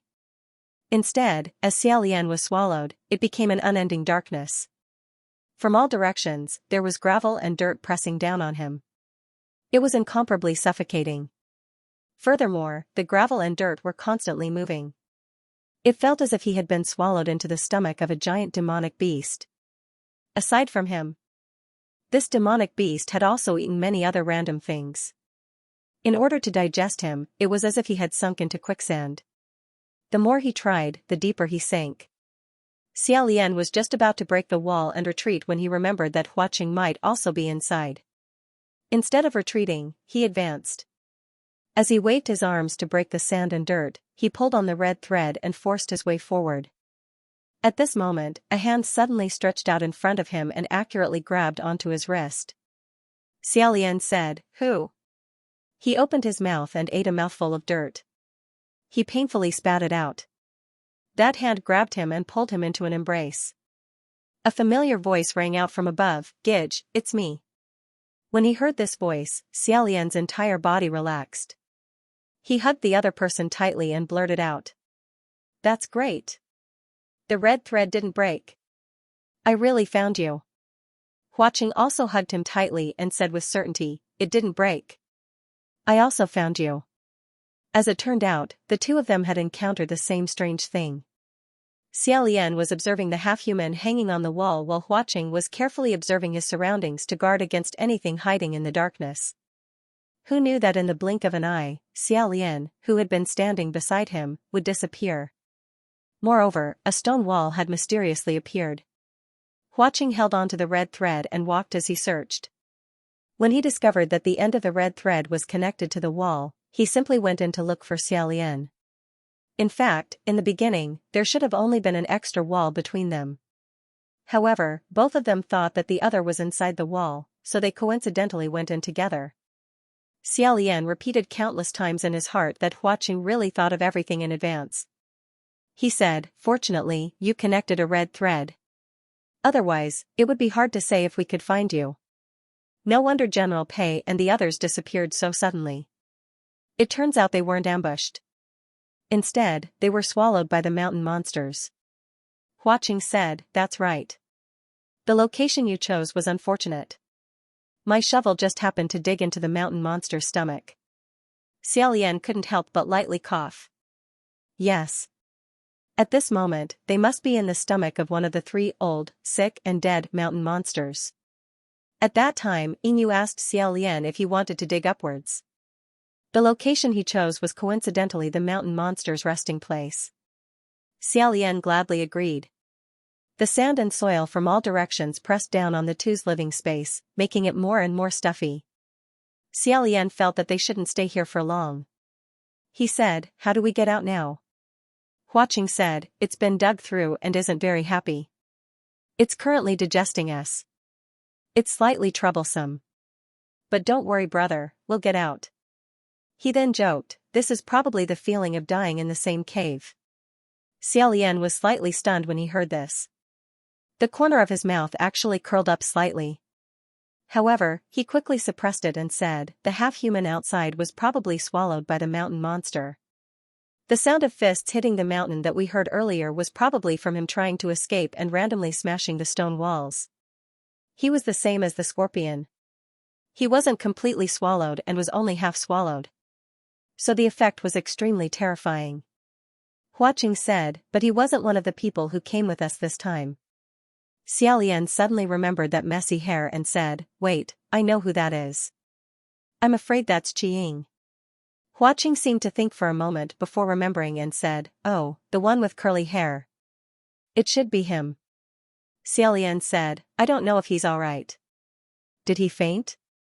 "Just now, I saw that he wasn't responding." Huaqing said, "He's fine. He fell asleep." Xiaolian asked, "How did you know?" Huaqing said, "I left a few silver butterflies outside and just sent them over. My right eye can now see the situation outside." As soon as he finished speaking, he let out a soft "N," as if he had seen something strange. Xiaolian asked, "What's going on outside?" Huaqing didn't say anything. He slightly lowered his head and gently lifted Xiaolian's chin, pressing their foreheads against each other. Xiaolian suddenly opened his eyes, closed them, and opened them again. He said, "This really is magical." His right eye unexpectedly saw a different scene from the one in front of him. Although it was pitch black, he could still make out a rough outline. This silver butterfly that was monitoring the outside world seemed to be hiding in a pile of weeds. Below the scene, a shadow was slowly approaching. Xiaolian said in a low voice, "Someone's coming. I don't know who it is." "Where did you hide your silver butterfly? Won't it be discovered?" Huaqing said, "It's in his hair. It's hidden in the light, so it won't be discovered." That shadow finally walked close enough. When it raised its face, its complexion was pale. It was indeed Inu. He was still holding the Earthmaster shovel. With this divine artifact in hand, even if he was swallowed by the mountain monster, he could also quickly dig out a way to escape. Therefore, it was not strange for him to appear here. After all, the sound of Quanesian pounding the wall just now could be considered earth-shattering. Because the scene that his left and right eyes saw was different, it was extremely uncomfortable. Xiaolian blinked lightly. He discovered that even if he closed his eyes, his right eye could still see the scene outside, so he simply closed his eyes. At this moment, his gaze suddenly shook slightly, then, he suddenly swung left and right. It seemed that Quanesian had finally woken up and shook his head. Seeing him raise his head, Inu's movements were extremely fast. He raised his hand and covered his face with a ghost mask. However, Quanesian had no time to pay attention to him, because as soon as he woke up, his entire body shrank back fiercely. The mountain monster sucked a large part of Quanesian's body. While his hands were still outside, Quanesian continued to pound the wall and at the same time, tried his best to pull himself out. However, this mountain monster was probably 1,000 years old. His demonic power was profound. He opened his mouth wide and sucked again. Quanesian sank deeper and deeper until the sound of pounding the wall disappeared. It seemed that both his hands were dragged into the stone wall. At this moment, the mountain monster stopped moving. However, Quanesian only left his head exposed outside. He seemed to have only noticed that there was a person standing below and asked without hesitation, "Who are you?" Inu did not answer. Through the mask, he shot out 2 gazes. That gaze was hair-raising. Xiaolian could not help but think, "This doesn't look like a gaze that wants to reminisce about the past." Quanesian continued to say without hesitation, "Is that a shovel in your hand? Help me dig open the wall, I want to come out." His words had always been like this. Innocent, matter-of-fact, fearless, like a child. He did not even ask who the other party was and asked him to help. He did not even consider whether the strange shadow that appeared in this kind of situation and atmosphere would come to take his dog head. Hearing his words, Inyu's hand that was holding the Earthmaster shovel gradually tightened. In a flash, he grabbed the shiny shovel and slowly walked towards Quanesian. Step by step, he looked like a murderer who was about to commit a big crime. Xiaolian felt an inexplicable sense of fear. Wait, why do I feel like he's going to cut off Qi Ying's head with a shovel? But Huaqing said, who knows? Xiaolian? Huaqing continued, however, we can't let him kill Quanesian for the time being. Right now, the mountain troll could only swallow him raw as it wasn't easy to digest. However, if Quani really died and only his corpse was left, it would be much easier to digest. The mountain troll ate a god official and its magic power increased greatly. If we want to go out, I'm afraid it will be more troublesome. Xiaolian hurriedly said, wait. San Lang, let's put aside whether it's good or not. Inyu is your subordinate. Based on your understanding of him, do you think he would kill Qiying? What kind of hatred do they have? Qiying was so eager to find Inyu.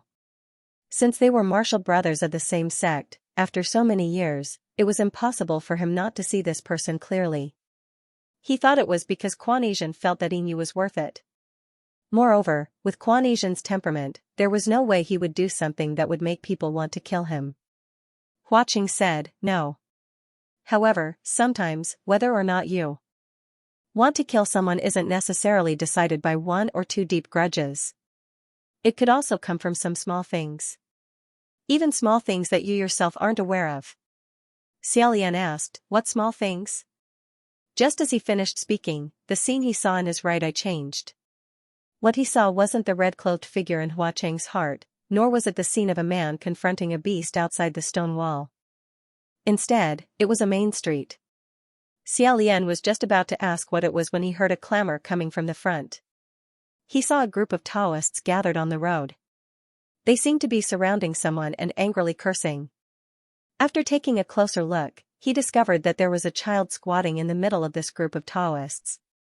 His hair was curly and his face was covered in blood.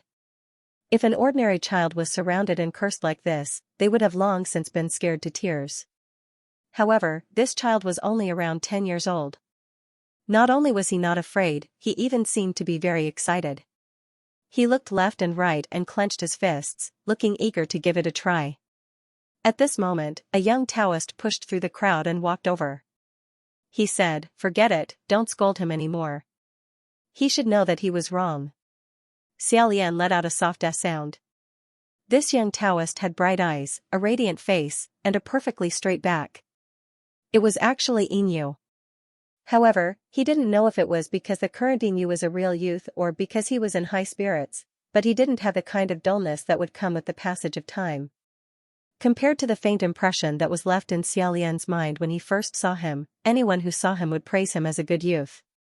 They were practically two completely different people. Xiaolian thought to himself, this time, he's not that ordinary after all. Huaqing laughed out loud. Who isn't a youth? Only then did Xiaolian realize that he had accidentally said it out loud. He said, San Lang's right eye can even see this kind of thing? Huaqing said, it's not my right eye that sees it. It's something else that sees it. I'm just borrowing it to take a look. Xiaolian said, wonderful method. Wonderful method. Huaqing said, it's simple. If you want to pick a subordinate, you can't do anything without turning the other person's background inside out. I'm pretty good at this. In the future, if there's a need, feel free to find me if you want to dig out someone's background. At this time, in the image that their right eye saw, another handsome Taoist who was about the same age as Inyu angrily said, he knows his mistake, my ass. Look at his appearance, does it look like he knows his mistake? This little demon doesn't understand anything at all. Let's properly do our morning exercises, yet we were smashed by him with rocks and mud. We have to teach him a good lesson. Inyu stopped him and said, forget it, Jianyu. He's already been beaten to this state. Next time, he definitely won't dare to do it again. You guys should have vented your anger already. What's there to teach him? If you teach him again, he'll die. Look at how this child is dressed, there must be no one at home, no one to teach him. Don't worry about him, go back and calm down. As Xianxia turned around, he angrily said, I'm telling you, there's something wrong with this stinking brat's brain. He's not normal. Look at how he's still laughing after getting beaten up. He even wants to get beaten up again. As Xianxia pushed them away, he said, AI. You already said there's something wrong with his brain, why bother arguing with him? It could be seen that at this time, Xianxia's words carried a lot of weight among his fellow disciples. Although everyone was indignant, they still went back. Xianxia looked at the child sitting on the ground and squatted down. Before he could open his mouth to speak, the child grabbed another handful of mud and threw it at his face. The expression on his face was still excited. Xianxia was speechless for a moment. He wiped the mud off his face and said, You little brat, why are you so mischievous? Why did you hit the Taoist priests of our monastery? The child jumped up and assumed a fighting stance, saying, Come and fight. Xianxia stood up and said, This stance was taught by us. Who taught you? The child only shouted, Come and fight. He bounced up and down on the spot like a silly little monkey. At the same time, he continuously grabbed the mud and stones on the ground and threw them at his opponent. His technique was actually very accurate. Xianxia was a few years older than him, so he couldn't fight with a child due to his status. However, he was beaten up by the child and said as he ran, This technique was also taught by us. Did you secretly learn it from the top of the wall every day? Don't hit me, I said, don't hit me. I didn't hit you. Do you really like fighting that much? Unexpectedly, after he said this, Xianxia suddenly stopped and nodded. He rubbed his muddy hands and said, I like it. He actually said it very seriously. Xiaolian and Xianxia were stunned. It went without saying who this child was. Xiaolian couldn't help but sigh, Xianxia is really a martial arts fanatic. A natural martial god. Although at this time, everyone else thought that Xianxia was a child with a mental problem, Xiaolian felt very close to him. Because, towards something, one must first be crazy before they could become a god. Just from this point alone, those who could understand this kind of craziness could be considered to have a bit of potential and be a bit interesting. As for those who couldn't understand, they could only laugh at people who were crazy and stupid. From this moment on, it could already be determined that there was no hope on this path. Xianxia was stunned for a moment, then he laughed again. However, he didn't laugh for long. In the next moment, his face was once again plastered with mud. He hurriedly said, Hey! I said don't hit me. Listen to me. Then. Do you want to become my disciple and learn how to fight? Hearing this, Xianxia's movements stopped. He grabbed the mud in his hand and didn't know whether it flew out or not. But Xiaolian didn't see whether he threw it out or not. Because, at this moment, Xianxia outside the stone wall nailed the Earthmaster shovel to the wall with a dang sound. He didn't really shovel off Xianxia's head, but the sharp metal brushed past Xianxia's face. It was extremely dangerous. The silver butterfly hidden in Xianxia's hair was very stable. Although it wasn't startled by this sudden attack and flew away, the scene Xiaolian saw with his right eye changed. He couldn't help but blurt out, Don't. Huaqing seemed to have already expected this and said, Look. I indeed have this inclination. However, my killing intent isn't heavy at the moment. Xianxia only revealed his head and said, You want to kill me? Xianxia didn't say anything. Xianxia seemed very puzzled and asked, Did I do something wrong? Xiaolian also asked, Did he do something wrong? Huaqing said, It's hard to say. Gidge, take a look yourself. After he finished speaking, a Taoist room with white walls and black tiles appeared in front of Xiaolian's right eye. Xianxia looked a few years older than before. He was currently leaning over the writing desk in the Taoist room and writing at a very fast speed. Beside him was a large circle of fellow disciples who were complaining. Senior brother Xianxia, Xianxia's table manners are too unsightly. Every time he eats, he spills it all over the place. Furthermore, his appetite is 3 times bigger than other people's. He's just like a starving ghost. He monopolizes the rice bucket by himself, making it so that other people can't eat well. Senior brother Xianxia, I can't live with him anymore. I want to change rooms. He's always so angry when he wakes up. Every day, I worry that he'll kick me and break my ribs. I can't afford to provoke him, I can't afford to provoke him. Senior brother Inu, I don't want to be in the same group as him. This brat never cooperates with others and doesn't care about others. He only cares about fighting randomly to show off. I'd rather be in the same group as the worst junior brother than be in the same group as him. Inu felt dizzy from listening to all this. He said, okay. Then, how about this? I'll investigate first. After the investigation, I'll think about how to deal with it. You guys can go back first.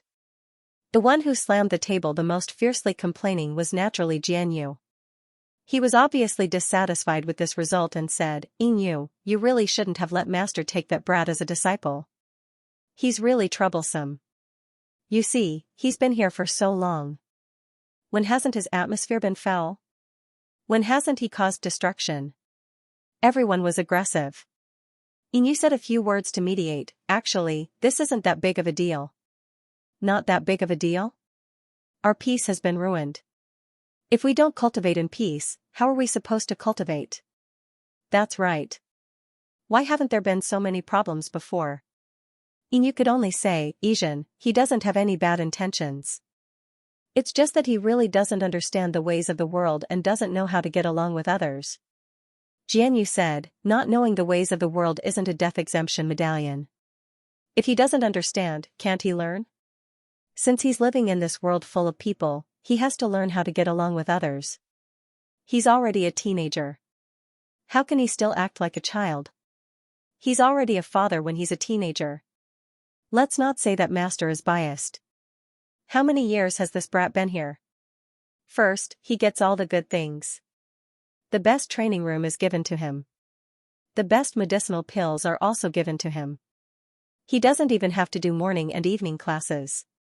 He doesn't even have to memorize scriptures. If Master catches him, he'll just say a few words to him out of courtesy. He won't even be scolded. Based on what? Senior apprentice brother Inu, you're the eldest disciple. If you're like this, everyone can forget about it. But who does he think he is? He doesn't have any upbringing or morals. What's so great about having good aptitude? Which one of us will submit to him? This was faintly trying to sow discord. Everyone clamored one after another. When Inu heard this, his complexion suddenly turned ugly. He gripped his brush tightly. Xiaolian couldn't help but feel that things were far from good. It was very easy for people with average tolerance to take this kind of bait. But what if it was a narrow-minded person?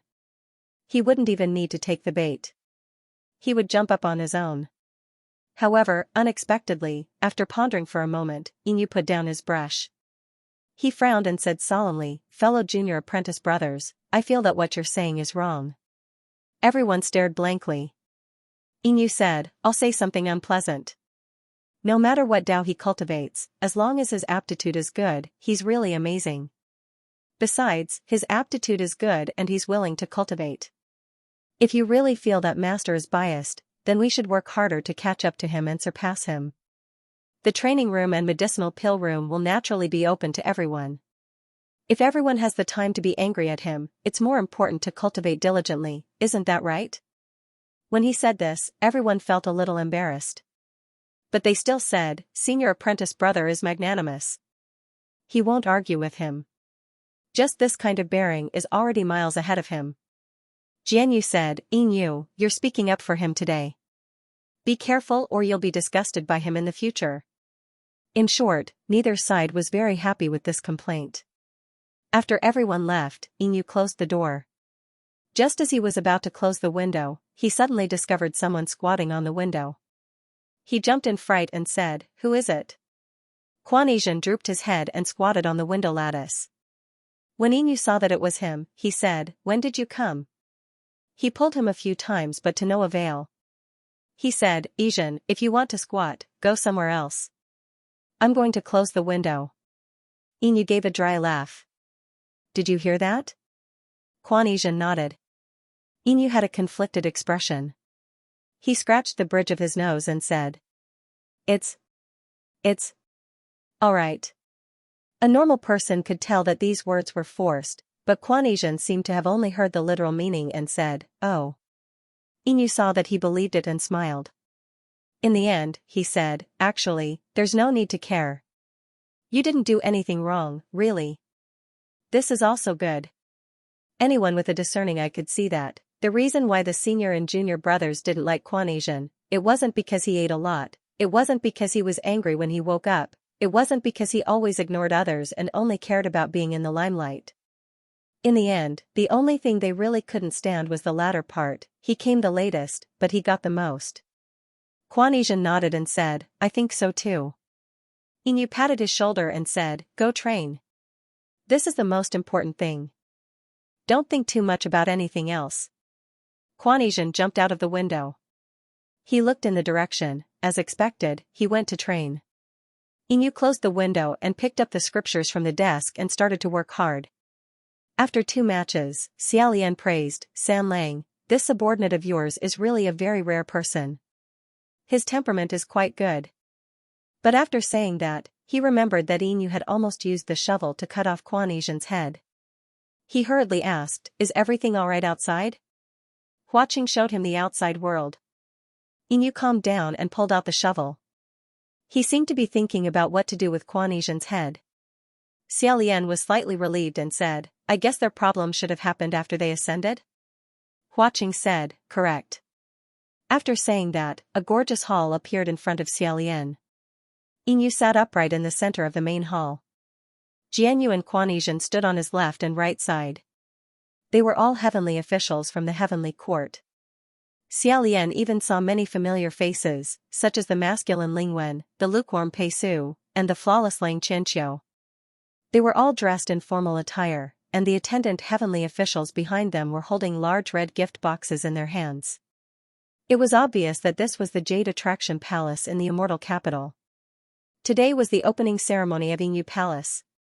It was also the auspicious day when his immortal residence in the Celestial Capital was completed. Xiaolian was slightly surprised. It was not difficult to see the human world in Flower City. The human world was his territory. As long as he was willing to cast his net in the sea of people, he could use the eyes of passers-by, wandering spirits, birds, and beasts. However, the immortal capital was the territory of the heaven realm, so how could they see it? Huaqing seemed to have guessed what he was thinking and said, "Brother, look at the corner near the palace door." Xiaolian looked over. The range of the corner was not small. Because the temple was not small, there were at least a few dozen figures going in and out of the corner near the door. Huaqing said again, "Guess which one is Black Water." Only then did Xiaolian remember that Xian had always been hiding in the heavenly court. He must have been the one who sold the information about the immortal capital to Huaqing. He could not help but focus and distinguish. After a while, he found a suitable one and said, "The one wearing black clothes?" Huaqing said, "This guess is too conservative." "No, guess again." Xiaolian said again, "The one who doesn't like to smile?" Huaqing said, "That's not right either." After guessing a few times in a row, someone reported, "Lord Windmaster has arrived." Xiaolian immediately looked toward the entrance of the palace. He saw Xianxia swaggering his Windmaster fan and walking in with a beaming face. He threw the gift box in his hand to the side and cupped his hands. "Congratulations on establishing the Jade Attraction Palace." I'm late. Drink is punishment, ha ha ha ha." Inyu, who was sitting on the seat, smiled and said, "Not at all, I'm not late." "Lord Windmaster, please." Huaqing finally revealed the answer to the mystery and said, "It's this." "Xiaolian? Lord Windmaster is Black Water?" This was too mysterious. Huaqing said with a smile, "Brother, you've misunderstood. It's not this, it's the one behind him."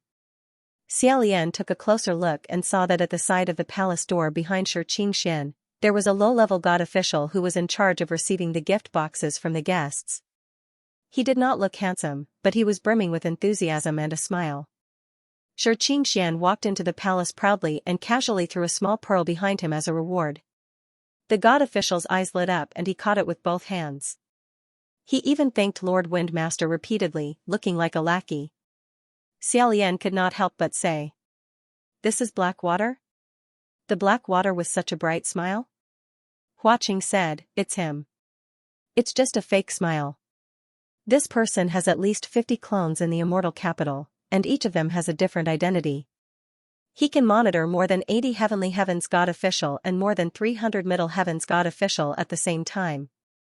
Otherwise, just the identity of a geomaster is far from enough. Xiaolian could not help but sigh in admiration at Blackwater's acting skills, his ability to hide chess pieces, and his exuberant energy. He said, then what about the 50 clones now? Huaqing said, Junwu is pulling out the nails one by one. Just as he said that, an ear-piercing voice suddenly came from outside, Your Highness Yu, you better give us an explanation today. What exactly is going on with your junior brother? The smiles on the god officials' faces immediately disappeared, and they looked outside at the same time. It seemed like someone wanted to barge in but was stopped. He was still shouting outside the palace, Your junior brother Quanesian is fighting with a god official with a higher status in the heavenly heavens, are you still going to do something about it? Inyu's smile disappeared, and he lowered his voice to ask the two people behind him, what's going on? Yizhen, did you fight with him again? Quanesian said, I did. Jianyu glared angrily and gritted his teeth, it's you again, you stinking brat. When something like this happened, Xianxia was always the first to speak. He inserted his horsetail whisk into his collar and said, what's going on? Today is his ceremony to set up the palace, can't you talk about it later? It was someone else's big day, and they came here to cause trouble. It wasn't that they didn't have any eyesight, but they were purely looking for trouble.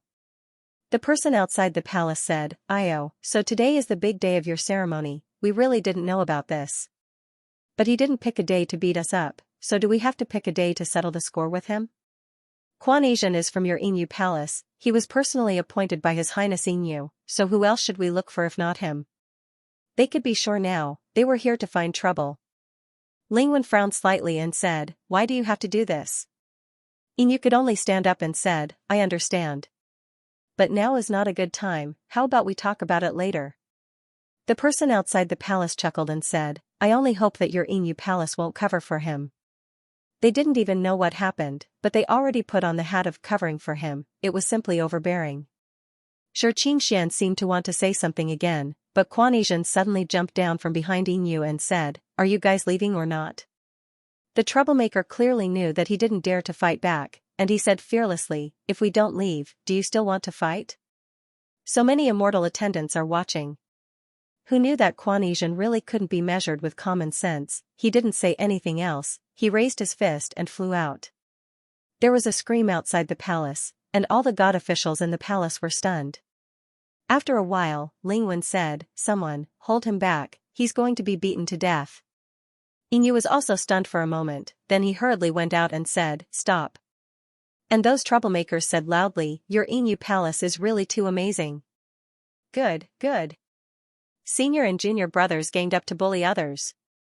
At night, in the side hall of Inu Palace, Inu was pacing back and forth on the spot.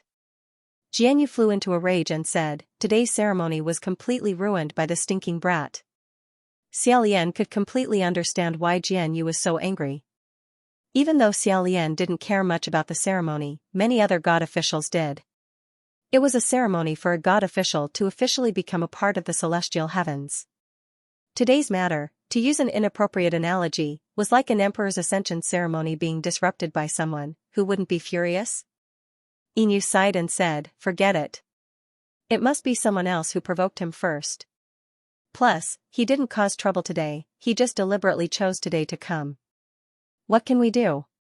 Jianyu said, there are so many people in the celestial heavens, why didn't others provoke others, but him? Inu said, you know, he's never the kind of person who doesn't fight back after being beaten. It's not that others don't provoke others, it's that others can tolerate it, but he can't. Jianyu said, this is a mortal capital, not the human world. Can't he just swallow his anger and keep a low profile? If he hadn't provoked earlier and behaved himself, others wouldn't have had the chance to act up today. This is great, I've lost a lot of face. So many god officials are watching. If this gets out, who cares who made the first move? They'll only say that Inu Palace is unreasonable, fighting in public, who's going to tell you who's at fault and who's at fault? Do you think he's reasonable? No.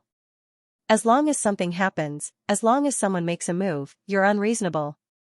He doesn't know shit. He'll only cause trouble for us. After a series of outbursts, Xianxia stormed out of the side hall. Meanwhile, Yinyu sat on the spot, deeply worried. After a while, she turned around and saw a black shadow squatting on the window frame. Yinyu was shocked by this familiar scene again, and said, "Why are you squatting here again? When did you come? What kind of habit is this?" Xianxia didn't answer, and said, "They scolded me first." Yinyu wanted to say something, but hesitated, and said, "Xian, don't take what Xianxia said to heart."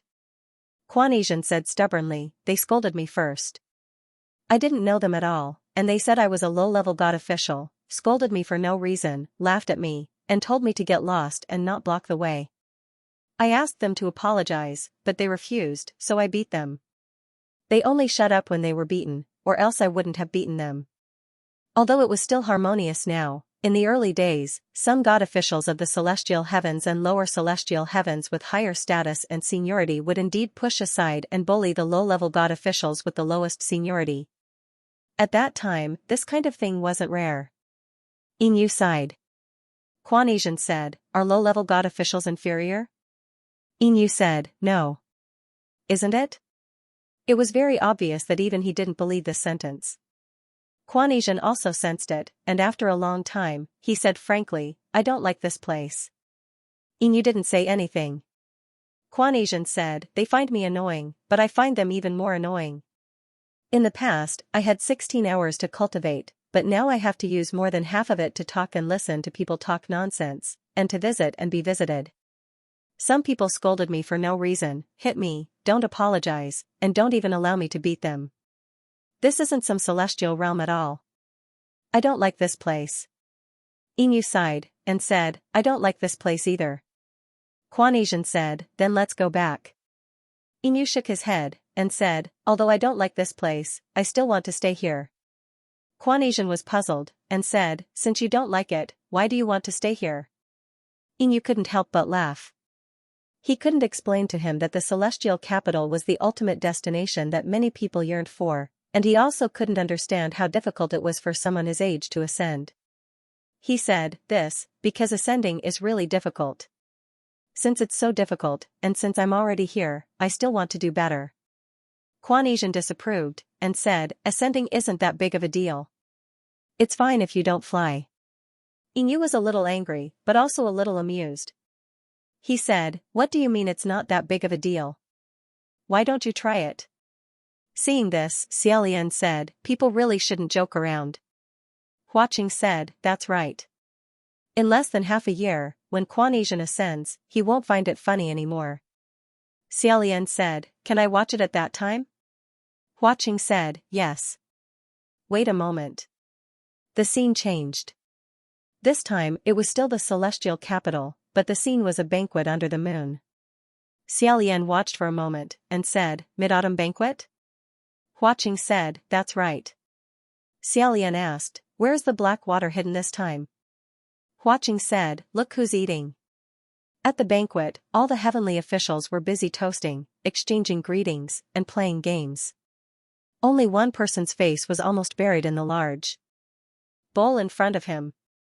This time, Xian actually didn't hide. Instead, he sat in the corner with the identity of a geomaster.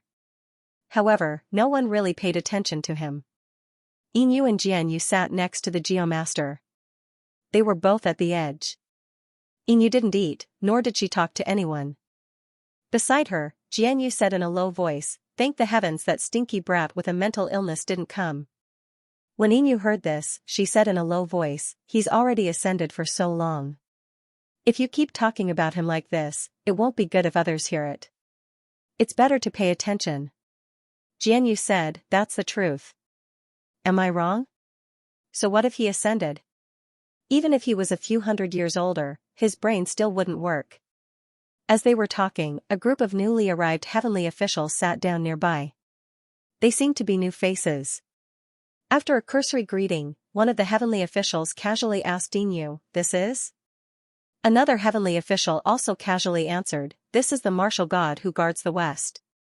When he heard this, the heavenly official who asked the question suddenly became incomparably enthusiastic. He stood up and toasted, saying, "Oh. Oh oh oh. I've heard a lot about you, I've heard a lot about your distinguished name." Inu hurriedly also stood up and said with a smile, "It's nothing." That heavenly official said, "Hey, don't be modest.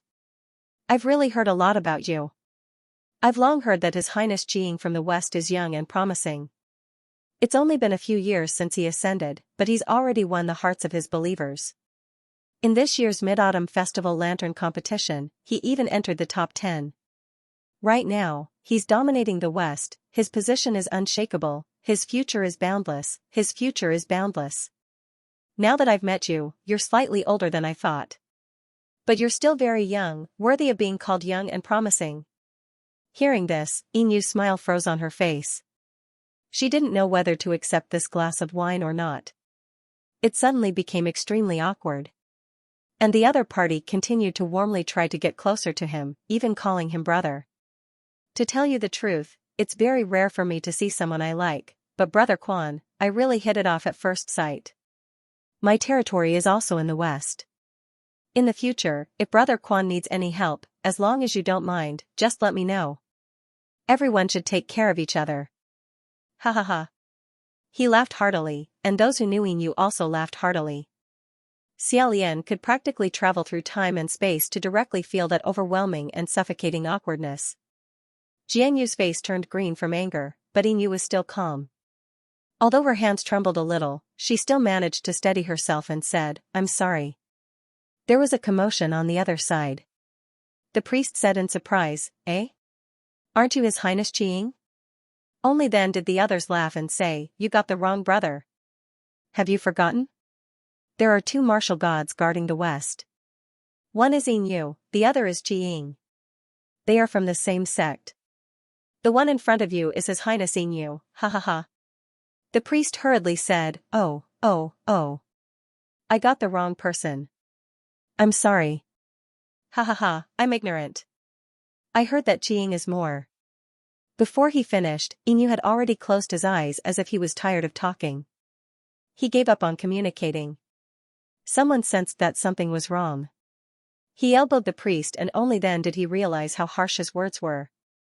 He laughed and immediately said, "Cough cough, I won't accompany you. I'll go down first." Inu, oh no no no, His Highness Inu. We'll talk again when we have time. Happy Mid-Autumn Festival. Ha ha ha. As he said that he was going down, he held his wine cup and rushed in the direction where Quan Yizhen was coming. There was already a large group of priests there.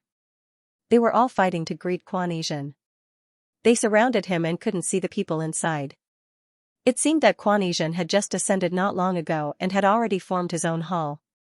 It was the time when he was popular and he wasn't as despised as he was later. Although the 2 of them were both Western martial gods, this lineup greatly overshadowed Inu. Everyone rushed over there, causing Xian to be the only one sitting there drinking soup. It was cold and cheerless. He didn't know whether to sit or stand. After a while, he suddenly said, "Let's go back." No one noticed when the 2 of them left the table. Jianyu was infuriated, this bunch of idiots with red heads and white heads. What kind of priest are they? When this kid first arrived in the celestial heavens, 1 or 2 of them hated him to death and complained to you. Now that this kid has ascended, there are more lamps and they praise him so much that they start bragging. Their faces change faster than flipping a book. What unshakable status, young and promising? I think his believers are all crazy like him. Only crazy people will believe this kind of crazy person. At this moment, Xianxia walked over with a cup of wine. Inu said softly, "Stop talking, let's go." Seeing that someone had arrived, Jianyu finally shut his mouth. Xianxia asked curiously, "Inu, you're going back just like that? Didn't Jing just arrive? I heard from him that you 2 haven't seen each other for a long time. He even asked me what you've been up to recently. Aren't you going to catch up with him?" Inu forced a smile and said, "No, I'm not feeling well. I'll go back first." Xianxia did not think too much about it. When he saw the Earth Master behind him, he laughed and said, "Then have a good rest. Let's gather next time. Brother Ming. I told you not to sit here. Let's go to my side. When Xianxia walked over and couldn't be bothered to look over here, Jianyu lowered her voice and continued, catch up my ass. This brat won't be complacent for long. Sooner or later, he'll suffer a crushing defeat. I'll wait for that day. He kept on cursing, and Inu was also very annoyed. She said, forget it, don't be so resentful.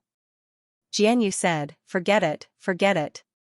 You keep saying forget it, how can I forget it? If it weren't for you helping him clean up after him when he first came up, he would have been kicked out long ago. I really can't stand it anymore. I feel bad for you. The two of them had already returned to the Inu palace quickly. Compared to the extraordinary bustle at the beginning of the establishment of the palace, it looked like it was deserted now. There were not many low-level divine officials waiting on them. After closing the door, Inu's voice became a little louder. He said, don't say any more. I don't want to hear it. It's very normal for an ascended divine official to set up a palace on his own. He didn't do anything. Since you get annoyed mentioning him, then why do you always take the initiative to mention him? Jianyu said, don't blame me for being talkative. Someone has to remind you about this. Inu, the entire west side, the territory is only so big, and there are only so many believers. He snatched so many by himself. That wolf demon last time was forcefully snatched by him. You look at now, your territory is shrinking and shrinking. How much is left? How can you still have a foothold? Inu said, how is it considered snatching? He didn't use a knife to force people to believe him and worship him. Everyone is willing. And that wolf demon. He sighed and said frankly, I really can't deal with that. It's useless to look for me to pray to, so he naturally looked for him. Jianyu said bitterly, I'm afraid that if you continue like this, you won't have any room to turn things around. Damn, even these low-level divine officials are so snobbish. One by one, they find an excuse to resign from our palace and slip away to other divine officials. Not a single one of them is good. Inu sighed again and sat on the praying mat. He said, what fight? Why do you care about these things? Those who want to leave will leave, and those who want to stay will naturally stay. I ascended not to fight with anyone for power or territory. Why do you have to take things so hard? As the saying goes, one mountain cannot accommodate two tigers. Just look at a ready-made example. Feng Xian and Mu Qing, who were both in the south, had been fighting to the death for so many years. If they weren't in the same territory, it would be slightly better. But as the saying goes, enemies don't meet unless they're enemies. Wherever you ascended and made a name for yourself, that was your territory. Old friends who had disagreements when they were humans often huddled together after ascending. Above the heavens and below the earth, as a human. And as a god, it was this awkward. It was impossible for Quanesian to give up on the west and go to other territories. As the two of them were arguing, suddenly someone knocked on the door. Jianyu said, who is it? The person outside the door said, it's me. Jianyu said angrily to Inu silently. This brat, why did he come here? Inu gestured for him to go to the back. He calmed himself down and went forward to open the door. As expected, the person standing at the door was Quanesian. He was much taller than before. He was about the same height as when Xiaolian first met him. He was no longer squatting by the window. Inu said calmly, it's Asian. Didn't you attend the mid-autumn banquet? Why are you here? Quanesian was led into the palace. The moment he opened his mouth, he said without rhyme or reason, it's my birthday. It turned out that the Mid-Autumn Festival was actually Quanesian's birthday. And he came here to ask for a birthday gift. Xiaolian also heard that in the past, Inu would always give a gift for Quanesian's birthday as his senior. This year, probably because of all sorts of awkwardness, he didn't give it. According to what Xianxia said at the Mid-Autumn banquet, Inu had probably been avoiding him for a period of time. Those who were a little more sensitive would be aware that Quanesian didn't meet him and didn't give him a gift. No matter what, he wouldn't take the initiative to ask for it. Quanesian, on the other hand, didn't feel that there was anything wrong with it. Xiaolian had never seen such a tragic and awkward situation. If he didn't have to touch Hua Cheng's forehead, he really wanted to slap his own head and cover his eyes. Inyu laughed dryly and said, "Ah, right, today is your birthday again. But recently, His Highness is a little busy, so." When Quan Asian heard that, he widened his eyes and said, "You didn't?"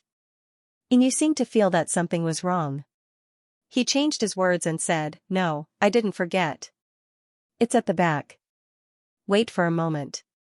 Quan Asian sat down on the spot and placed his hands on his legs. He nodded repeatedly and looked very expectant. Inyu escaped to the side hall. Jianyu sat there with a sullen face. Inyu definitely didn't prepare anything. After he went in, he rummaged through the cabinets but didn't find anything suitable. He could only say to Jianyu, "Quickly help me find something that can replace the present." Jianyu grabbed a piece of cloth from the side and threw it on the ground. He stepped on it and said, "Give it to him." Inyu said, "Jianyu." Jianyu said, "I feel that giving him this is too good for him. He still has the face to come and ask for a gift." Inyu said helplessly, "He doesn't understand at all. He gave it to him in the past but not this year. It's too deliberate. Anything is fine, it's just a token of appreciation. How about this, go look for that Vetra exorcism bracelet you got last time. Even though it's not suitable, it's better than nothing." He urged Jianyu a few times before Jianyu left angrily. Inyu returned to the main hall and sat in front of Quan Asian. He said, "Wait a moment, the things are a little messy. I'll let Jianyu go look for them." "Oh right, what have you been doing recently? You should be living quite smoothly, right? I heard that the number of believers praying in your hall has increased by 5 times in the past few months. Congratulations."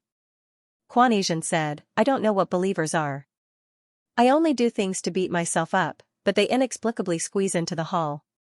Strange. Recently, I beat up a wolf demon." Inyu's smile inevitably became a little dry. He couldn't bite it off, but Quan Asian easily bit it off. This was like a beloved woman whom you begged for but couldn't get anything out of her, yet she cried and threw herself into his hands. Yet, he didn't even bother to look at her. "Let me tell you, that woman is only average in looks and there's nothing special about her. It really doesn't feel good."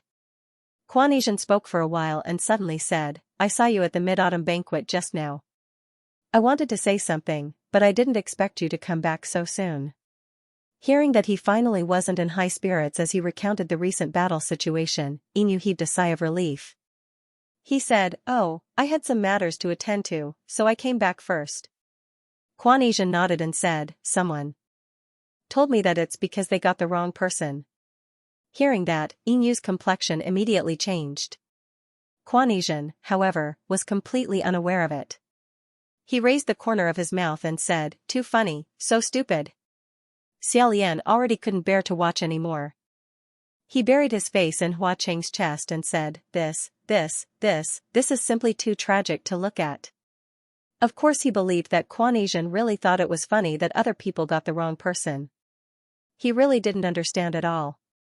To Inyu, this was something that wasn't funny at all. However, this didn't prevent him from feeling that he would suffocate if the two of them continued talking awkwardly. Fortunately, before he suffocated, Jianyu finally came out with the gift box. He handed the gift box to Inyu and went back in without saying a word. Inyu also seemed to have been redeemed as he handed the gift box to Quan Asian. He had a very happy expression as he jumped up on the spot to catch the box. Inyu's smile revealed his exhaustion as he said, "Take it back and look at it later." Quan Asian nodded and said, "All right. I'm going back. I'm going on patrol next month. Senior brother, if you have time, let's go together." Inyu already couldn't bear listening to him anymore and casually said a few perfunctory words. After sending him off, Jianyu couldn't bear it anymore. He slammed the door and loudly cursed, "You're going too far." I think he must have been smashed upside down by his mother 118 times the moment he was born, right? Otherwise, he must have deliberately come to disgust you. What do you mean you don't understand believers? Inexplicable? What do you mean going on patrol? Are you deliberately showing off? Your heart is black to the core. This time, he let loose a torrent of curses. Inyu didn't even try to stop him. He walked to the back of the palace hall and didn't come out again. Xiaolian instinctively felt that there was a problem with the gift box that Quan Yizhen took away. He said, could it be that the embroidered gown immortal was inside? Hua Qing said, you guessed correctly. Xiaolian said, then the blame for the embroidered gown immortal incident should be on Jian Yu's shoulders. Why was Yin Yu's punishment so heavy later on? Hua Qing said, Gij will know in 3 days. He said 3 days, and 3 days passed. Suddenly, a few rays of sunlight shone into the cold and cheerless Yin Yu palace. He saw Yin Yu slowly walk into the side palace hall. He seemed to be looking for something as he rummaged through cabinets and cabinets. Unexpectedly, as he rummaged through the cabinets and cabinets, he suddenly fished out a dazzling gold bracelet that was covered in incantations. At first, he didn't pay much attention to it and set it aside. But a moment later, he suddenly grabbed it and said, Jian Yu? Jian Yu came in from outside and asked, what's the matter? Holding the bracelet, Yin Yu doubtfully asked, why is this Vajra subduing demon bracelet here? Didn't you give it to him? Didn't I tell you to put it in a gift box? Jian Yu snorted and said, give it to him? He's not even worthy of you spitting on him. Yin Yu found this funny and also good. He said, you couldn't possibly have really given him that cloth to wipe his feet with, right? Why would you want to offend him? Jian Yu smiled slyly and said, no. What I gave him was a good thing. His tone was a little strange. Yin Yu slightly frowned and asked, what did you give him? Jian Yu said, the clothes you grabbed last time. Yin Yu's expression changed instantly. He didn't find it funny anymore and said, what? I said I couldn't find it anywhere. That clothes can control people's minds and it can suck blood. He was about to rush out when Jian Yu grabbed him and said, hey, why are you in such a hurry? That clothes can control people's minds, but you're the one who gave him the clothes. No one else can control him. Also, it can suck blood from mortals, but I don't believe it can do anything to a heavenly judge. Look, it's been 3 days. Is he all right? Yin Yu thought about it and paced back and forth in the side hall. Jian Yu said again, besides, isn't this kid quite capable? He's young and promising. Let's see how capable he is this time. In the end, Yin Yu still threw up his hands and said, no. I don't know how dangerous that thing is. If something happens, it's over. How can you be so reckless? Sigh. He ignored Jian Yu's shouts and ran out, knocking down many heavenly judges along the way. He first rushed to the Qiying Hall, but he wasn't there. He grabbed people and asked, I have an urgent matter to discuss with Qiying. Where is he? Someone said, Qiying? His Highness Qiying is having a meeting at the Divine Martial Hall. The top-ranked martial gods of the celestial heavens are all there. Yin Yu ran away before he finished listening. Only then did he realize that he couldn't enter the Supreme Martial Hall. Firstly, the one who was called for this meeting was the martial god of the upper heaven, not him.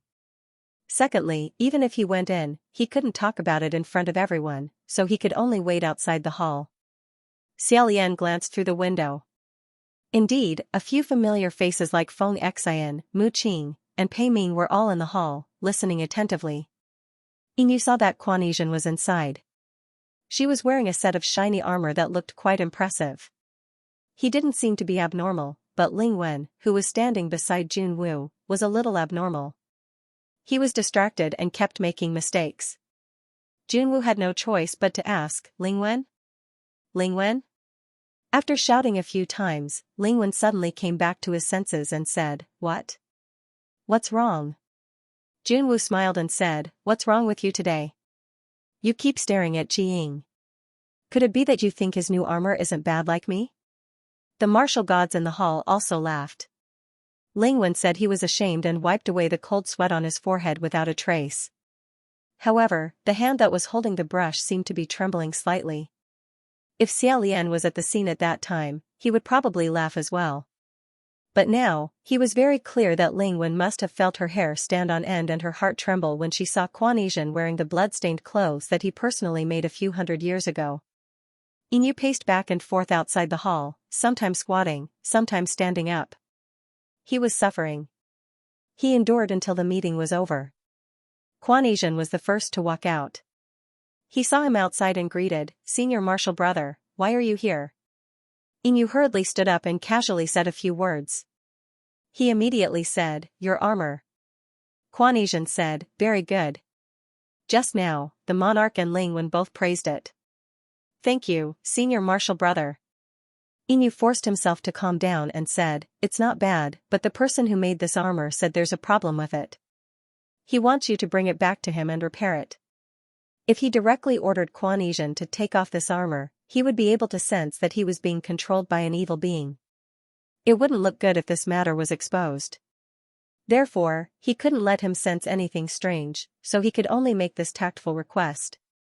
Quan Yixian asked curiously, "What's the problem?" "I don't think there's anything wrong with it. After all, it would be very awkward to ask for the gift that he had given away." While Inyu was thinking hard about how to deal with it, Quan Yixian said again, "By the way, Senior Marshal Brother, we can go on patrol together next month." Inyu instantly raised his head and said in a daze, "What?" He almost forgot about the embroidered celestial dress. He hesitated and said, "I don't have a quota for the patrol, right?" Quan Yixian looked rather happy and told him, "There is. I mentioned you just now, and the monarch said he could consider it." In a split second, Xiaolian could almost see a burst of hot blood rushing straight to Inyu's face. The anger and grievance that had accumulated for many years finally exploded at this moment. Inyu directly scolded and said, "Are you crazy?" This was the first time Quan Yixian saw Inyu so angry. He blinked his eyes and revealed a puzzled expression. At the side, a few heavenly officials who were passing by secretly glanced over. Inyu hugged his head and said, "Did I say I wanted to go? What does a martial god going on patrol have to do with me? I didn't ask you, so why did you mention me to the monarch?" Bystanders might not know why Inyu lost control of himself like this, but Xiaolian was very clear about it.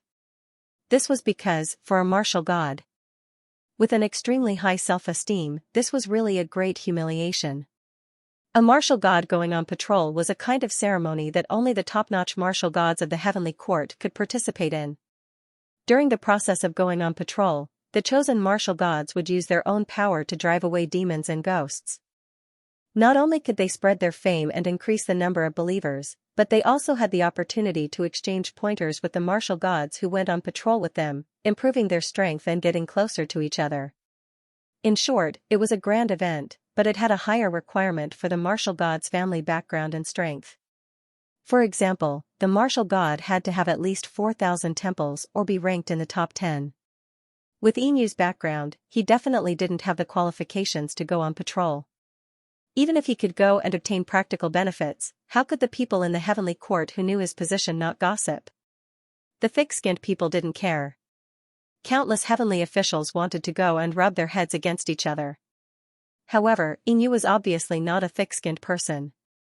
He clearly knew that he didn't have the qualifications, so how could he be willing to rely on others to help him?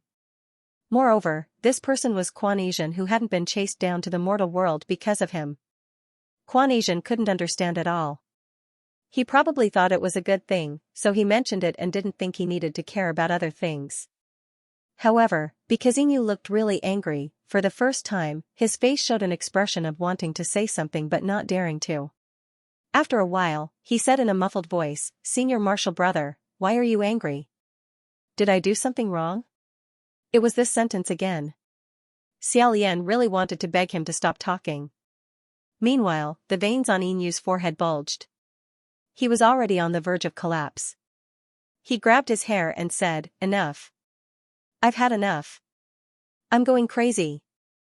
I'm going to fucking drive you crazy." He pointed at the Divine Martial Palace and said, "Quan Yixian, don't talk to me anymore. Immediately withdraw the proposal. Don't give me more trouble. Now, hurry up." After he finished shouting, Quan Yixian immediately turned around and ran back into the Divine Martial Palace. Inyu was startled. Only now did he remember that he was still wearing the embroidered gown immortal. This action wasn't because he knew he was wrong and wanted to remedy it, but because his mind was being controlled by the embroidered gown immortal. Inside the Divine Martial Palace, the few martial gods who hadn't left looked strangely at Quan Yixian, who had rushed in. Inyu stood outside the palace, his whole body slightly trembling. He shouted again, "Stop. When Quan Asian was about to reach Jun Wu, he suddenly came to a sudden stop and really stopped. After a while, he asked curiously, "What happened to me just now?" Jun Wu also frowned and said, "Qiying, don't move. Come here and let me take a look. Just now, I saw your eyes relax and evil aura appeared. It seemed like you were hit by some kind of demonic technique." Quan Asian scratched his head in bewilderment and said, "Okay." He was about to walk forward. As a last resort, Yu could only say, "Come back.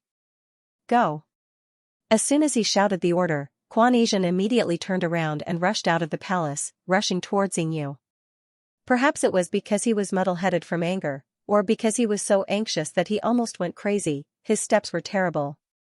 Yu also ran in a muddle-headed manner, looking like he was fleeing from punishment.